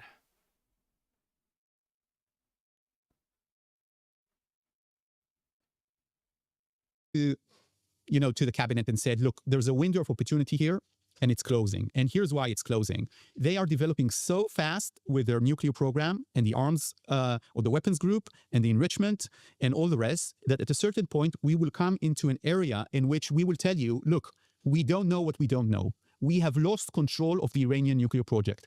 And because of that, you need to act right now or this window will close. So to some extent, it's the military brass in Israel that said you need to do this. And I need to credit, to that extent, of course, the government that decided to go for it, although the military brass was very clear that, I don't know if I need to credit them, let's see the result of the war, but the military brass was very clear that there will be here there could be substantial casualties, and they decided to do that. Now, the biggest success here of the government and Prime Minister Netanyahu is the coordination with the United States. And this is something we really should delve into. Okay, so let's get into that, because I wanted to get to the U.S. role here. So walk us through what you know. Okay, so first of all, they needed to convince the Trump White House, with all we know about who's there, who's not there in recent months, that they would agree and greenlight this attack. And I want to be absolutely clear about this. There is no way that Prime Minister Netanyahu would have ordered, together with the cabinet, this attack without President Trump saying you can do it, right? Because it's the US that we need to coordinate with intelligence, ammunition. If this lasts for 3 or 4 months, who's going to supply us the ammunition? We're flying American jets. And you need, of course, the backing of the United States. And maybe you need them to join. And you also need them to supply an exit strategy. So it's all about the US. And the credit goes to Netanyahu. And, of course, there's a lot of criticism. I'm voicing some of the criticism about the way that sometimes the war is handled. Here, Netanyahu did something that every Israeli leader would have wanted to do after October 7. He managed to convince the Americans that they should allow us to do this, and they should be involved, but from the back, and be ready to go through an agreement or to end this in a certain way, or maybe to join in. And as President Trump has said in recent hours, to assist Israel in defending itself against an Iranian retaliation. And as you, Dan, said in a previous episode, and I think I'm the guy there who agreed with you, is that we're not going to talk about the other guy. We're going to have him on a different We can talk about it. It's a meat segel. It's a meat segel. Okay, you and a meat were on 2 weeks ago. Yeah. And you said, Dan, that you just raised the possibility, which I think you knew more than you said, that there might be an agreement. So after the Iranian regime falls, right, then Turkey will have more and more power in the Middle East. And for all of Israelis' concerns about Turkey, it's certainly a less threatening state than Iran. And between Netanyahu and President Trump to give the appearance of, arguing over Iran, while there is much more of an agreement there. And I thought you were right. And I thought you were right because I kept on hearing, and I gave that example, I think. I was talking with sources, and I was hearing in different media groups that the conversation was extremely tense as to Iran. And President Trump warned Prime Minister Netanyahu not to do this and that. And I'm not talking about the last conversation just last week. I'm talking like 3 weeks ago. Right. And then I was talking with sources, and the sources would go, we don't think that this is what happened. It was an excellent phone call, and they're very coordinated. And I would say, but everywhere, people carried this story, and they said, well, we don't know why. And this happened again this week, by the way, after you had that episode, just a few days ago. Yeah. Again, I called people and they said was an excellent. And then I heard in a news outlet that Trump warned Netanyahu not to do it. And now we know that they were playing this game together. And the end of the game is that it's a very reasonable strategy. Israel is taking away the nuclear capabilities of Iran, and the U.S. is saying, you want me to join them? I might join them. I don't know. But if you want to get an agreement and stop this war, we're here for it, and we're willing to stop this war. So this is a classic good cop, bad cop strategy. And I think it's extremely reasonable for the U.S. and Israel to do. And I don't know if it's going to work.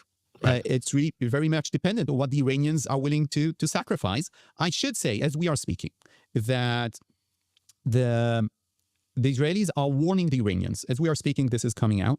And they have delivered a message to the Iranians that if they're going to shoot ballistic missiles to population centers in Israel, Israel is going to hit national infrastructure of the Iranians, meaning oil. Yeah. So I want to just regarding something you said a moment ago, I do think there was this heated debate within Israeli journalist circles, American journalist circles too, that, oh my gosh, as you're saying, the president's not allowing Trump to do it. And, and there's all this distance and daylight and et cetera, which was all nonsense. I think there was a debate between, whether to just allow Israel to do it, basically green light, give Israel the green light versus supporting it and really backing it.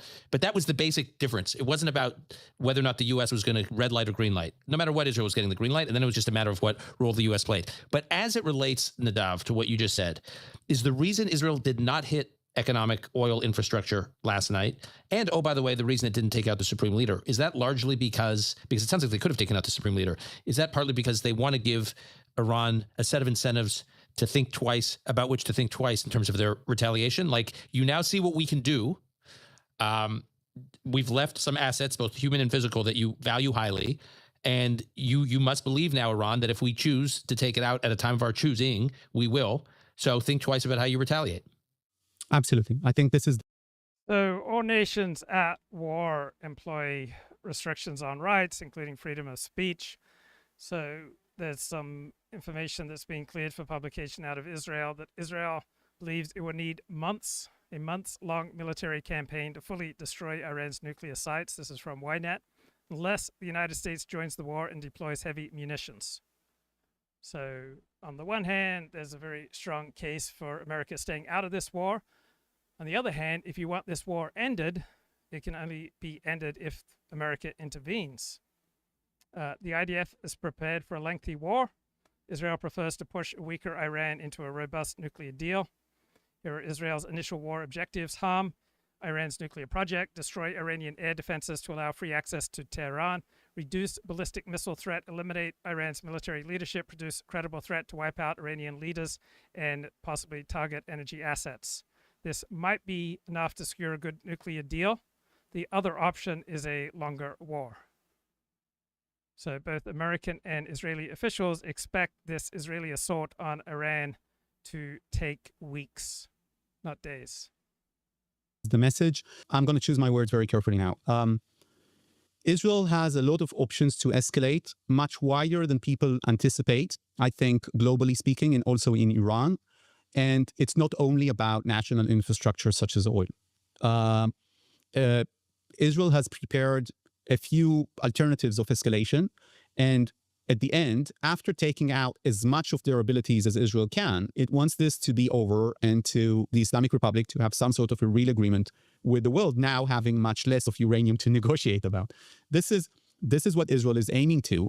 And here comes the US. And I'm going to say an important sentence, which I'm going to stand behind, I think, in the weeks ahead. What Israel has begun, only President Trump can end. Only President Trump can Explain what you mean by that. I mean that we have started this war. It's definitely, for me as an Israeli, it's a just war.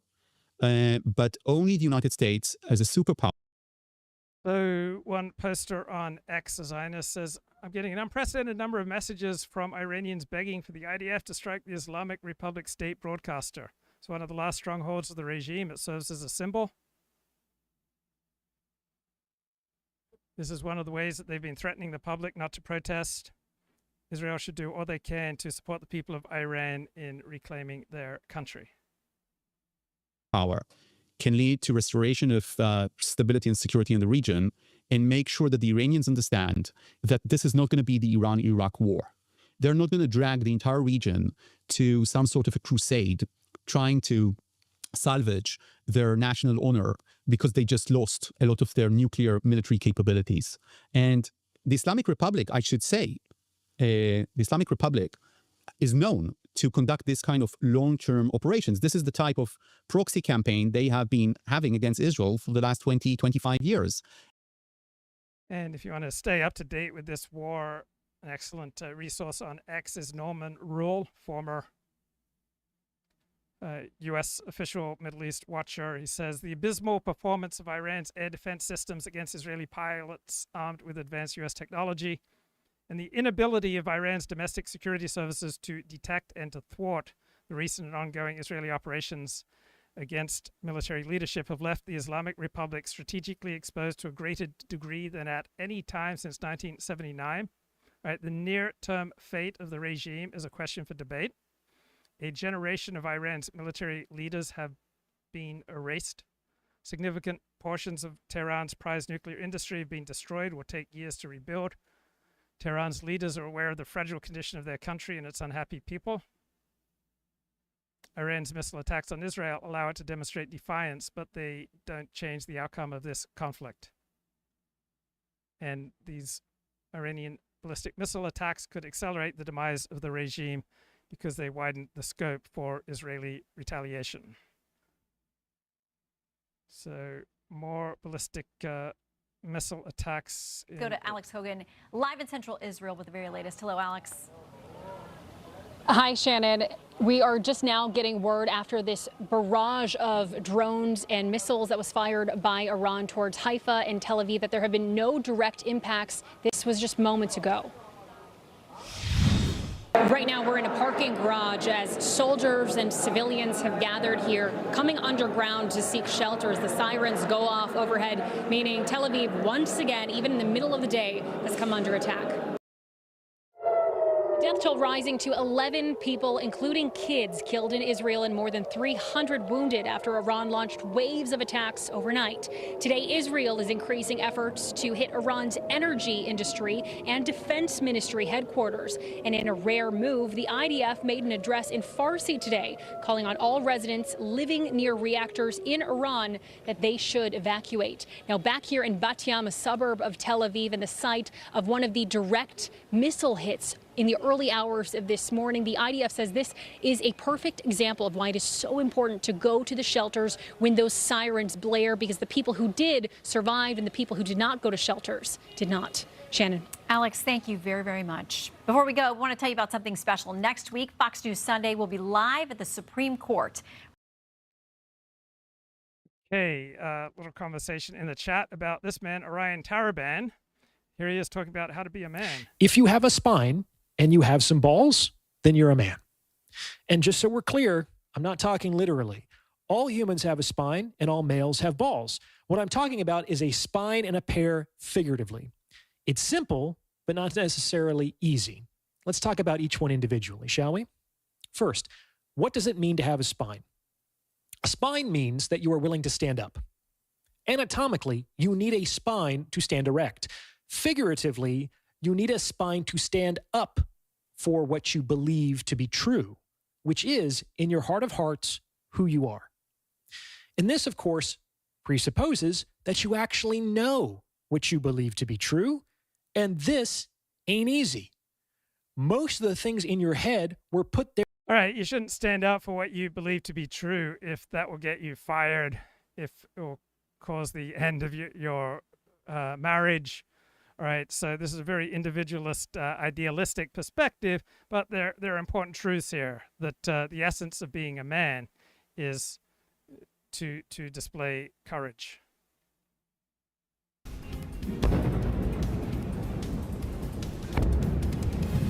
More updates from Israel. 11 Israelis killed overnight. The videos show Israel's famed defense systems intercepting most of those missiles, but some did get through, killing at least 14 people since Israel struck Iran Friday morning. Good evening. I'm John Scott, and this is the Fox Report.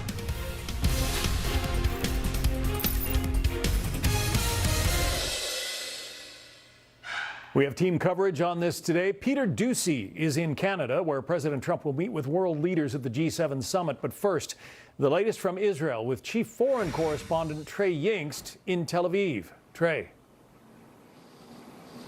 John, good afternoon. Since this conflict began, Iran has fired more than 300 ballistic missiles into Israel. Just last hour, more missiles streaming through the skies of this country. We could see some of them being intercepted over Tel Aviv. There are reports of direct impacts in the northern city of Haifa. Now, overnight, 11 people were killed when some of those missiles slipped past air defense systems, slamming into residential blocks. We do know more than 100 were wounded. When we arrived at one impact site this morning, rescue crews were combing through the rubble of an apartment building in central Israel looking for survivors. One man in his 50s, named Meir, was still trapped as his son, who had been wounded in the attack, waited to learn the fate of his father. Right now, rescue workers are digging through the debris following that Iranian ballistic missile attack that targeted central Israel. They are looking for survivors who are trapped under the rubble, including Meir, that father. His son Ofek is off in the distance, still wearing his hospital gown after he was pulled from the blast. So one big problem with following TV news is that so much of it's just repetitive. So this is an anecdote from 12 hours ago. But this is an essential, accurate, powerful point. But the courage that defines a man should not be displayed in a self-destructive or socially destructive or communally destructive manner. There by other people. And a lot of that stuff is total garbage. For most people, it takes years and years of patient self-study to learn what they believe to be true. So young guys get a pass here, though it's important to acknowledge that we tend to make their jobs harder by filling them up with so much distracting nonsense to begin with. However, there are many older guys, men who I speak with on a regular basis, who don't know what their values are, don't know what they believe to be true, and consequently don't know who the fuck they are. And how are you going to stand up for something if you don't know what that something is? Now, before I go any further, if you're liking what you're hearing... Okay, I absolutely agree that courage is probably the definitive demonstration of manliness. That the Israelis are targeting mostly military and nuclear positions, while the Iranians are launching these waves of missiles into major cities in Israel. John? Trey, we were watching just about an hour ago as you were on live, and another strike aimed toward Israel came in. What do we know about that and the damage that resulted? Initial reports indicate there were multiple impacts, missiles that slipped past the air defense system meant to shoot them down as they make their way toward Israel. We've seen some aftermath video from the northern city of Haifa. This is that port city where we reported often from during the war between Israel and Hezbollah. And there are a few things on fire there. There are no reports of injuries at this time, but it gives you a sense of just how wide the range of targets are for the Iranians. They're not just hitting Tel Aviv. They are hitting Haifa in the north. There were alerts sounding in the desert in the south near to the Gaza Strip. This is a significant attack that is ongoing, again, in waves, and it makes it very hard for the Israelis to shoot down all of the incoming fire, given how quickly the Iranians are launching new attacks each and every night. John? All right, it would seem they will run out of missiles sometime. We'll see. Trey Yingst, our chief foreign correspondent. Trey, thank you. Meanwhile, we are learning more about what the White House knew ahead of Israel's attack. Okay, amazing video here of Israeli fighter jets whizzing by a rooftop in Iraq, apparently. The Iran-Iraq war lasted for 8 years. The cost was 1 million people who died. The only reason that the Islamic Republic stopped the war, led then by the Imam Khomeini, was because he, and this is his quote, drank the cup of poison and decided to stop the war. And the idea there, why did he use that expression? He said that he did this to save the Republic. So if you really want to make sure that the Iranians stop, reach a ceasefire, reach an agreement, and not go into this kind of a never-ending campaign of response, it's the survival of the regime that needs to be on the line. And for that to happen, only the U.S., by suggesting that it could escalate, only the U.S. could be helpful with that. And generally because the U.S. is the U.S. and because President Trump has said, I'm willing to reach an agreement. Nadav, what do you think the strategy is now for Israel? Like, talk about the next few days, because are we talking about days and days of waves of attacks by Israel, regardless of whether or not Iran responds? The most obvious way this ends is Donald Trump says, stop. Studies program. The idea of taking out the supreme leader of Iran. Jim, does it sound plausible to you? Fox has reportedly confirmed it. It does sound plausible to me. It's plausible that Israel would have considered that. They have taken out their Iran's most senior defense officials. Imagine if the U.S. Secretary of Defense was killed in a missile strike. So, they're pretty high up the food chain to begin with. But even that, it would cross a line in a way that would commit Iran forever to trying to get revenge against Israel and would embroil the region, widen the war. So it's not in U.S. interest for this war to widen. And I think Trump was wise to tell Netanyahu to back off. What about any Iranian attacks on U.S. forces? The Iranians are blaming the United States for being involved, but so far They have kept their hands off U.S. installations, and there have been some pretty blunt warnings from the administration as to what will happen if they do. You think they will listen to those warnings? Well, John, you and I have talked many times. You ask me tough questions. That's a tough question. Traditionally, if we were going to go by past history, then we would think that Iran would. Why? Often the U.S. and Israel are tied together, and the U.S. is supporting Israeli military action. That would be their justification. But there's another bit of business going on here. Iran doesn't really have a tremendous capacity to strike back at Israel proper. We're seeing that unfold with the missiles and the drones, but that is not going to have a significant impact on Israel in the near term. They are separated by all this territory. And Iran doesn't have an air force, and it doesn't have the allies it used to have in Syria and Hezbollah. So it is very limited range for being able to exact revenge here for this attack by Israel. Now, what's closer and easier to attack are U.S. facilities. But then the Iranians have to weigh in their minds, like, does this double down on our problems rather than really helping? In the past, they might have gone after those a U.S. base, or at least had an exchange of fire. But I think that's less likely now because the stakes are much higher. Do you agree that Russia and China are the big losers here? I mean, they both bought Iranian oil, and much of the oil infrastructure seems to be in flames right now as a result of these Israeli attacks. Well, I think it cuts differently for the two countries, right? Russia's an oil producer. The price of oil is increasing. It probably benefits from that. China is an oil buyer, and those price increases probably aren't terrific for China. I will go on, though, and say that for Russia, this does open an opportunity. Like, Iran doesn't have a lot of options here, for reasons I described just a minute ago, John. And so their two big options are bad ones. They can go ahead and make the decision, pull the trigger and say, screw it, we're going to go ahead and develop nuclear weapons. You attacked us, fine. We have this capacity. We've had it for, 15 years. Now we're going to make the decision. That's a really bad outcome, and that's the one I fear most. Another alternative, which isn't great, but better than that one, is that they turn to Russia for protection.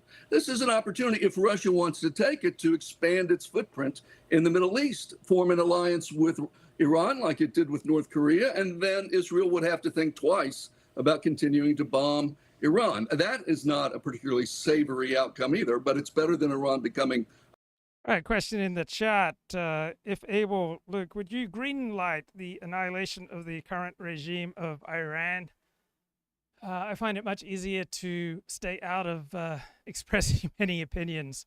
I'm trying to stick more to analysis and stay out of, well, Israel should be doing this or that.